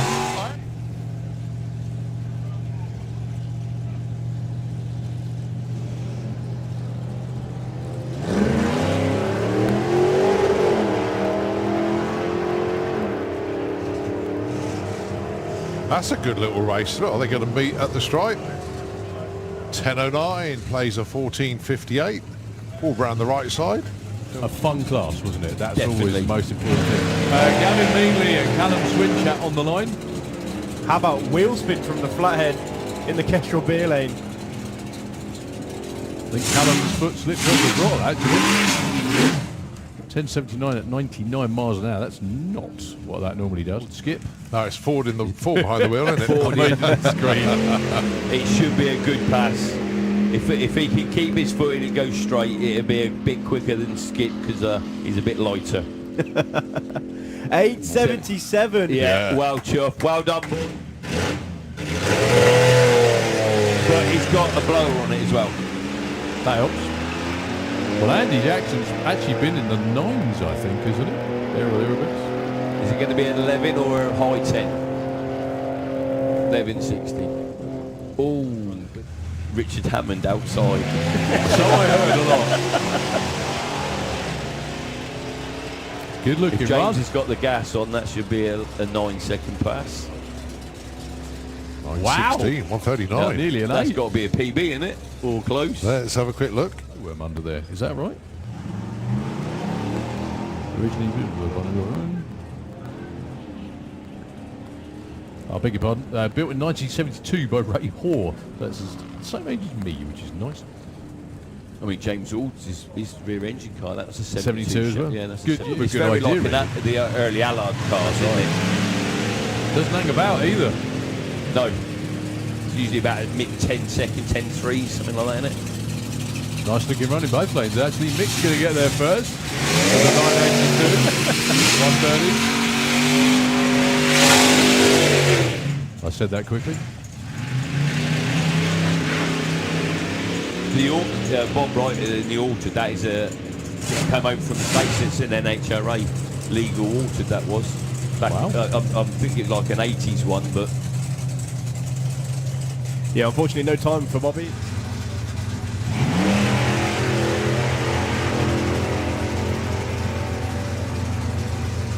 Sounded like a second gear launch. Moving about the lane a little bit, but that's what Altereds do. Goes 940, 111 mile an hour. Does Gonzo the Great in the other lane. if it holds on, so they've got Oh. new shocks in Gonzo, he's looking for mid-7s. I'd say a low 8, high 7. Yeah, I don't think the nitrous is... something's not right. It's not... Colin Childs with the little Topolino in the Kestrel lane. This has changed hands about 4 times in the last 2 years, but it's good to see it out on track.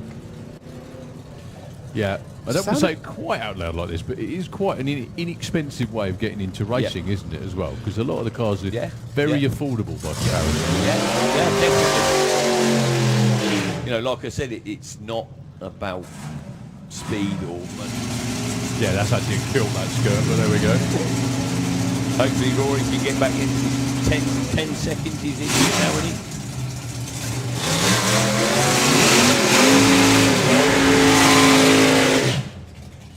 As close as 11:03 at 190. Some backdraft then, because these wheels don't tend to stay on the floor. At least 2 wheelies. There we go. Ah, and there's the 2 wheelies. Getting very close to the centre line. 88.70. Ooh, 909. Yeah, a little bit off pace. To be a first for me. What were you saying? I think that's quite reasonably straight. There we go, over towards the wall. Yeah, brings it back nicely. That's from my point of view, that's a straight run. That's because your point of view is in the car. Thursday morning, so they've worked hard. Hopefully a mid-8 for Rebel and a low 11 for Rothschild. Well, a 9:36 and an 11.1. That's the quickest I've seen.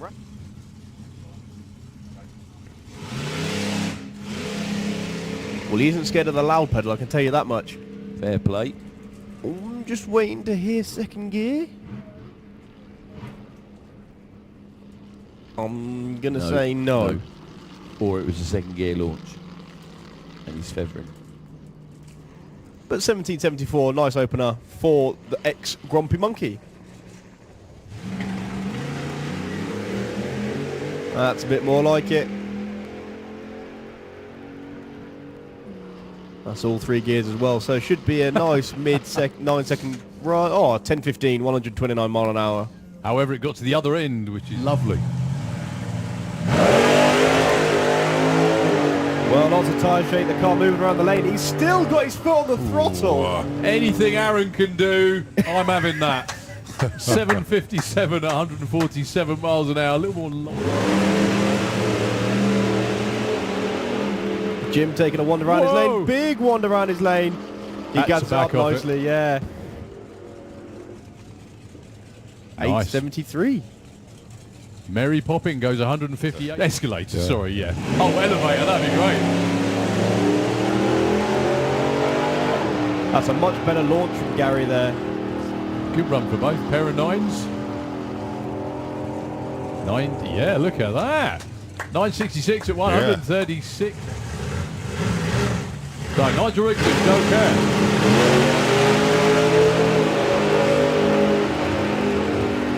What a run from Joel. Oh, it's a 7th. He lifted early. 7 flat, 176 miles an hour, and he wasn't shivering.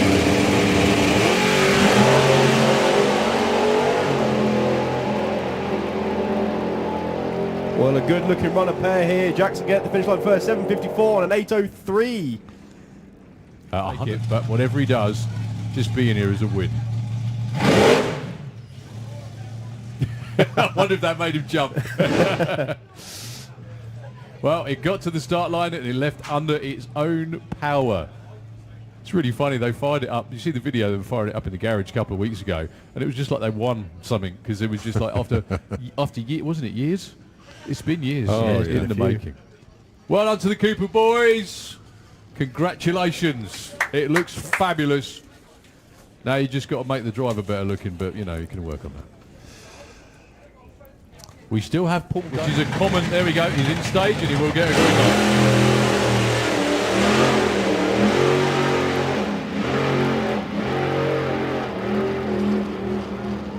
Well done to Brian Whitfield. 8.69 at 160 miles an hour. He pulls the chute through the finish line. Well done, guys.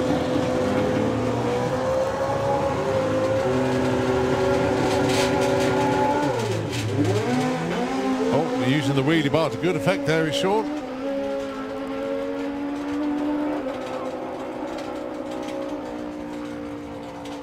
And that's a 10.35 and 11.46.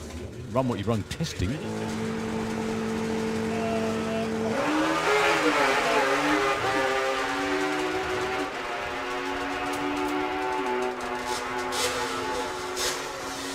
Well, Steve's going to get there first to a 9.35 and a 9.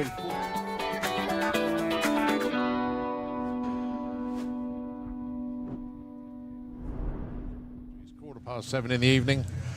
The sun is still with us. You're still with us. And we have race machinery in the pairing lanes. And it is the continuation of Outlaw Anglia.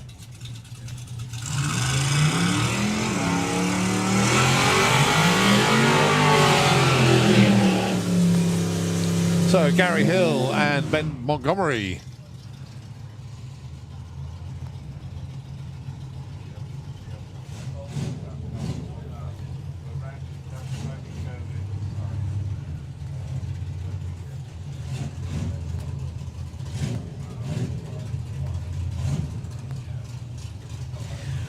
He's taking on Gary Hill in the hopping popping. Oh dear, I like that. Gary's put his own name on the back of the hopping popping, and Ben's put not Gary on the back of his. Oh dear. Well, that's what happens when you get two green pops in it.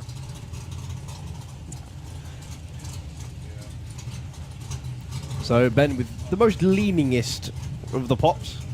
One that I've seen for a while anyway.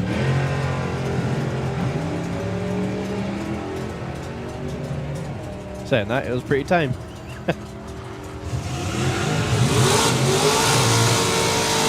So Gary Hill goes 982. And not Gary, but Ben goes 1214. Right, Doug McClure with a success.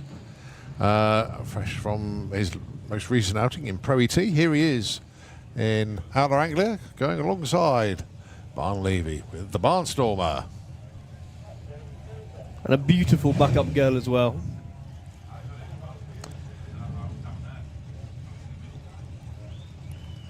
I could hear that whistle from here.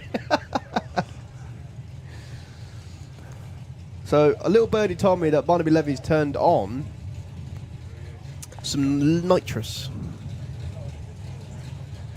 Whether or not we see a purge. Well, there's a purge from Doug McClure.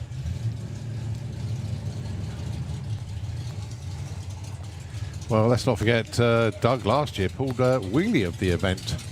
It wasn't planned. And he doesn't have wheelie bars either, but he rode it out well.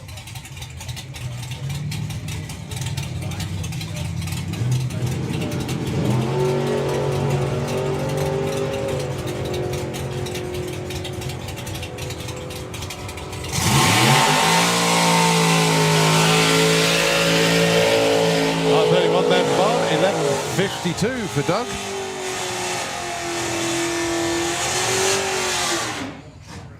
That sounds like the hooligan of Dalton Scarlett. Going alongside Luke Hoskins with the Let It Be. Well, let's not forget Dalton Scarlett won Outlaw Anglia at Dragstalgia last year. A string of 7-second passes.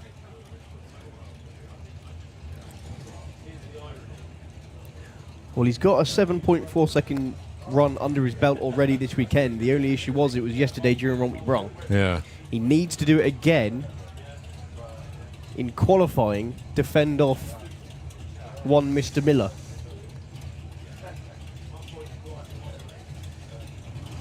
It's going to be, well, it's going to be tight at the top. Definitely. Talking to Mr. Miller, he's round to sit in the water box and see what Dalton Scarlett can do. Yesterday, no trouble running in the 7 floors. It looked actually nice and easy as well. That's quicker. I'd say that might be quite a bit quicker. That's a 7.10 at 192. New personal best for Dalton Scarlett. Great run for Luke Hoskins as well. 9.76 at 136. Dalton Scarlett, 192 miles an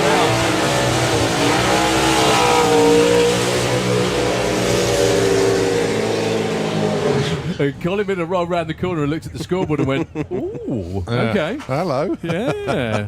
Or would you say in Scottish? Aye. Something like that. Anyway, not in the style of Ali G, obviously. Anyway. Rob Stone with the head rush, and the man we're talking about, Colin Miller. So I take it from the fact Aaron's tan line isn't dress shaped that he hasn't been wearing that. Not on a regular basis. Not on a regular basis, no, which is probably a relief to everyone that knows him. He whipped out his 90. Well, there's the full fan nitrous. The full Monty Purge. There we go. Well, that tells us how much nitrous he's running, because usually it's just the 100 stop to run 760, or 760 won't cut it. Not when Dalton Scarlett just ran a 7.10. Rob Stone in the other lane with a head rush car, another nitrous car. He can go down into the low 8s. Well, Colin was in the 60s at this time a year ago. You do it again now. Well, the car moving over towards the wall. Not heading for the wall, he won't.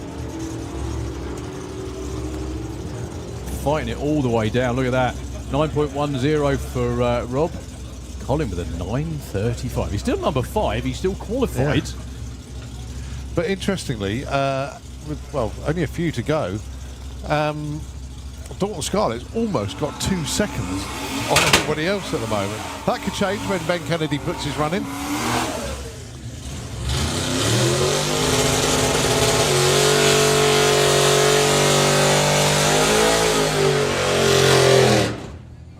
And Graham Scriven. How good is it to see Graham running in Outlaw Anglia this weekend? Well, it's unusual not to see him in Run What You Brung, but Yeah. obviously he's moved into to Outlaw Anglia, which is really, really good. I think all the nagging has paid off. Yeah, it was quite relentless, if you like, from all of Outlaw Anglia. I know Ben's running the car, but yeah, they kept going on at him.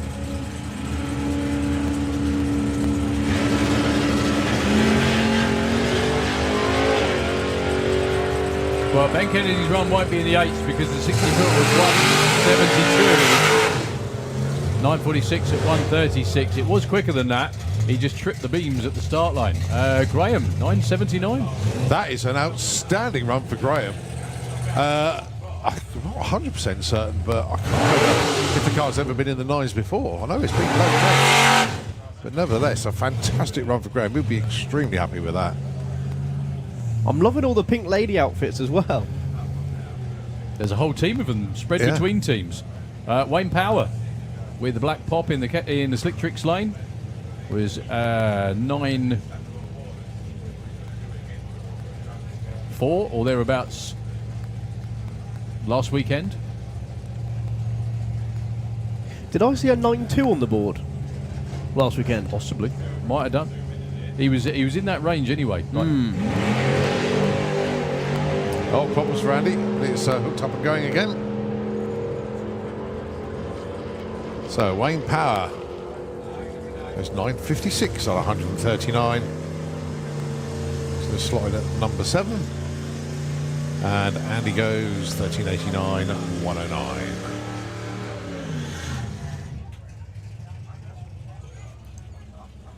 Right, last one to run is Ian Twaddell, and then it'll be the jet car. So hopefully, if he's here. Oh, he's there. I was looking around for him. He's reaction times of a snake. He's a mere whippersnapper for this one. Absolutely that. So Ian Twaddell with the Anxious Anglia. 16 car qualified field, or is it all run tomorrow? Just out of blind curiosity, because I think we've had more than 16. I think they run all run. And I can't help but feel like that's not what Ian was looking for. Well, it's going to be an ET on the board, so he will get to run tomorrow. Yeah, 11.66, 119. Goes in at number 13. Right, by special invitation, Bob Beck has come back into the tower. I think we've got a fourth headset. Yeah, there we go. So, yeah, Bob's been ducking in and out of the tower today, but we said to Bob, you've got to come up for a jet car. And I know you've seen jets run before, plenty of time. But not from the Santa Pod Tower. Yeah. No, not from the Santa Pod Tower yet. It's a little bit of a different experience, because if you go like that, you can rock it and roll. You can feel the tower rock a little bit. So. Yeah. whatever you had for lunch, and if you had a margarita or two, it might be well mixed by the end of the Well day. mixed, yes. The closest I've had to a situation like that was we were in Bowling Green, Kentucky, and we had a jet car start up. Now, the tower in Bowling Green is behind the burnout area. Okay. Just like here, to an extent. But we're down lower. And the cars come out of the staging lanes, come around, and park and pull in front. The jet car fired up. Everything was fine. Then he started hitting the afterburners, and all the signage on the building came off. Nice. It's a good touch, that. Yeah. So it was interesting to say. I was asking for volunteers who wanted to stand behind it and cook some marshmallows. It didn't happen. Funny you should say that. Yeah. Funny you should say that. We used to have where the barn is there. Yeah. That used to be a big open space. And one of the experiences about coming here as a spectator, standing right there, and you'd always start out with a few people in there and end up with none. Or you'd end up with some guy with his crash helmet on from his motorbike and just put the visor down and be really smug about it. But then, of course, Martin always used to have Charlie the chicken and used to hang him out on the fishing rod. Just to get cooked. But Martin, this is actually... He's here this weekend as well. Good afternoon to you, Mark. This is actually a nostalgia jet car as well, because this is one of the first jet funny cars in the UK from I want to say 90s, probably 90s. Five Force One was back in the late 80s, I think, early 90s, something like that. Well, I wasn't alive when this thing was running the first time. Well, you might not be alive after it's running. Sorry, we didn't want to bring that up. I still want to see a front-engine jet car. That's all. Sort of is one, really. Well, the one that the Arfons boys had, that's now in France, of all places, with the turbine in it, that's right in his face. Well, I said that one time at a race, and a guy came up with a photograph, and they had built a front-motored jet car. It uses a jet engine out of a helicopter that has a drive shaft. That's the one. Yep. And I go, okay, that would be interesting. I have to have an asbestos helmet on, though, because the exhaust came up right in front of you. Was it green by any chance?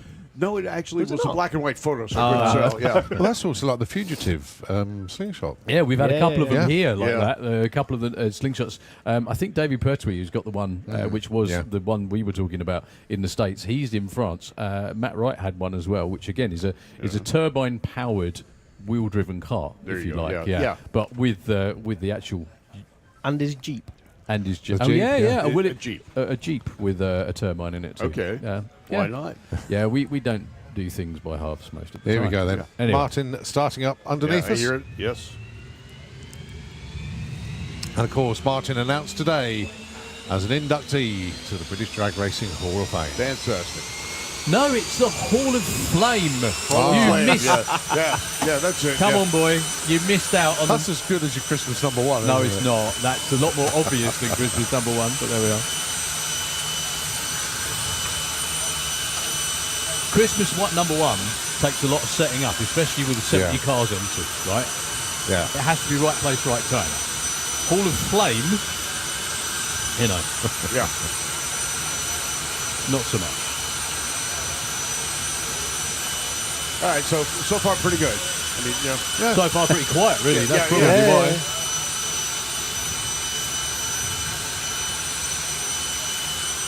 Yeah, if he came out earlier, they could have dried the track a lot quicker. Well, Richie out front there. Special occasion for him.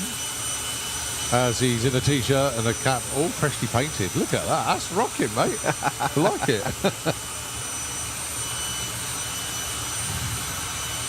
Makes you wonder if he's going to break dance when he goes backwards instead of just shuffle. Yeah, there he goes. Yeah.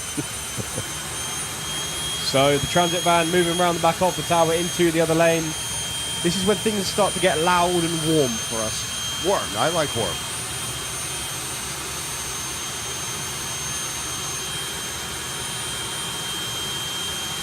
I didn't look at the cars that came around underneath the building. It would be nice to see.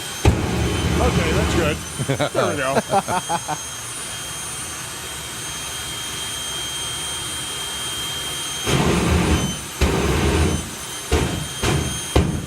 It's like a conductor. Yeah. Yeah. Proper show.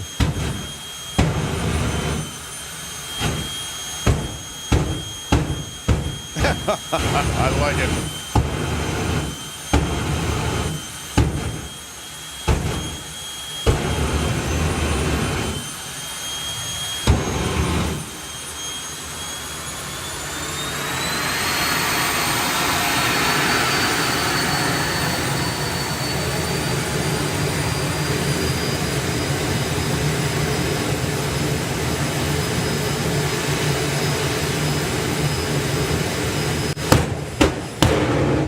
All right, yeah.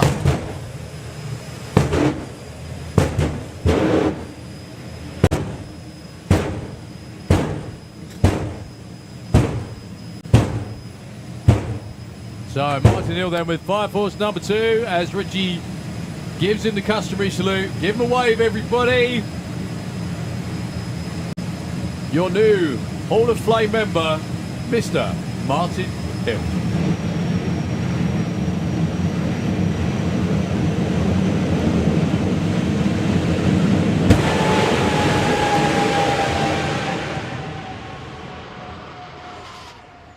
All the way through to... Not that. Not that, no. 8 seconds, 60 foot probably gives that way. It was 231 miles an hour. It probably was a low 6-second run. But, yeah, 1362. Now that is two numbers that don't match. Look at that.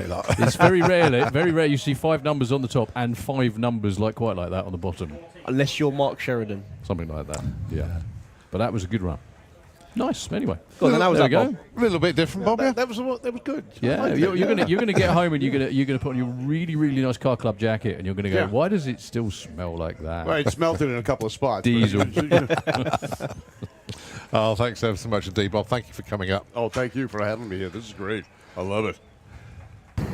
Now, if the trailer runs a low ET, then we got the truck runs a low ET. We got a problem here. That's the point. We have an award for low ET of the weekend, actually. There you go.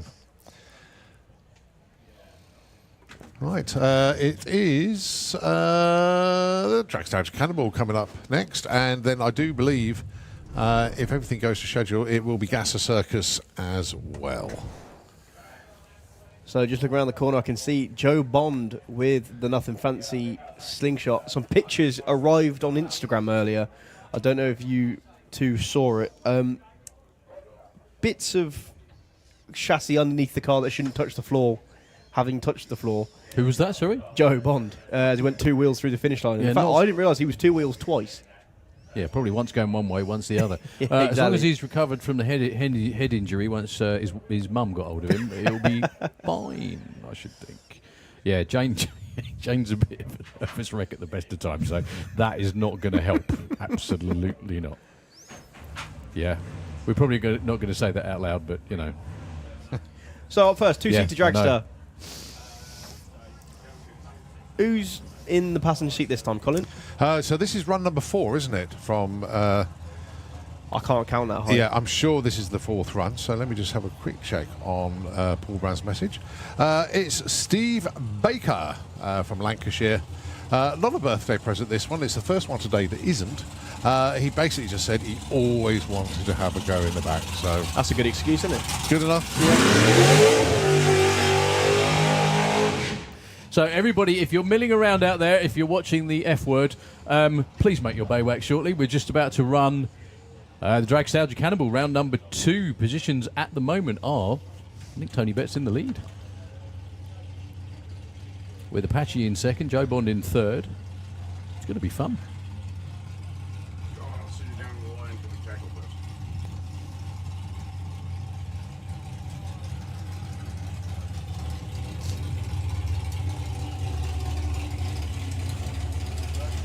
So once again, looking for a low 8, maybe a high 7-second pass. But most definitely a 160 foot, and that's the bit that you feel when you're sat in the car. That hurts. And then especially when it keeps accelerating past the 8th mile, past the 1,000 foot. And then you realise you're doing over 160 mile an hour when you reach the finish line as well.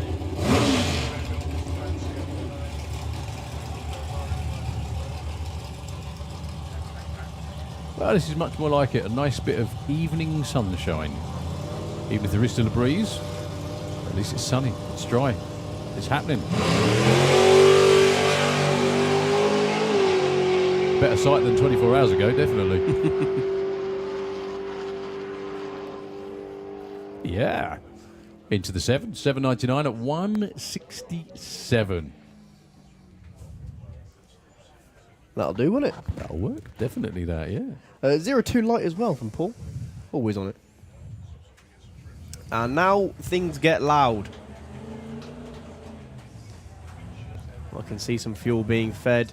Everybody in the bar going, don't run them yet. We got more important things here. Dragstalgia Cannonball in the evening here. Santa Pod 4 Dragstalgia.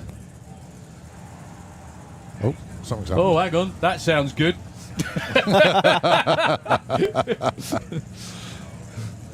You probably heard that as well, didn't you, out there? That was from the bar. That wasn't because anyone ran quick. However, hopefully we'll have part of the run quick thing going on as well. That'll be why. No, eh? Yeah, So- that's the last bit, though, I think. This sounds better to me. Joe Bond coming around the corner. Taking on Robbie Grabham. Robbie had issues in the last round. Fuel shutoff valve issues. Meant that the car clicked itself off of going past the 8th mile. Fingers crossed for a full quarter mile pass. And fingers crossed for only a quarter mile pass from Joe Bond.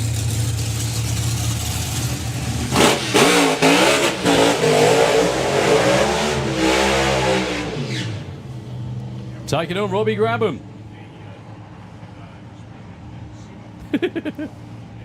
So you lot who've been around for a few years might recognise the body on Robbie Grabham's funny car. One of the original Hillbillies bodies. Oh, from way back when as well. Lovingly restored and brought back to life by the team. And a good friend of mine as well, Mr. Pete Grange, down in Bexhill.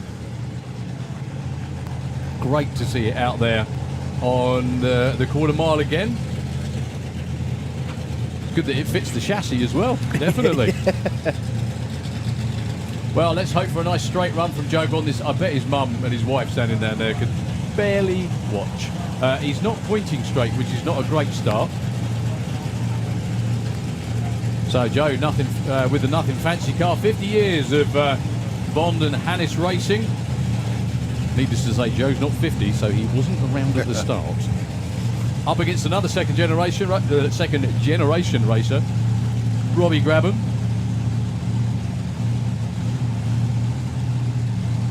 So here we go, folks. 2 blown methanol cars.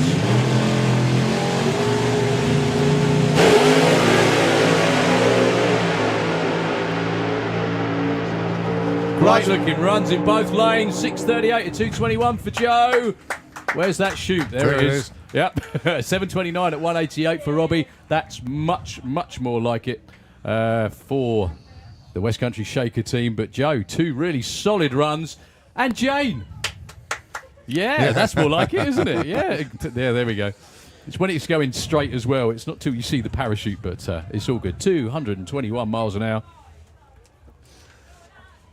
What a great pair of runs. Well, we're going to give a shout out to Mickey Moore once again, as the Venom team are down here.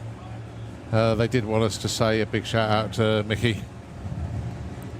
And we're saying get well soon, and look forward to you having back with the team as soon as. There's one annoying thing about this class is I have to do maths between rounds to figure out who's winning. Well, it was easy in the first session because it's just like a qualifying run, isn't it? If you will. How about this pair of nitro funny cars? Here comes Venom. And here comes Apache. These two side by side, both 5-second funny cars. Not quite sure they're going to be running 5s here. Maybe they're going to be shooting for it, but they're still going to want to put in good, strong run.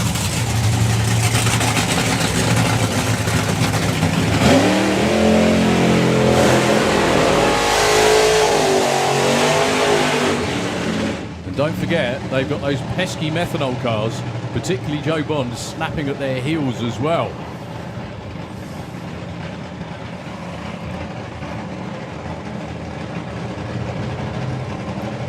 Yeah, aim of the game, get down the track.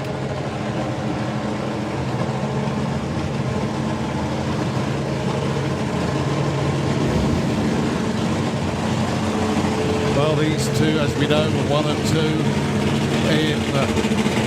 in the first qualifying session. They are 1 and 2. Oh no, big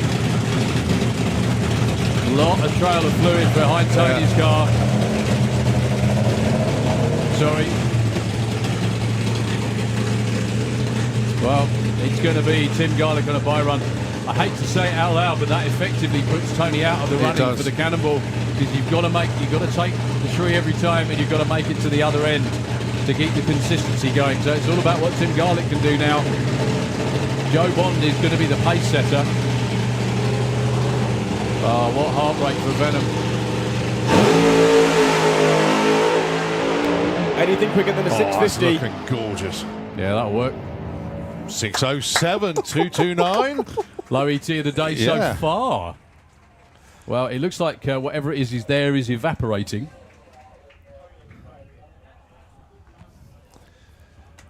So is someone's hopes in. Steady.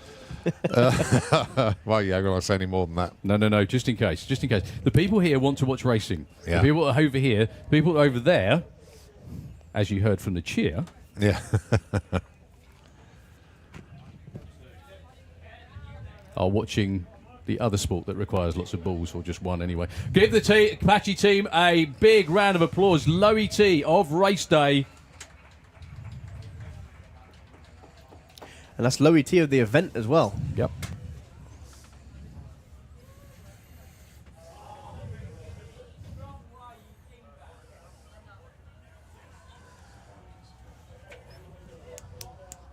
Now, because Tony didn't take the tree, if they can get it refired and fix whatever the issue was, They that can sounded get it. good. They can fix it. But apparently, did you hear that? Yeah, that chair, I think, means they can fix it. Yeah, fantastic. Well, you might get a bigger crowd on the banking now, and I think you know why as well. I'm not going to say it out loud, but yeah. It's a good day to be an Englishman. They're all really happy for Tony Betts. Yep. That they were. whatever you said, Thomas, say it again. Biggest cheer Tony Betts has ever had. Well done, Tony. Yeah. And you didn't even run. Oh, dear. Oh, fantastic. It was like that. Were you here last weekend when they were playing, England were playing in, I can't remember who it was, like Slovakia last week? Yeah. We were all standing on the starting line waiting to do trophy presentations, and it was dead that's quiet. right, yeah. It's dead quiet, and all we heard was a massive cheer from the bar, Yeah. right? And Luke came running round cheering, and then about 5 minutes later, another one. It was awesome. So, fired up is Paul Harris with the Monza. And I'll tell you what, have a look at the outfit for the Again, backup girl. yeah. Yeah. Gonna be backed up by Harley Quinn. Oh, he's going to be taking on Robin Awesome. Reed.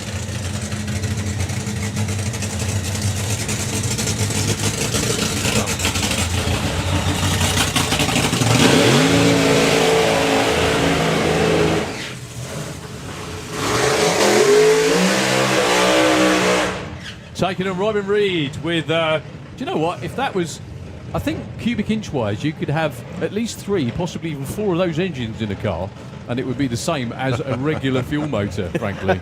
It's got a teeny tiny little 471 blower on there as well. Just force feeding air and fuel into it. Yeah, I must admit, that backup girl look is definitely fit for drag racing, Yeah, isn't Miss it? Romanowska is doing us proud this weekend. Yeah, another one trying to defend her crown from last year, I think. Yep.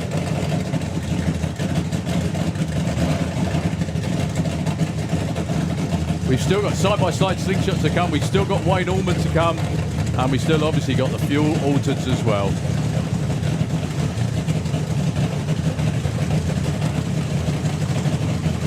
So Paul Harris is now in the running as well, if he can run anything like he normally would. So Joe has run 6:38, 6:40. Tim is definitely in the lead. Tony Betts, they're going to try and refire. Anything that's beginning with a 6.2, Yeah. and he'll be ahead of Joe Bond. However, Tony Betts may well be raking the run behind as well. So it's not all over yet. That's what makes it fun.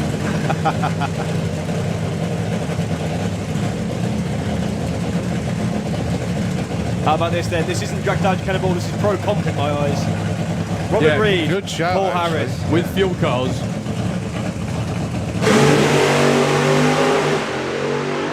Oh, trailer fluid from behind Paul Harris, but the little car. 689, 192. Oh, wow. Well, Paul Harris was in it till he wasn't, let's put it that way. 1.01 to 60 foot. But after that, the car got out of shape, unfortunately. That was I think that was his quickest 60-foot ever, 101. Yeah. It was on a good-looking run until, well, it wasn't, obviously, got over towards the wall. But that was all about Robin Reed with the blown Dabler trying to mix it up against the big guys. Well done, Ella. Well done, the whole team. That was fantastic. Well done. After a few outings, at Dragstalgia over the last few years where nothing's gone right, it's really nice to see that Robin and the little car doing what it does best. Yeah, down in the 60s, 192 miles an hour. That was awesome. Paul Harris still gave it a run. He wasn't giving up just yet. 876 at 100 miles an hour. Again, that effectively puts him out the running, depending on what happens tomorrow. Yeah. Give the teams a massive cheer, please. Up front in the Audi is Robin Reed's guys that was and girls. brilliant. Don't forget, that car has been 669, but a 689 this weekend. Massive congratulations, guys. Makes all that work all that more worthwhile. Brilliant. Absolutely brilliant. 192.22. Wow, just absolutely fantastic run. And, I mean, he had a 0.2 reaction time compared to Paul's 0.4, but it just like Robbie just went boom, it's gone. And also to Paul Harris's team as well. Give them a big cheer, please. They were really trying hard. We have side-by-side slingshots this time. So Dougie Hill's first run was against Apache. This one is going to be against Bob Hawkins. I'll tell you what, Dougie's just going to come to this event every year, and that's it, I think, really. How much fun is this? Especially if your name's Dougie.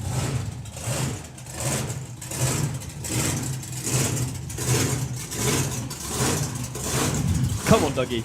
What I love about this is Dougie, like, he works on the start line, he works everywhere, he's a marshal, you know, and he's just going to go back to that again after this weekend, which I think is just, you know, amazing. Absolutely amazing.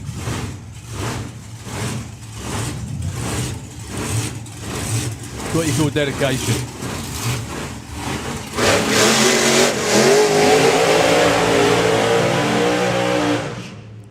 And side-by-side burnouts. Well, what's he got left to do? First 6-second run? I must admit, I'm not sure they would have been expecting it this weekend, but you never, ever know. Well, that last run would have been it, but the shootout 1,000 foot. Yeah, just killed a bit of speed on there, didn't it, I think? But it is great to see Dougie doing well, as it was for Bob Hawkins as well. Now, Bob spun the tyres off the start line, but nailed it and legged it all the way through to over 200 miles an hour. This is a 6.4 second race car in the Kestrel lane. The car in the silver car, the Time Traveller, is a car that has a bit of nitro in there as well. Not a full load. It's about, what, 70, 75%? I think Something it's somewhere like around that, isn't yeah. it? It's enough to wake it up, let's put it that way. Now, he did run with the Wild Bunch last weekend, only put in one run, and the engine was really fat. Obviously, I don't know what the problem was, but elected to call it quits till this weekend. And came out swinging in round number 1. Yeah, problems with the ignition last weekend.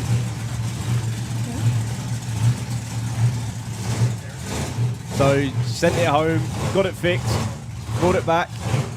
Yeah, again, another guy who posts a lot of stuff on Facebook about being in the workshop, and let's put it this way, he lives in the workshop, I think, really. So, Dougie Hill, good luck, sir, in the Slick Tricks lane. Hopefully, 2 side-by-side 6-second slingshots for you here at Dragstalgia. We shall see.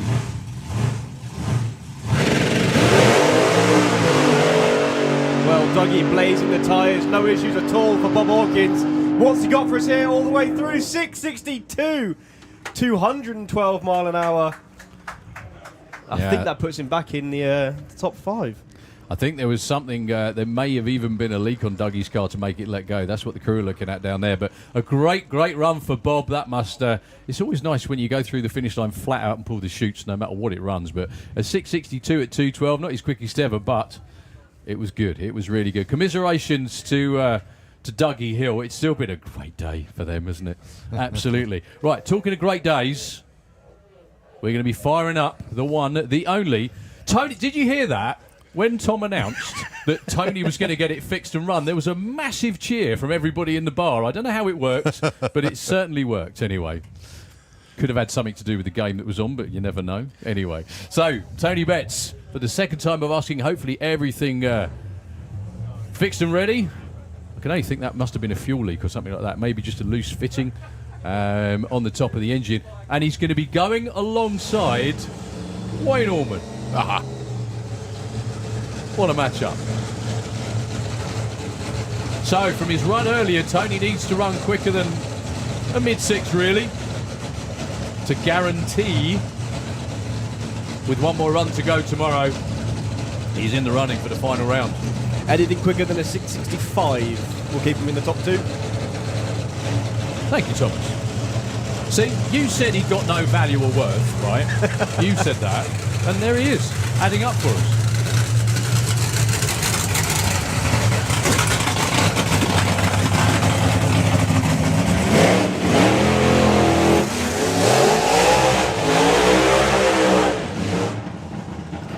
So Wayne Allman with the intergalactic wagon or the space bus.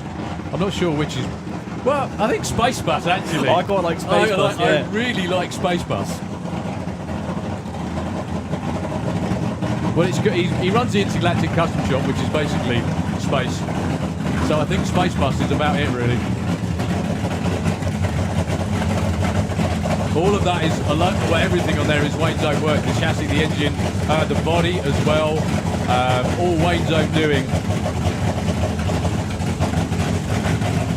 How many blown methanol cars do you have to open a little door to get into? Well, that one. So, good luck, Wayne. Good luck, Tony. Anything mid-6 or better for Tony Betts. We'll keep him in the hunt.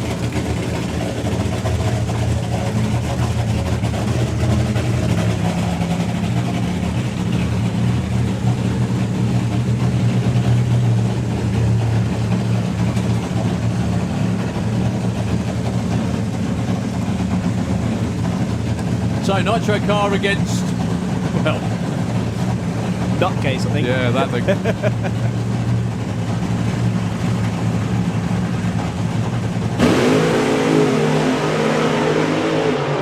Look at Tony go! And Wayne chasing him down. New low ET of the weekend, 602 at 245 miles an hour. For Wayne Allman, 707 at 199 miles an hour into a headwind. That's got to be some sort of record as well. That is the world's first 200 miles an hour commercial vehicle. Tony making sure the mosquitoes don't appear down the top end there with a bit of smoke out the pipes through the finish line. I think that was just the overrun at the end. So well done. That's Tony Betts in pole position, closely followed by Tim Garlick. Even John White breathes a sigh of relief down there, doesn't he? But yeah, there we go. So those are 1 and 2, and I think Joe Bond's 3. Okay, so we have one more pairing to go, and this is going to be rather special. So.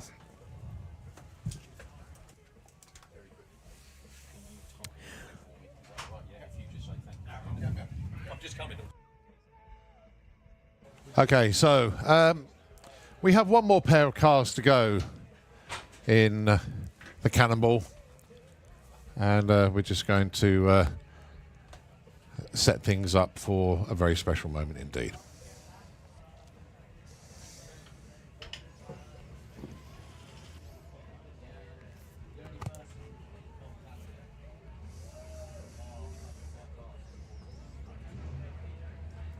Give a round of applause as Wayne Allman's team go to collect Wayne from the top end.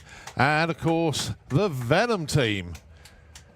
John Wright, the whole lot are in the back of the pickup truck. Also, we do always give a shout out to Mickey Moore this weekend as well. Not with the team, but I know that they are racing with him this weekend, even though he's not physically here. So the Venom team heading off to the top end to pick up Tony Betts.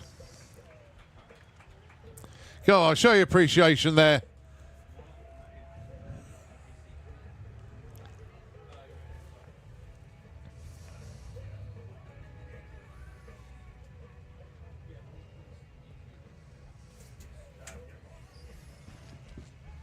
Okay, folks, we are bringing our 2 Fuel Autos, our Fuel Auto match race for this weekend.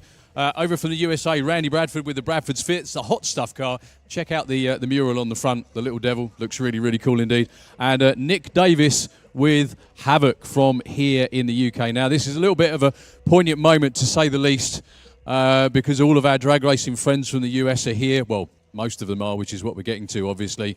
So what we're down here for is we are down here to honour and say thank you and unfortunately farewell to some, particularly one of our drag racing family. So I hand you over for a moment to CEO of Trackback, everybody, Keith Bartlett, for some words. Keith. Thank you, Daryl. A lot of you here today who've been coming perhaps to Dragstalgia for many years will remember one of the first cars we brought over was Rat Trap, driven by Ron Hope and his son Brian. We developed a relationship with Ron Hope for many years.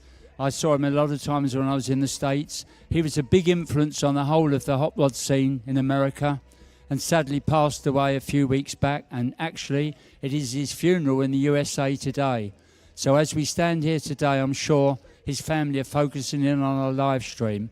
And on behalf of everyone at Santipad, I want to say Ron Hope really did and stood for what drag racing is. Not nostalgia drag racing. He did the Bonneville Speed Trials. He did everything. Ron was a true drag racer. Not only do they miss him in America, but Santipod's going to miss him awfully. And at least we've got some of the other guys here. There's a lot of people we've lost this year. I can't mention all the names. They're on both sides of the Atlantic. But we're here, and we do remember Ron Hope, and we're about to remember him now. I'll pass you back to Daryl. Thank you very much indeed, Keith. And if you could all join us, please, here in honour of one of the greatest racers that did ever live, for Ron Hope. 1 minute silence, please. Thank you.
Ladies and gentlemen, thank you very much indeed.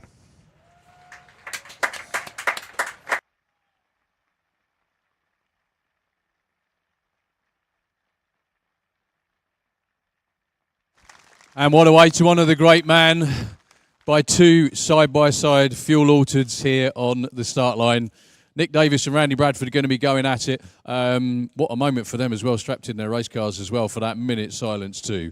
So we are going to push them back, we are going to fire them up, and we are going to run them right after this. So thank you very much indeed, everybody, for observing that minute silence. Drag Racing family is family the world over. So, Havoc and the Bradford Sphere being pushed back behind the start line to get fired up for the last run in the Dragstalgia Cannonball.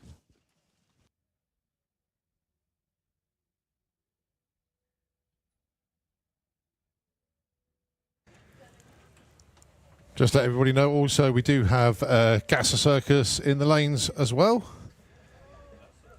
They'll be running directly after this, and then of course we do have our Crackle cars, and if they can, well, if they're not already in the lanes, make their way down. We don't have any fire burnouts tonight, but we're certainly going to have our Cracklefest on the track, and if those cars aren't already in the lanes, they need to be get down there now.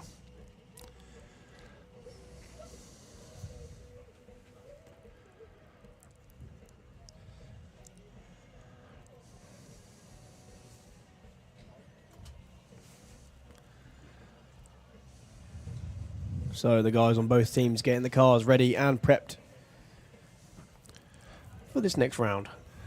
Thomas, this is just one of the most iconic views in the world. You and I are so fortunate to be able to come up here and do this, but looking down on the Havoc car with Nick Davis strapped in, ready to go, and then Randy Bradford sat right below us, literally, with the Bradford's Topolino. as the starter is attached.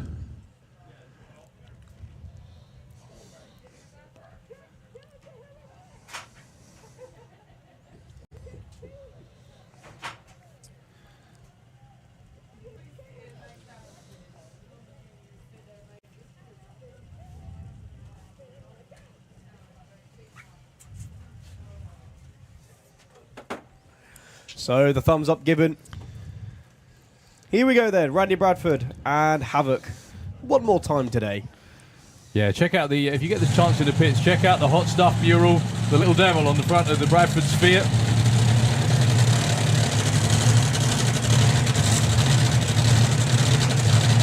Also, if you check out the Bradford family Facebook page, there's so much cool stuff on there. Videos, photos.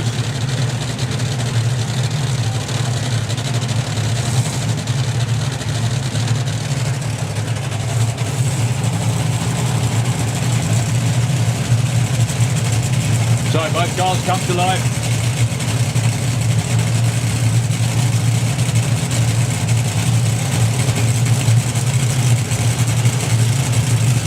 Nick Davis from the UK, Randy Bradford from the USA.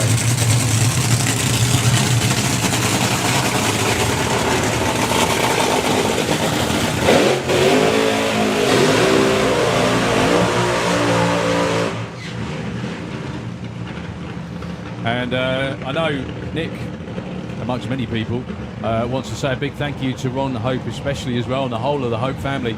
It was Ron and the family that helped Nick and Rob organise their trip to Bakersfield way back when they won the Hot Rod Reunion.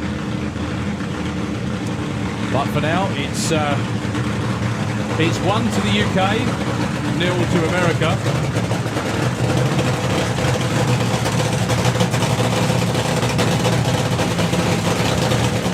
Can the travelling Americans do anything to even it up?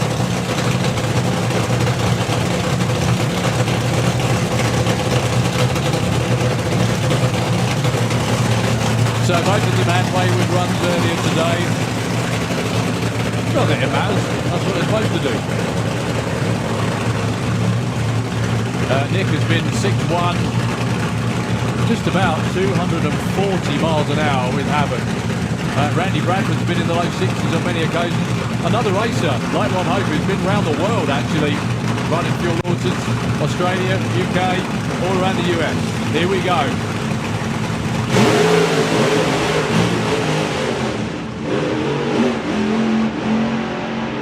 Well, here comes Randy Bradford, going to get to the line first and takes the win. 214 miles an hour to stripe, 798. It wasn't pretty, but it was fun. 8:31 at 179 for Nick. Did you hear him sort of get back on the throttle where you could hear Randy coming going, oh, hang on. Yeah, Nick was way out in front at just about every increment too. Do you know the funny thing is as well, they came and tested with Havoc last weekend and it went down the track. 2 runs, both runs. Yeah, it shook a little bit on the second one, but it launched beautifully every time, no problem. Ran it to about half track or between 3:30 and half. But anyway, the score is even. It's 1-1. We will be having a deciding match race tomorrow between the UK and the USA. I think that was Ronnie saying, you ain't winning this time. Something like that, yeah. Oh, that's one for you, Colin. Check that out. Oh, is that? Yeah. Oh. Well, yeah, we're about to lose Colin for an hour.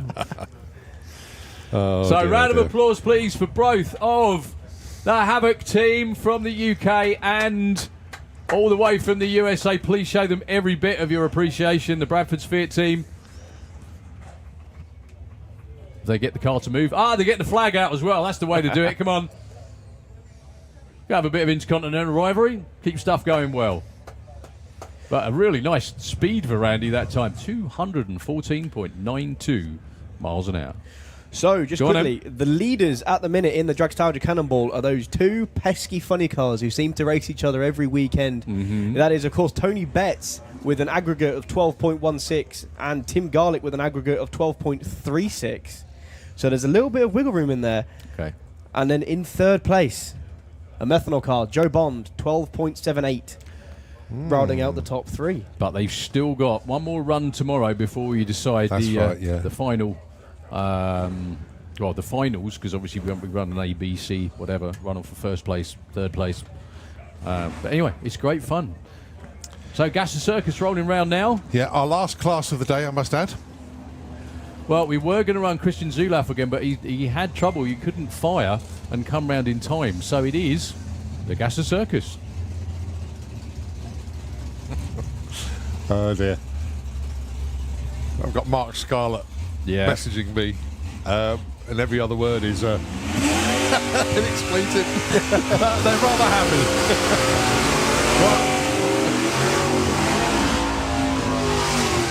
What you should say is every other word is a happy word. Yes, that's it is what a it happy is. word. That's what they are, happy words. The funny thing is that they say they haven't even turned it up yet.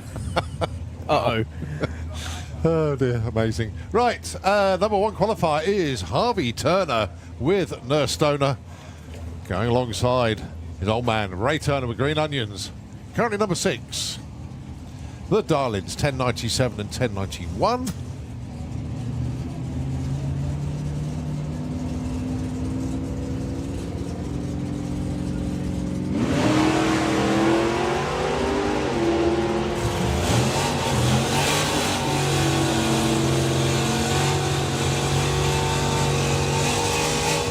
.1097. Harvey Turner's done it again. Ray Turner breaks out by just that much. That's twice that Harvey Turner's hit his number. And an 07 light to boot. Well, Ray Turner for the whole weekend has been dialing 10.90. Changes it for that run and runs 10.90. Simon Prest with the Rocket and Patrick Hobbs with the Southern Flyer. Simon looking for 10.98, currently in the number 11 spot. Patrick looking for an 11.69. He's currently in the number 16 spot. Is this a 16 car field? Oh dear. No, I think it's all run. Okay.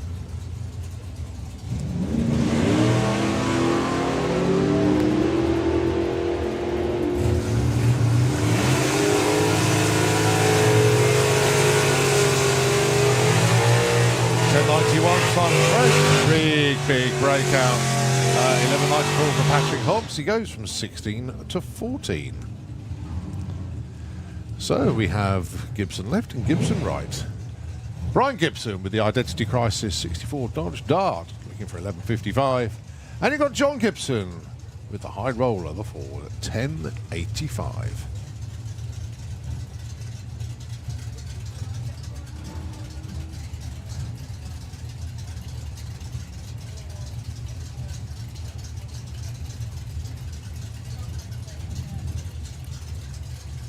Yeah, Brian currently sits in the number 10 spot.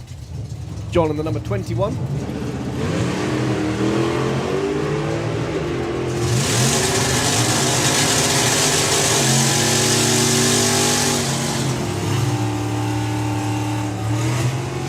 Oh, 10.84 with a 7, the minutest of breakouts. But an 11.57 on 11.55 moves Brian up to the number 5 spot. Sam Glenn and Paul Dominy. Sam with the orangest car here this weekend. Doesn't sound as obvious as you think. There's some pretty orange ones in other classes. He's looking for a 10.55. Paul with the 640. Dorset looking for a 10.51.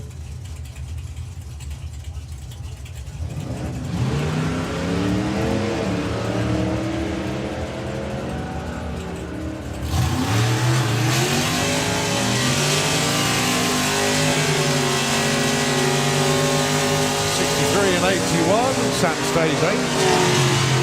Paul stays number 9.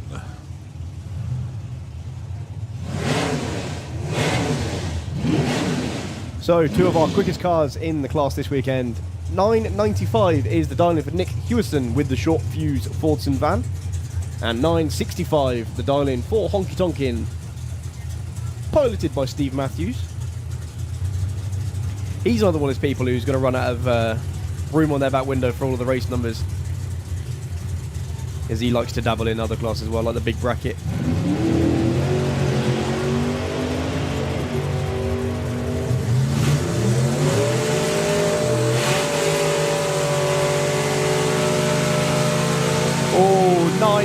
9.0.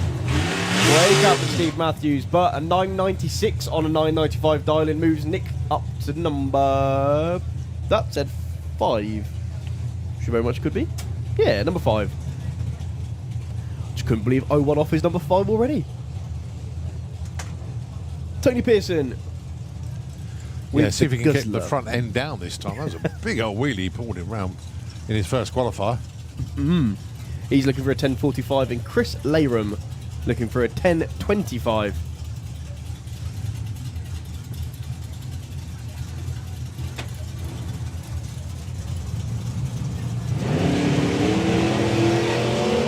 Wow, big wheels out of launch for Tony Pearson. Again. Again, 009 line for Chris Layram. At a 10.21. Tony Pearson moves up to 6th though. 10.47 on a 45. Nice number, sir. Well done. So we are running past our normal 8 o'clock curfew. You may have noticed, however, I think we're going to be finishing up with Gasser Circus, even. It's been a long year. Finishing up with Gasser Circus, and then we have the Cracklefest very close behind. Sean Milson, Kestrel Lane 10.21 is his dial in this time. Nearly took the tree with him on the run before, taking on Nick Langham. Whoa! Well, nearly took a photographer with him that time. You know, just for variety, obviously. Sean will get there first. It might be a 10.21. It's a 10.37. Still a good effort. Moves him up one spot. Nick actually broke out by 9 whole hundredths of a second.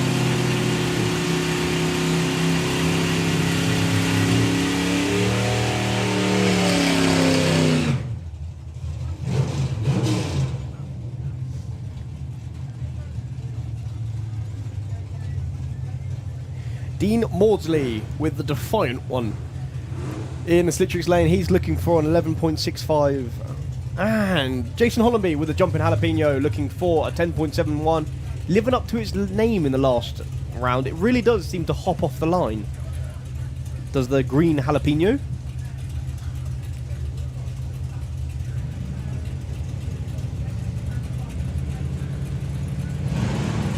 There we go.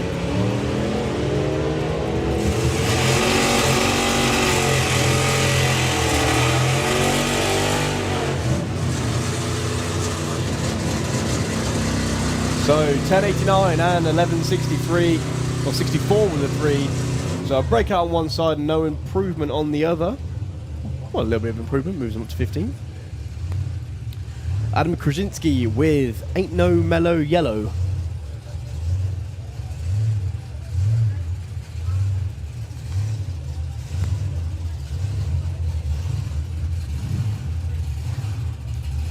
I think he'd be on a solo on this one. Oh no, he's against Andy Cobb, but I just can't see him. Well, I still can't see him. So yeah, solo for Adam Krasinski, 11.39. Here's the dial-in.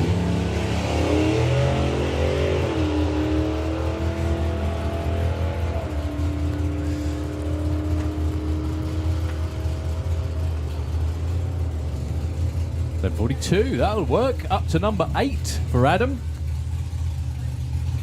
Yeah, biggest move of the round, I think that is. 21 to 8.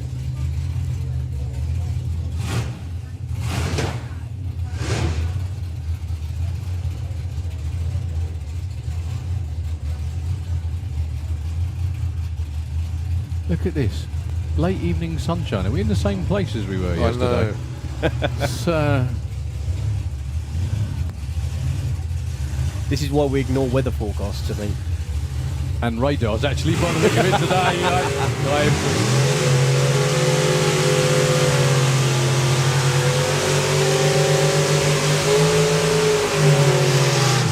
I can say it now because we're here, but the radar looked horrible earlier. But here we are. We've had a great 5 or 6 hours racing. And it's gone 8 o'clock. We're still going. Roaring Rat, Keith Bartlett. Kestrel Lane, 10.53. He's currently number 9. He qualified at 3 earlier, but got bumped all the way down to number 9. Ray Irish with the Gas Junkie. 10.27 for Ray.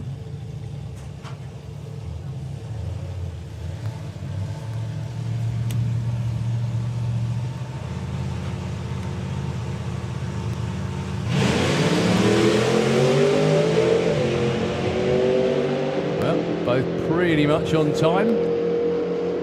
Very good side-by-side race, actually. 10.25 breakout, 10.38. Keith goes too quick by a point. Who set that dial in? Who's in for the eye jump? 10.38. Well, I think that's what he dialed earlier. And they took it back to a 53 because the car slowed up. Anyway, so he's still got Andy Cobb. I'm not sure he's going to run. I don't think he is. Also got Christian Zulaf around there desperately and quickly trying to fix whatever the issue is with the Model A. Hopefully they could get it done in time. Hopefully. I think Andy Cobb's actually driving that back to the pits. He's not doing anything else at all. So Christian Zulaf's team are trying to really urgently fix whatever the problem is, but they are running out of time, as are we. After a fabulous day. Well, not fabulous day. Fabulous late afternoon and evening, I think. But there we go. So, Cracklefest coming your way very shortly indeed, which will be the finale for the day. Again, just waiting to see if whatever the issue is with Christian, they can get it fixed to get the car started. Well, let's have him in the Cracklefest instead. That's a good point. Or have the Cracklefest in one lane, he can run in the other. Yeah. That sounds like idea. something like that's a bad idea, but there we go. Right, well, they're going to fire it up. Christian Zulaf, that is, actually, and try and bring him round. The only problem is he really is facing the barn. It's quite an aggressive angle. Yeah, trying to spin it over and fire it up. If it comes to life, we will be seeing the Model A one more time. However, he does only have a certain amount of time. There we go. That noise is the Model A. It was all too brief, though. Not Switzerland's day, is it, really? Brutal. I can't believe I said that Was out that too loud. soon? He's a big bloke as well. I'm not going to go and say hello to him later. I'm still angling from a T-shirt because they're really cool, but I might give it a miss. Oh, there we go. Maybe Switzerland can salvage something from today. Right, yeah, Christian does have to get that round rather a tight bend, which he's going to make. So the last actual car making a run in anger up the racetrack. But what a car to do it with as well.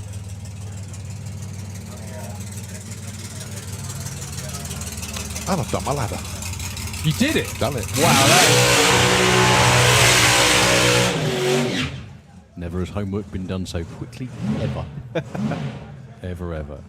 There's a whole lot of things going on with this car as well that must make it difficult to tune and drive as well, because the stance of the rear tyres is so much wider, yet it's still got an immense amount of horsepower to run in the sevens, which is why they've been trying to tune the chassis. It was built by John Webster, who's down there as well. Why they've been trying to tune the chassis to get it off the start line. If it gets off the start line without trying to fly, which is what it did earlier, it's a very quick car. Christian's a super nice guy, comes a hell of a long way to do this.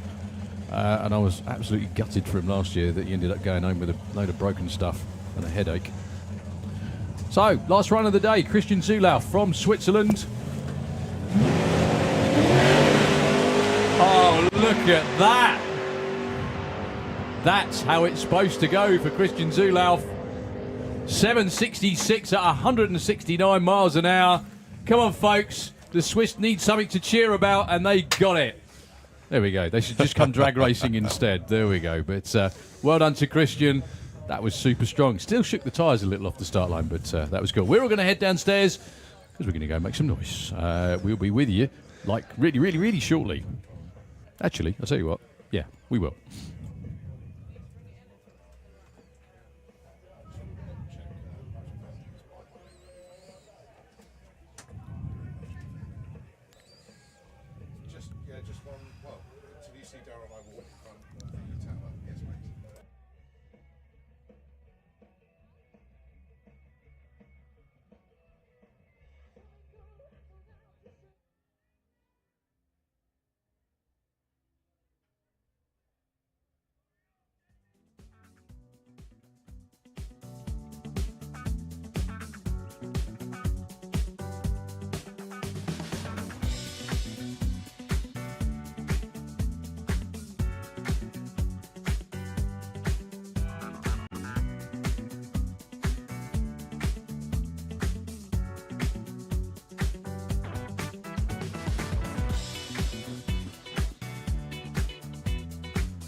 Right then, folks, we are down here, coming out onto the racetrack itself, walking alongside James Griffin.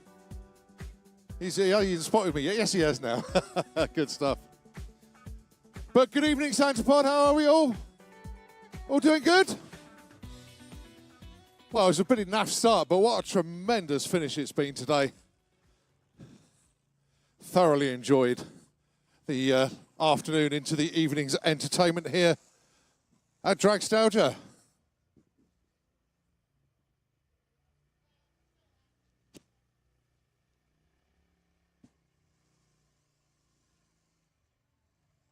So as the cars are coming round, going to bring Bob and, of course, Sharon to come over.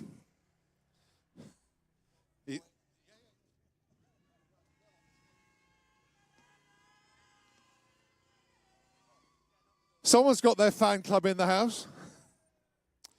But before we actually start the cars up, going to do something just a little bit different here, because we've got Rob and Pete Brown, and we have some stranger in the car, but we've also, all the way from California, you've heard him on the PA today. Let's have a warm Santa Pod Raceway for Mr. Bob Beck. Now, I was going to say to you, Bob, why don't you have an interview with this Floyd Lippincott vote, but he's already got the breather mask on and everything. But how has your visit to Santa Pod been today? It's been amazing. You guys have some great racing, amazing cars, and the track and the facility is beautiful.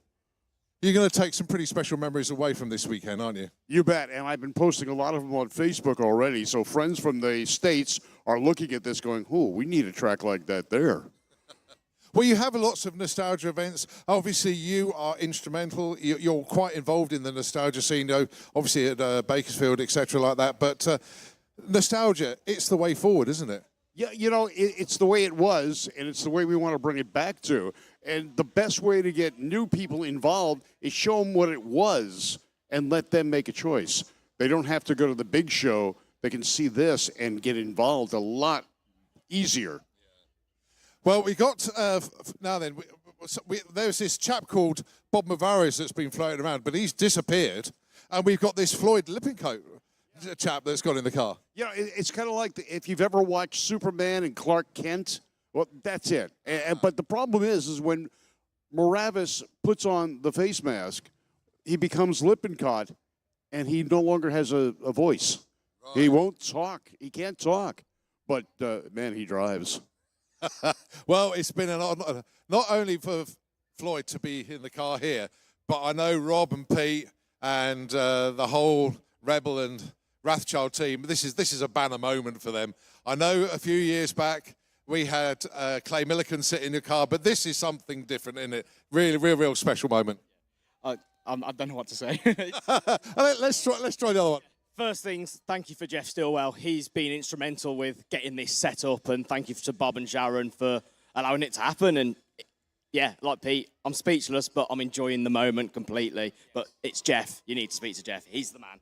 Yeah, absolutely true. A word is said. And loving the outfits as well. I've actually spotted the back of the hats from the tower, actually, with Rebel and Rathchild actually emblazoned on there as well. Sharon, I know this is very, very special for you this weekend. I bet you never expected, though, to have Floyd cackling a car at Dragstalgia. You can't keep him out of a car. Are you kidding me? But you're having a fantastic time? This has been... NSRA has a lot to learn from you guys. Truly. We'll take that as a huge compliment. Well, it is a huge compliment.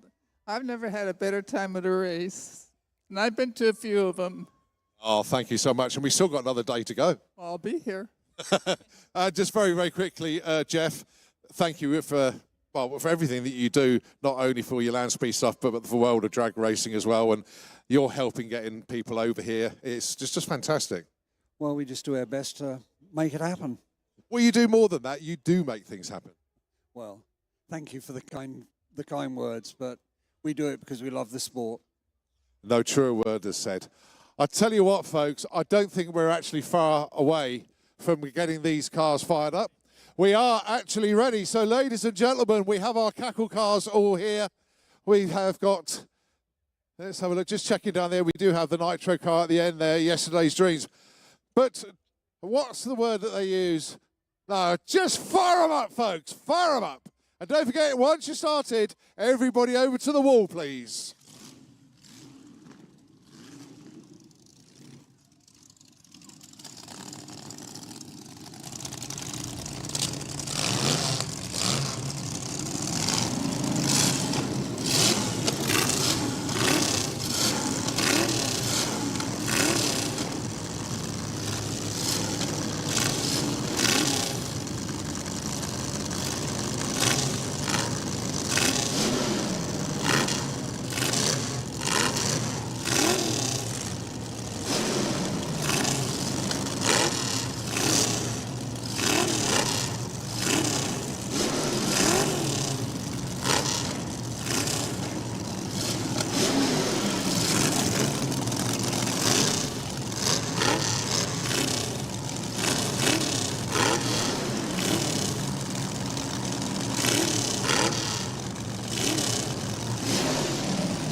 Yes!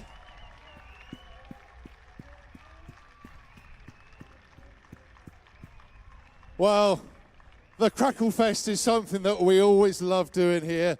Thank you ever so much indeed for everybody that has taken part in that. And it's always a feature of this to have the Yesterday's Dreams Nitro car, always the last to switch off. And it's just very, very special indeed. Thank you ever so much indeed. To everybody that's been here this weekend, I hope you have all had a fantastic day today. Have a very, very good evening. Enjoy yourselves. But tomorrow it's eliminations as we continue Dragstalgia here at Santapod Raceway, the home of European drag racing and pretty much the home of nostalgia racing as well. Have a very good night. We will see you all tomorrow. Good night.